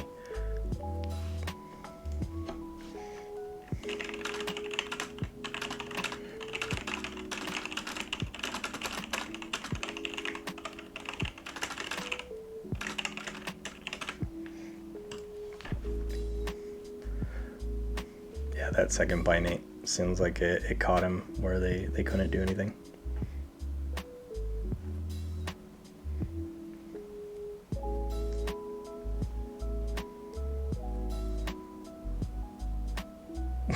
Obviously not, dude. That sounds completely like me when I'm online. I'm like, well, chill out, man. Take a chill pill, dude. If you're gonna sit here and... Yeah, they went Untamed, so they got no answers. They're just gonna play it out, though. Yep. Needed to be at least 3 above amber, or 3 above check. Because that's the most they could steal. without having to combo. GG. Okay, so another 3-0 for the day. Or did I get a 3-0? I didn't get a 3-0 earlier. The first 3-0 for the day, Kron of Pinshaw, and the crazy thing is, it's an Age of Ascension deck. So this triple alpha is a little awkward.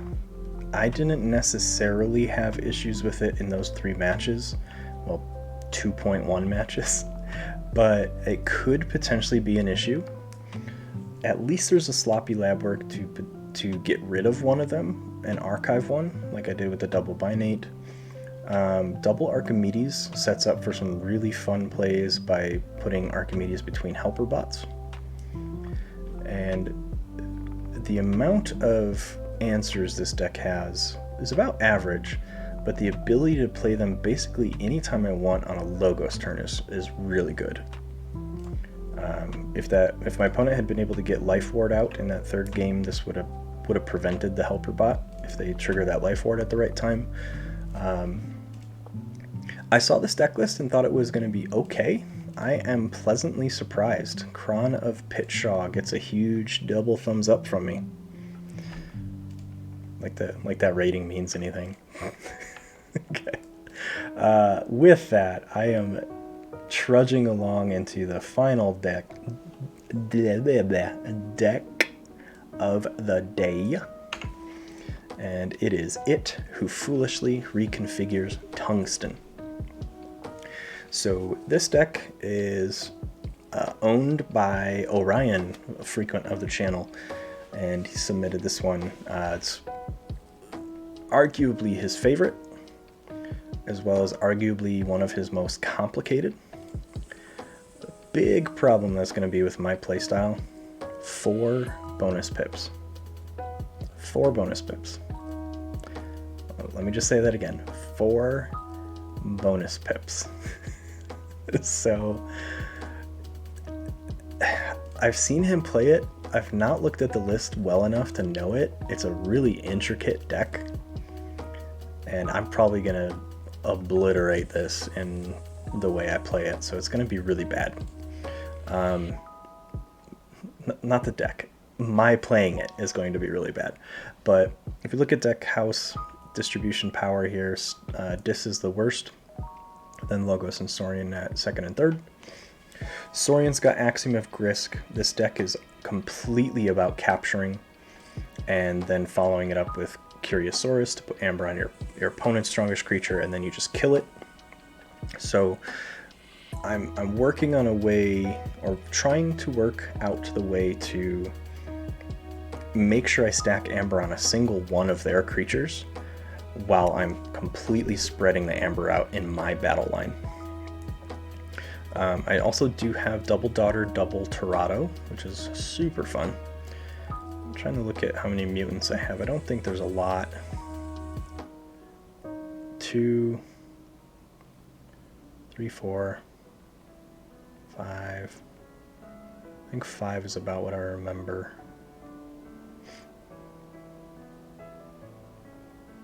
Yeah, so 5 creatures. So Torado's not going to do a ton of work, but if I do manage to get both of them out at the same time, great. Pac-Man wheel here. Waka waka waka waka. And no surprise there, the dip's in expected Amber. It is at 11. I do need to keep a board in order to really profit from what this deck is trying to do. So it's going to be rough. It's going to take a while to learn this one, so we'll see how this goes. We will see how this goes.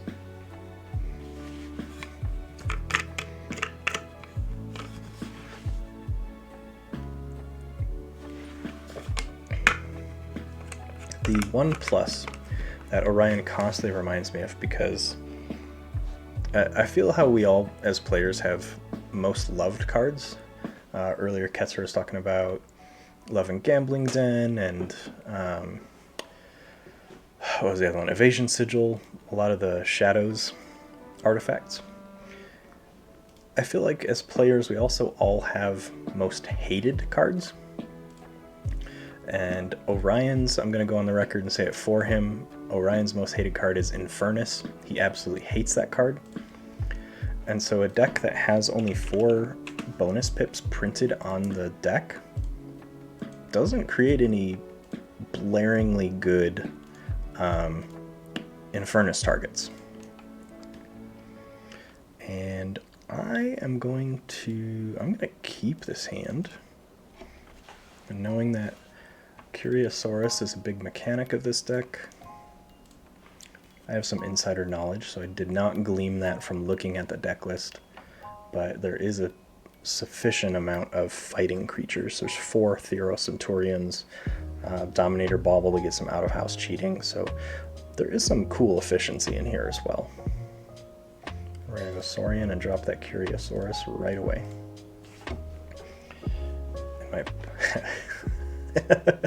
It's another fun deck list for the day. Topsy-Turvy Remy, the Market Veteran. That's just an angry mob deck for them.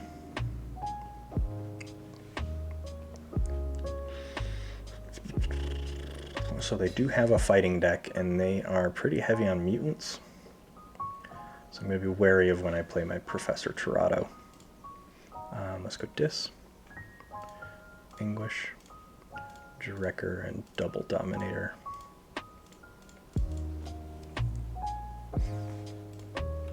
Let's see, they discarded... Oh, they played So Salt. Played Crystal Surge. Okay.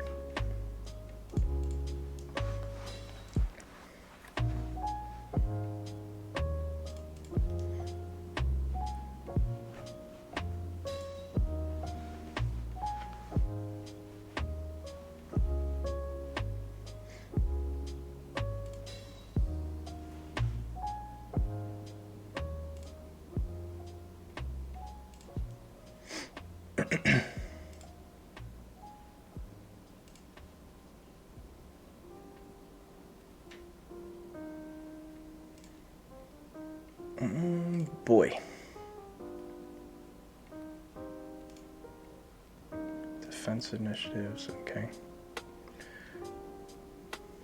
Saurian. Build them all to the right. Saurian, Saurian, Saurian. Capture, capture, capture. And as long as I keep 1 on there, Curiosaurus will not give them the amber when they die. Curiosaurus will just dump them on their strongest creature.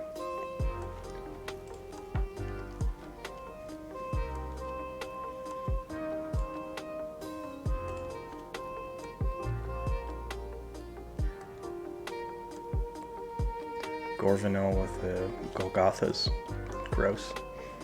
So spirits I'm okay with purging. I'm gonna go Dis. I'm gonna Harvest Time Spirit. Get rid of Gorvanel and Golgotha. I don't think I have any spirits. Nope. So we're gonna Harvest Time. Ooh, actually.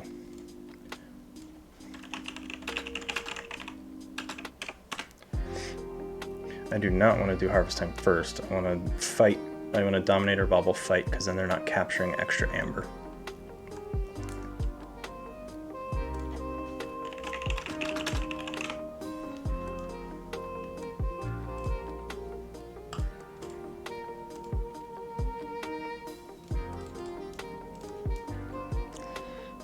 Done. Harvest Time's going to pop back in there. Now we're going to turn that off. So now I'm going to Bauble to fight into Faust. And then I'm going to Bauble into Faust. And then I'm going to Harvest Time as Harvest Time Spirit. Done. Let's go Inspector. And then Cinder will go to the right. I'm going to hold Gateway just in case, but then let's Reap. Yes.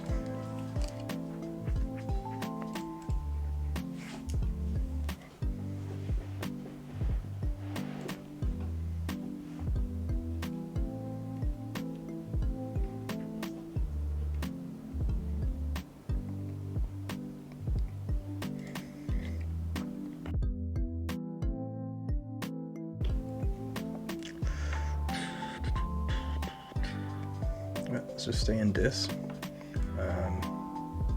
Reap. I'm going to reap.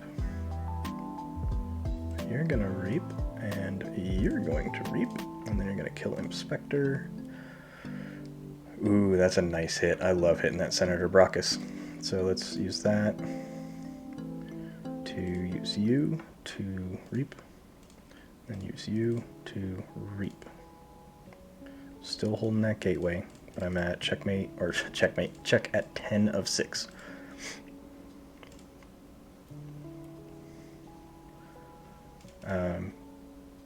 It seems like this deck is very much about flood the board fast and make use of what you have as quickly as possible. Because there's not a lot of amber pips, I do need to rely on board state. And I'm trying to look at strongest is 6. So this is going to hit me hard if I play this. That being said, the weakest is 3.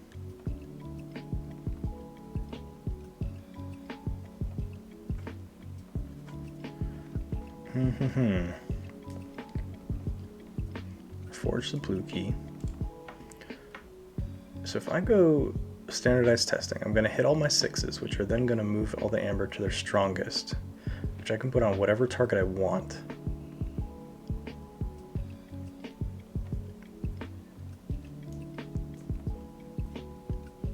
Because at the time I play 3 and 6 are the strongest and weakest.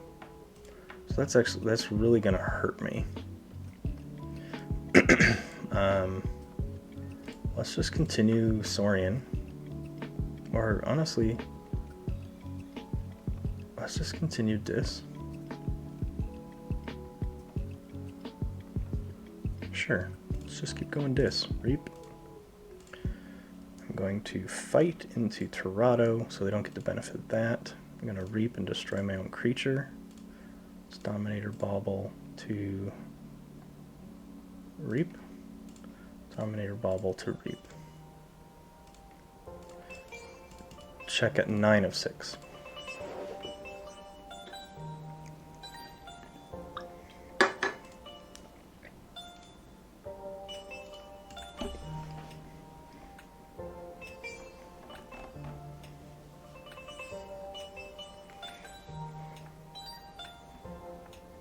Just waiting for them to flood the board enough that this gateway makes sense.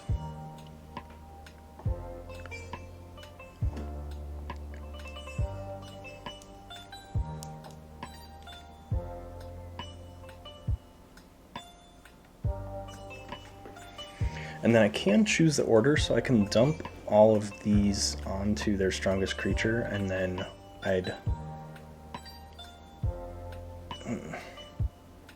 then it would move an amber back. Yeah, Curiosaurus confuses the fuck out of me doing it in person.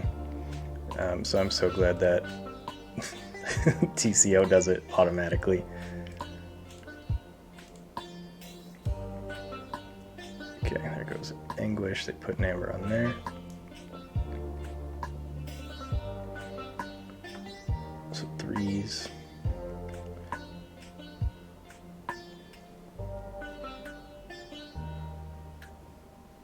So I could time this in which my standardized testing actually does a full board clear.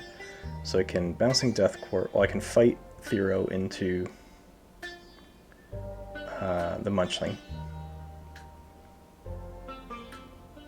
And then after that Munchling dies, then the strongest is 6, the weakest is 4. Actually double Munchlings, so I have to kill 2 Munchlings.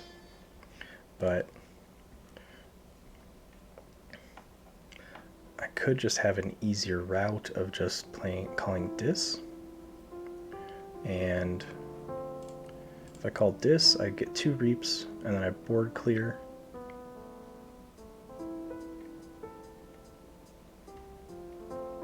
Just trying to think all this through. So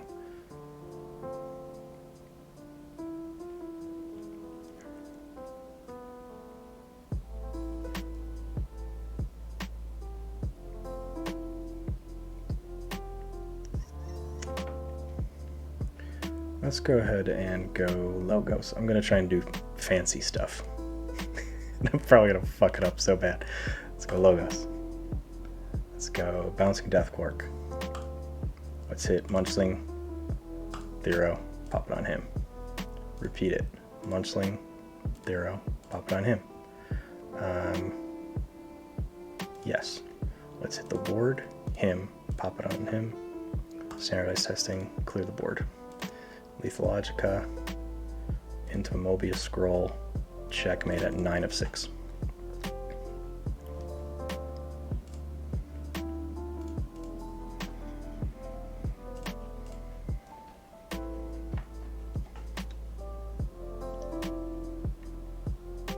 Double card draw Octavia's cool.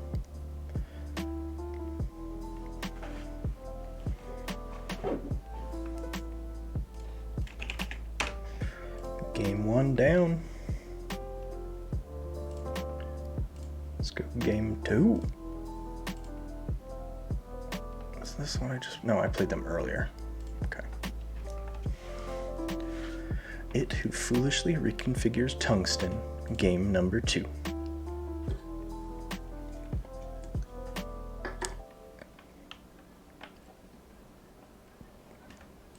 Come on, Xander. Thank you. Against what is this, Worlds Collide. Key Charge, Regrowth with Harmonia and Imprinted Murmook, so they've got a really gross Untamed. And a Data Forge, so they do have the potential to 2 key cheats. Some across the board damage. And an IG, so I don't want to go too far above Forge. Okay, and a Zenzi.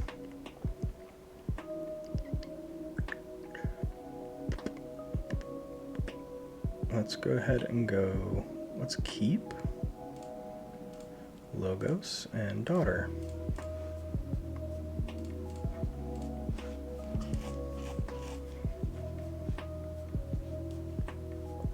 Mugwump. Logos, Reap, Lethalogica, Mobius Scroll, Bouncing Death Quark can wait.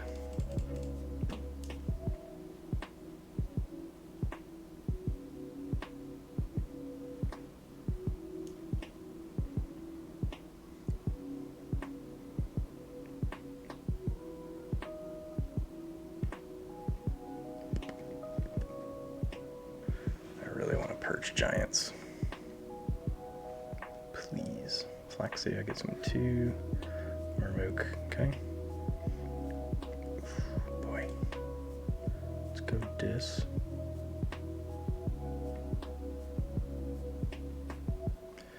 Beast is gonna be what to do. Why not? Let's get Saurian going. Thero and Shrix.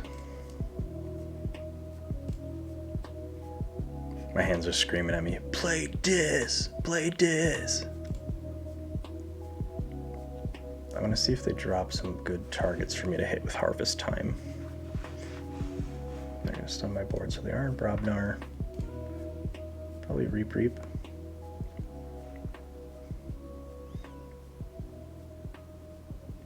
Fight, okay. Smart choice, Mega Ganger Chieftain. I am okay with Purging Giants right now. Let's go Dis. Blobble. Let's do that. Boom. Harvest Time. Giant. Done. Let's go Anguish. And then let's Implosion. I don't want to give him 6. So let's hit Anguish and Murmook. Puts him at 5, puts me at check 6 of 6.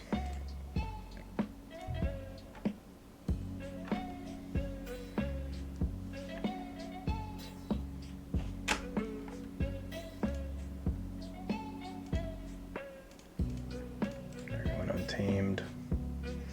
Potentially a key charge key here, if they have enough printed bonus amber.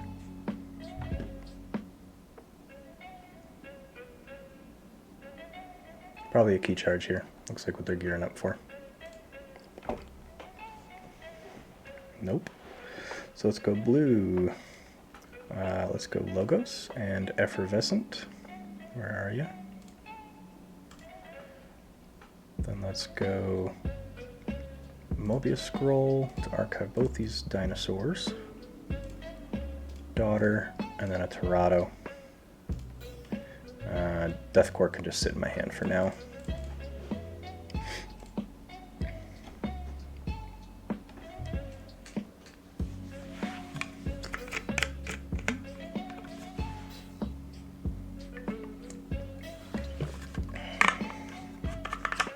Bare Knuckle, so they... Oh, there goes my Torado. So, next step... I think we're going Saurian. Take my archives. Let's go ahead and drop Cornicen, see what I draw. Near Taurus, and then a Thero. Remove the stun on this Thero.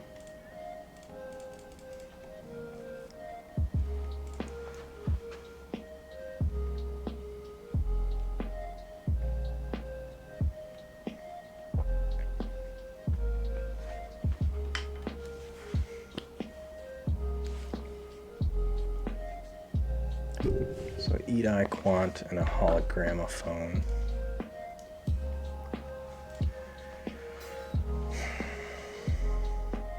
If I reap, they can't fight, but if I fight, they can't reap. So I'm going to go Saurian. I'm going to fight so they can't reap. I'm going to kill this Edi.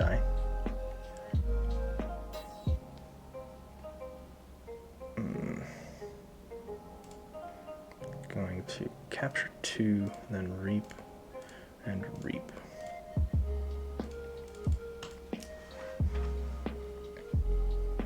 That at least shuts Quant down for a turn. I'll probably be going Dis on my next turn here, just to thin my hand out. Potentially get some better options for Logos or Saurian. But making Quant fight into probably near Taurus. Nope, just fighting Daughter. With a Zenzi, wards it with Hologramophone, drops another creature. No, unable to. So I actually don't want to kill this Quant because Zenzi needs to be the center of the battle line at the start of the turn. So I'm going to go Dis and just dump my hand. Let's go Drekker.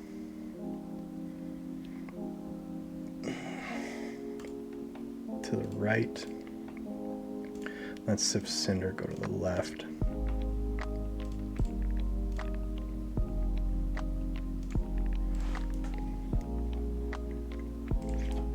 And I'll probably just start reaping with Saurian now.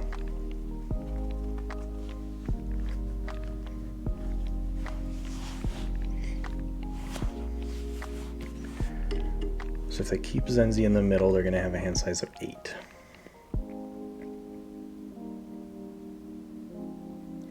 Then I can use a mix of a few things to take them out. So, yep, hand size of 8.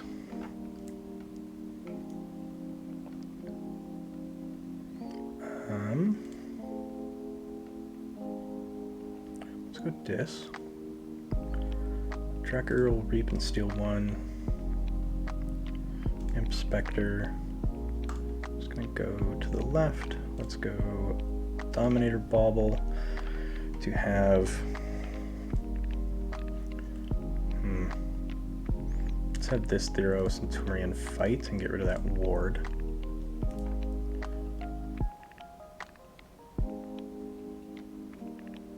Which kills my Drekker, whatever. I'm fine. I know that happens. Let's use this to I have near Taurus. Reap, so they can't fight. Let's use Cinder to... I want to kill Zenzi. That's what I want to do. So I'm going to fight and kill Zenzi. And I'm at 5 of 6 to my second key.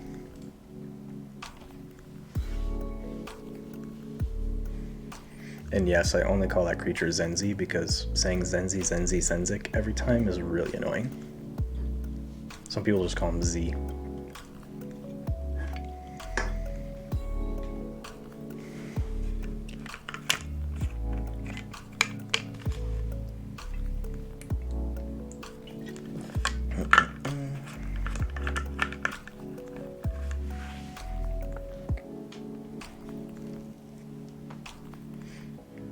Zenzi out with a regrowth. Okay. There's a cool trick with Quant. Reassembling Automaton's gonna be a bitch, though. Okay. Sure. Just do it again. They have played both their regrowth, so they don't have that trick anymore.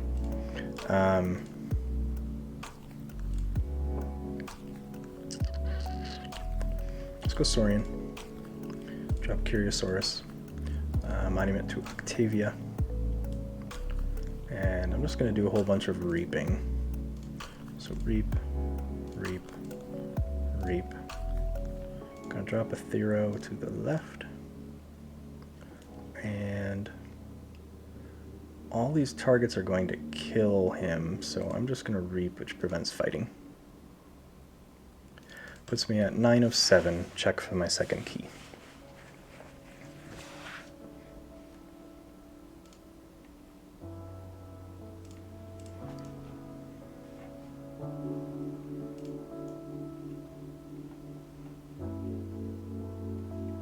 Logos, they take their archives, it looks like.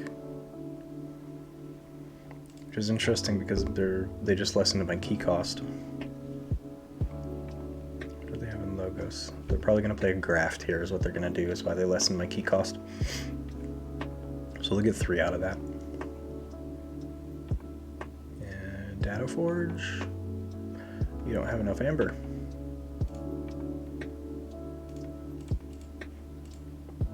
Graft, there we go. Should have held that Data Forge, bro. You also should have reaped everything before you played that Data Forge. But you know, Data Forge is an interesting card for people to wrap their head around. I get that.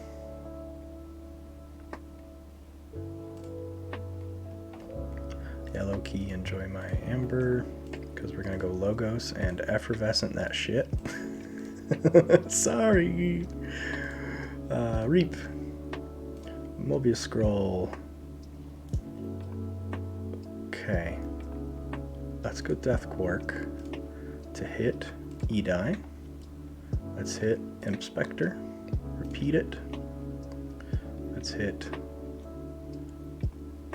3 is the weakest, right? 2 is the weakest, so I want to hit this and Daughter. Alright. So 3 is the weakest, 6 is the strongest. It's going to wipe out almost all of my board. But I do have Curiosaurus, so they're going to gain 1 amber. So I will play... Let's do standardized testing now. It's going to hit all the 3s. It's going to leave reassembling Automaton here. Unless let's just keep plucking away here. So then Edie and Thero. Pump that onto Edie. Repeat. Let's hit Quant and a Thero. Pop it on Quant. Let's do it again. Let's hit Deepwood and Thero. Pop it on Deepwood.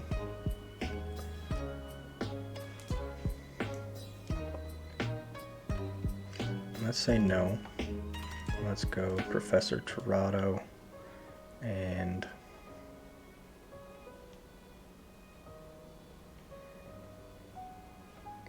just discard that.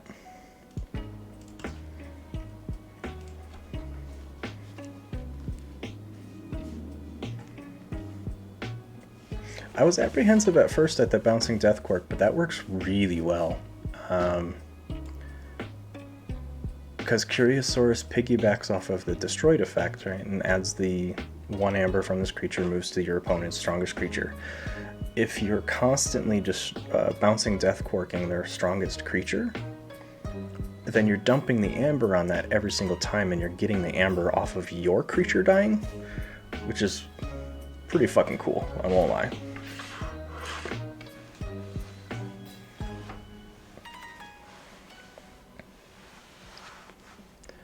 Dropping a whole bunch more logos.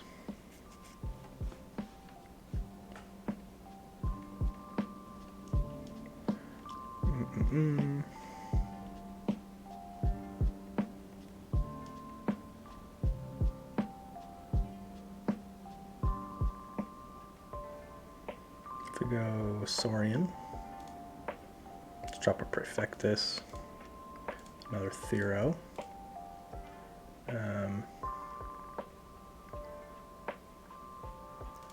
I'm gonna fight, get rid of that Quant. Let's go Octavia. Let's capture on Torado. Call that good.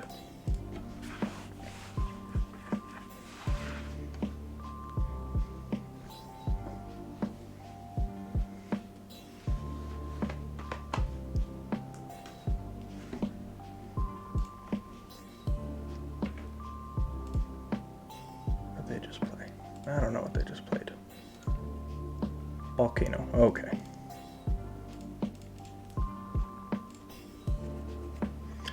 Good thing I put that Prefectus Ludo out. Okay, let's also go, I could go Dis, let's go Dis. Drop an Anguish to the left, then a Snudge to the left. A Dominator to Reap, Dominator to Reap, and checkmate at 6. I'm going to hold this gateway just in case.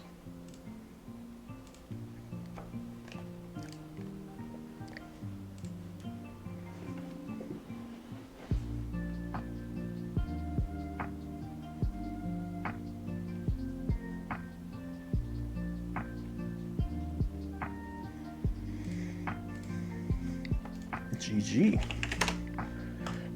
They left very quick, but at least thank you for hitting the concede button.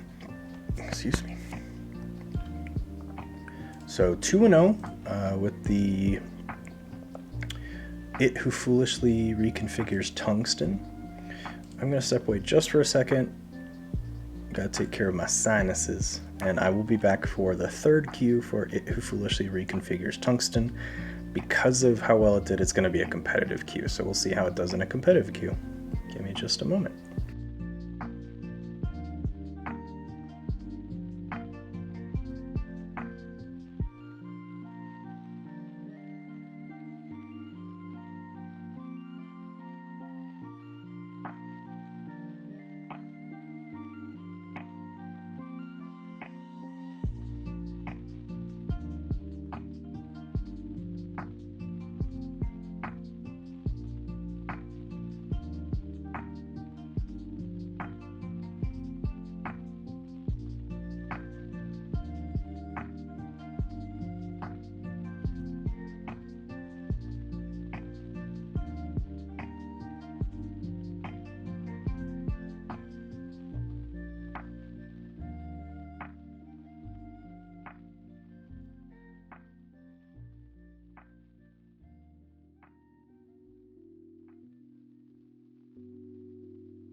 Okay. For those just tuning in, I am finishing up my last match of the day. I have been cranking through this. So I'm on 17 matches for the day. This is going to be number 18. I'm playing It, Who Foolishly Reconfigures Tungsten. I've already played 2 matches as it, and I am 2-0. So I'm going to start a competitive queue here and see how it does against competitive decks.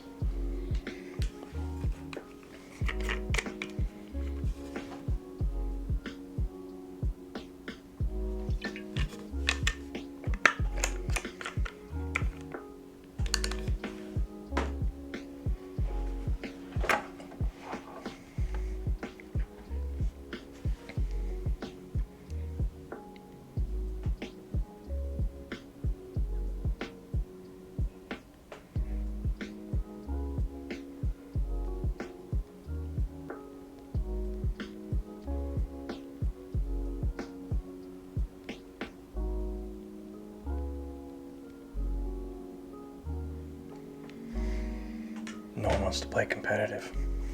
Like, Crystal Hive's kicking everyone's butt in casual. Everyone just stop playing.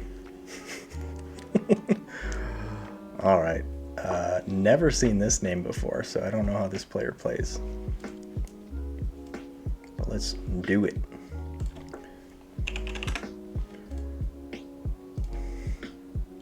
GLFH, okay. Whoops. Let's do Nissa Feltman Druiden der Macht. It has a IG single Edie with a regrowth, so they can recur it. This is a Worlds Collide deck, it looks like. I can never remember those symbols. Harmonia. That's going to be an issue. Harmonia, because I do generally want to keep large board. They have a TMTP as well, so I don't want to go very far over whatever the key cost is. And that's a Hand of Hot Garbage, so let's mulligan it. And let's go Logos and drop the Mobius Scroll. So both with Interdimensional Graft and TMTP, I need to be conscious of what my key cost is at any given time. And then try and be mindful of Edie dancing in and out of play based on them killing it or me killing it. I think I just start building my board state here, so let's go Triple Storian.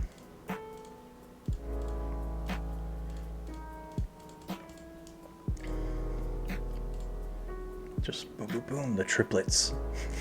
They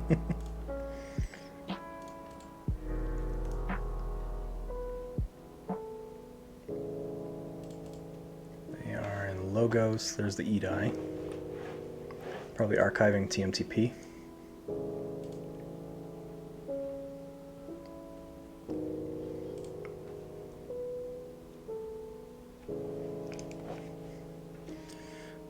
There's the Graft, so I don't need to worry about the Graft. And they played Cutthroat as well, so the only thing I need to worry about is TMTP, which, whether it's true or not, I'm going to make the assumption is in the archives. So I'm going to go Saurian again. Let's drop Perfectus Ludo. Let's kill that. They're elusive.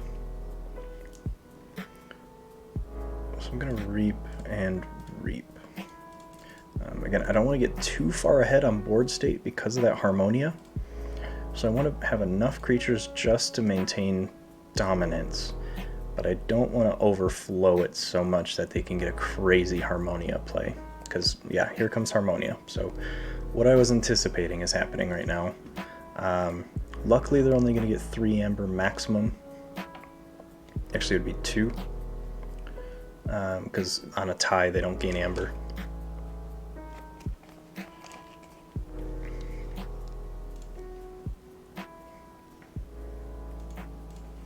And Camouflage, so I can't fight without being there.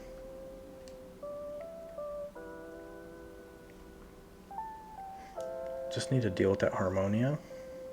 I also It's a decent time for a Logos, but let's go Saurian. Let's have Prefect this fight into Elusive. Have you fight, kill Harmonia.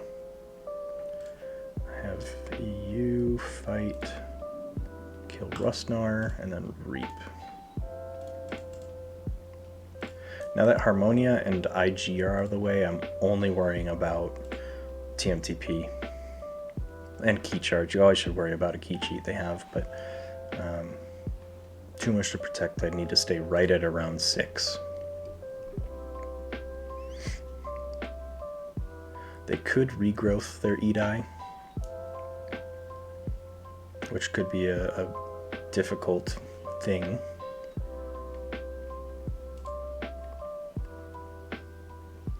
Let's go ahead and Logos, and let's Effervescent this. Lethalogica, Daughter. Let's have Mobius Scroll, Archive, Cinder, and Drekker. And then let's hit Groupthink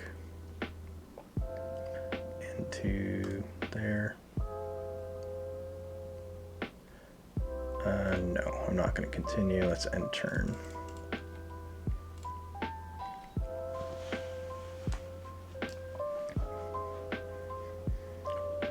Depending on what they're able to do on this turn, I'm setting up for a really nice Axiom.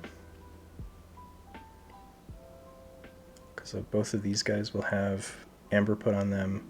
These already have Amber, so then I can ward my Daughter and have a full board state remain while they are wiped.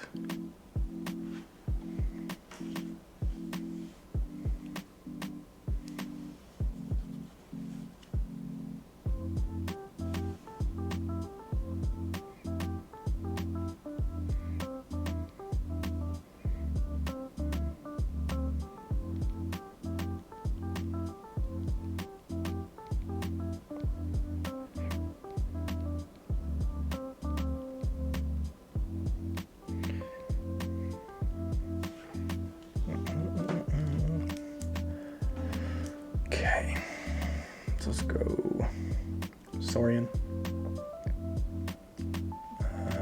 No to the Archives. Let's go Shrix.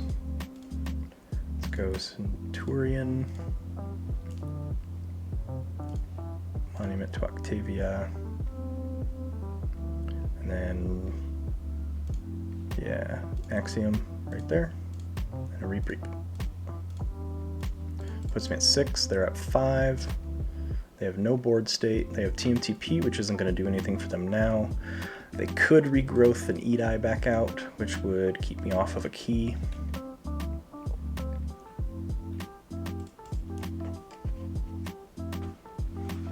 And honestly, what we're going to be doing here is they could also regrowth Harmonia. Depends on how they feel like playing their turn. Subtle Chain, discard my other Daughter, it looks like.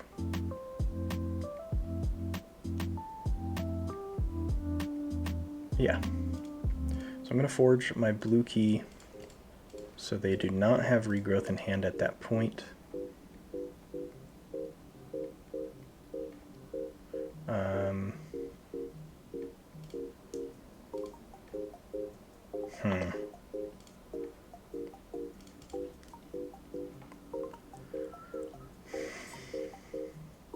If I go Dis, I'll take my Archives. Let's go Dominator Bauble.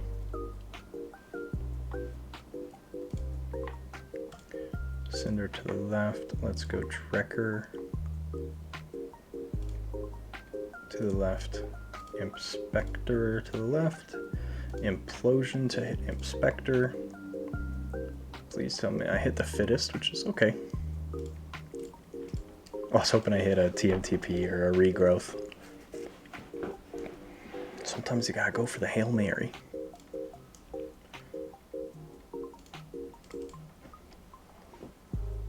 So they're at their first key.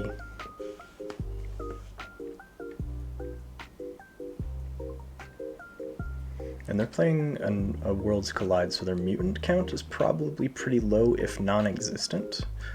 So I'm looking at probably playing these double Tirados this turn. I could comfortably say I can discard standardized testing. I've got a gateway in here that I'll be drawing into shortly, especially when they play Unnatural Selection before I get a Curiosaurus going. So that hurt. I was digging for that Curiosaurus, but there's that key charge for their second key, and now they're just going to start taxing me. So things are getting pretty rough here. Let's go Mobius Scroll. You're not a mutant, so I'm just going to reap. You're going to go to the left. You're going to go to the right. You're going to go to the right. I'm going to discard. And still no Curiosaurus. Bottom 4, yep. Good times.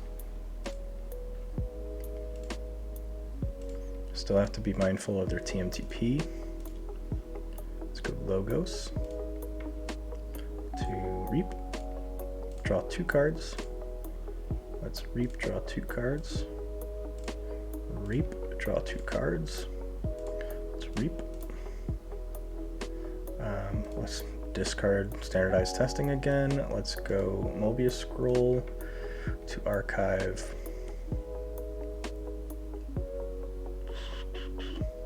Let's drop Curiosaurus and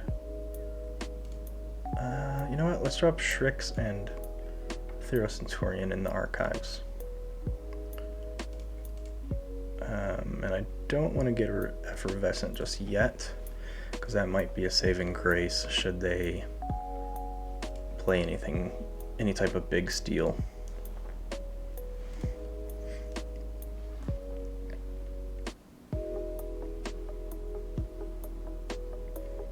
I never realized that Titan Guardian's a beast.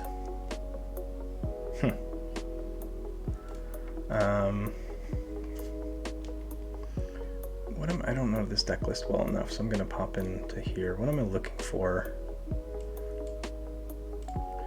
I want to draw as many cards as I can while I have this Logos lineup, so I'm going to Logos, not take my archives. Let's reap, draw 2, reap, draw 2, reap, draw 2. I don't care about Daughter right now, actually, so I'm going to just fight her. I've got both my Effervescents. I've got a Bouncing Death Quark. So I'm going to play that to kill Daughter, kill Cinder, repeat it to kill Wormhole, kill Cronus, repeat it to kill Titan and a Professor Tirado. And then end turn, I'm at 7 of 7.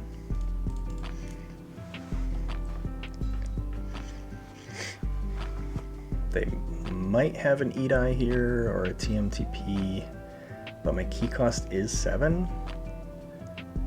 So they might go untamed and increase the key cost to 8.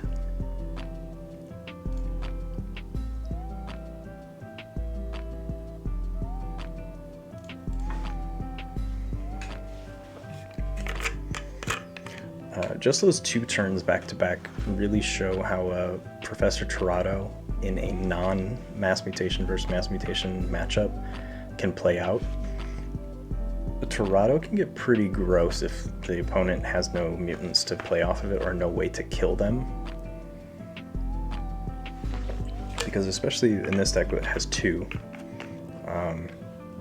you're drawing 2 cards for every mutant reap, which if you've got board state, you're going to be really maximizing that.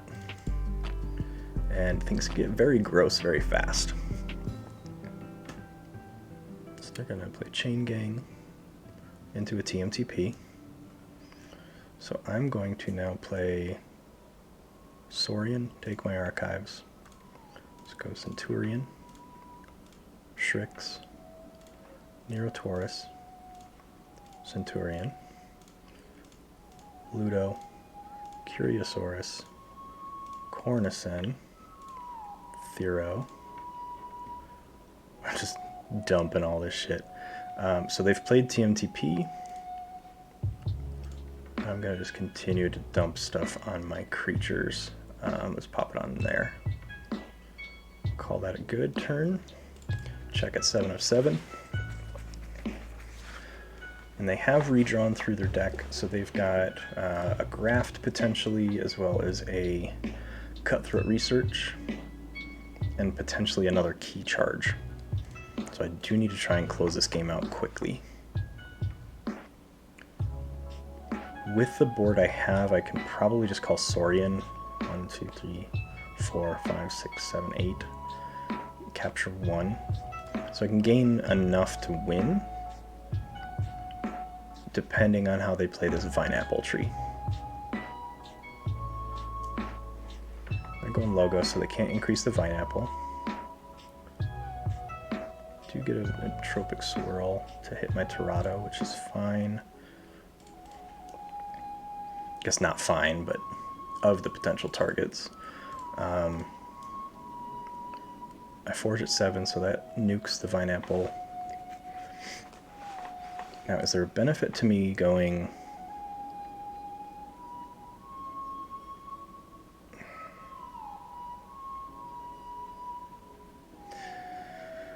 I'm just trying to see if there's a benefit to me playing... Dinosaur, dinosaur, dinosaur, dinosaur, dinosaur. Ooh, if I Harvest Time Purge dinosaurs, I'd get 1, 2, 3, 4, 5, 6.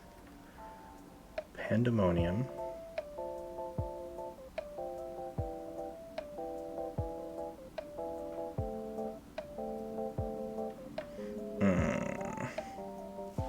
I think I just go Saurian. I'm trying to get too fancy here. So let's Reap. Actually, I'm going to Reap with Strix first. Reap with Ludo.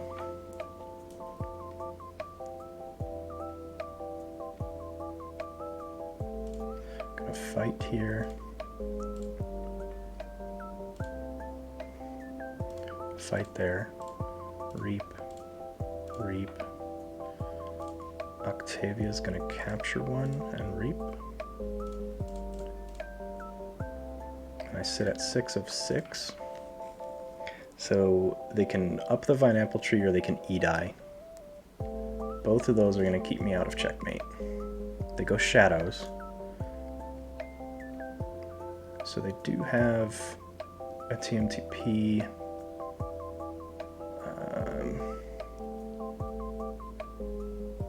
A Subtle Chain and a Trust No One. So they could Trust No One for 1. Yep, there it is. Discard Bad Penny.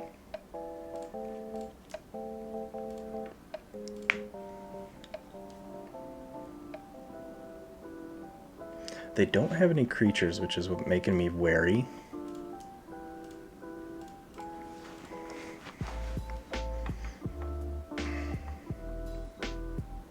I think I play Dis here and try and continue.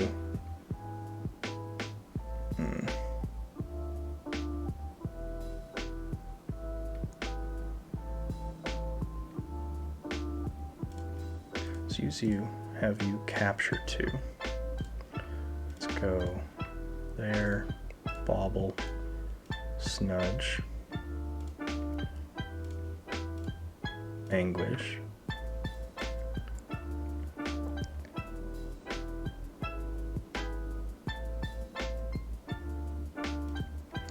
Spectre,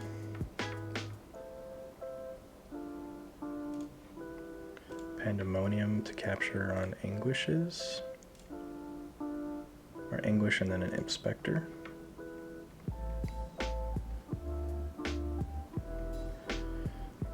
And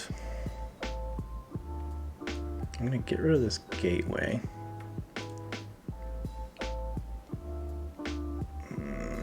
Boy. Okay. This is a rough game, because if they Untamed here, they can Vineapple Tree to up the key cost to 7. They can Harmonia for a fuckload Just counting the creatures here, they've got 1, 2, 3, 4, 5, 6. They've got 6. So they can get 6. Regrowth to bring them to 7, which is a key cost, so they'd have to have one more card to take them to 8 to be able to forge at 6 with a key charge.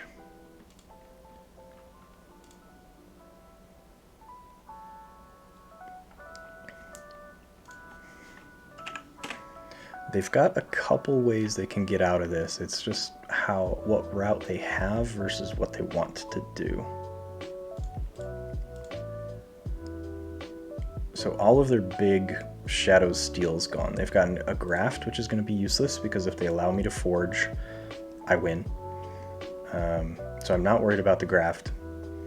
They've got Cutthroat Research, which they steal 2 if I'm at 8 or more. And then, so they could Cutthroat if I go higher, and then they could Eat-Eye. The Information Exchange, I'm trying to remember what that one is. I think that's the steal 1 if Amber was stolen from you in the previous turn, instead steal 2. So they're going Untamed, they're going to bump Vineapple, they're going to Harmonia this.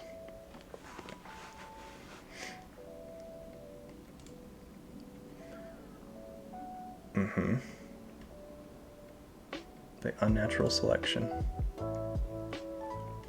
And Curiosaurus. So they're going to hit Cornison, which is going to bump them to 8. So if they've got Key Charge, they win. Should not have captured with Cornison.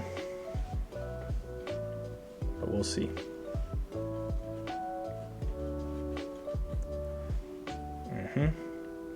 So do the Curiosaurus. You're going to get 2 from Cornison.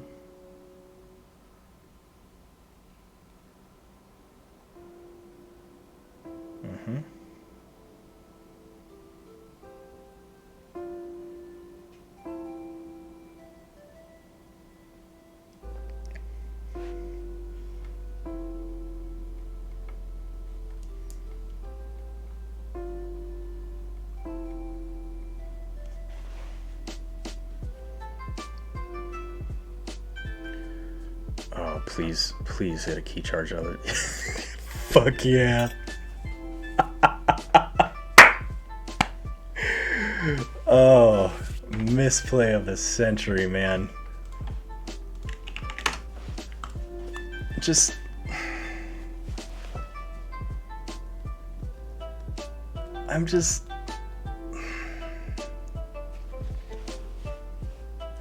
Right, so if you got a 50% chance of hitting that Key Charge on your own Purge,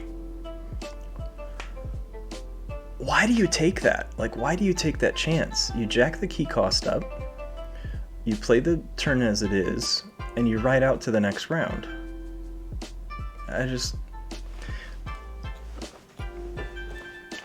There was one card I needed that Purge to hit, and it hit it, so we are good. I'm just wrapping my head around that thought process. I think they were playing to go for the win that turn, but they wouldn't have gotten it anyway. Excuse me, because Curiosaurus was moving that Amber. So either way, let's go final thoughts on It Who Foolishly Reconfigures Tungsten. So the second 3-3 deck of the day. The casual games were pretty easy. It wasn't a very heavy brain burner process. There's not a lot of thought for this deck in casual. It's just flood the board, pillage. There are things to think about, like in the last match, Harmonia with Key Charge, some scaling Amber control, TMTP, and interdimensional graft. But for the grand scheme of things, you want to get a very fast Saurian board, or a very aggressive Saurian board very quickly, and then just reap. You don't need to fully clear your opponent's board, you just need to maintain control of the board and then reap like crazy. Professor Tirado's not necessary, but in that last game, absolutely helped getting I think over 2 turns I got 10 card draw, which is bonkers that deep into a game. And Double Daughter is helpful. Bouncing Death Cork was probably the star of this, very directed board clear that helped me capitalize on my Curiosaurus. A lot of cool things you can do with this deck. Definitely a competitive-ish one. I don't know how it would do against a more aggressive deck, or a more, honestly, Guilty Hearts would screw it. Guilty Hearts would hurt it really bad. That being said, though, 3-3, there's not really much to complain about. So this was actually a really fun series, doing this week and last week of follower-submitted decks. I'm going to try and think of a cool theme for the next time, but the next couple Saturdays are just going to be casual hangouts. I'll play what I want to play, and please take the time to check me out on Friday nights as well. It is not Keyforge content, so give that disclaimer, but I am playing through just video games that I like to play that I'm going to be playing anyway, and I figured I'd share them with the world. So this coming Friday, as long as the download and install goes correctly, I'm going to be playing Assassin's Creed Valhalla. Releases in 3 days, so I'll have a couple days under my belt, and like to just check out a brand new game on stream and join the flurry of people that are interested in playing it. But so next Saturday, check me out for some Keyforge, and this has been the Crystal Hive. When it comes to Keyforge, when in doubt, reap it out. Take care.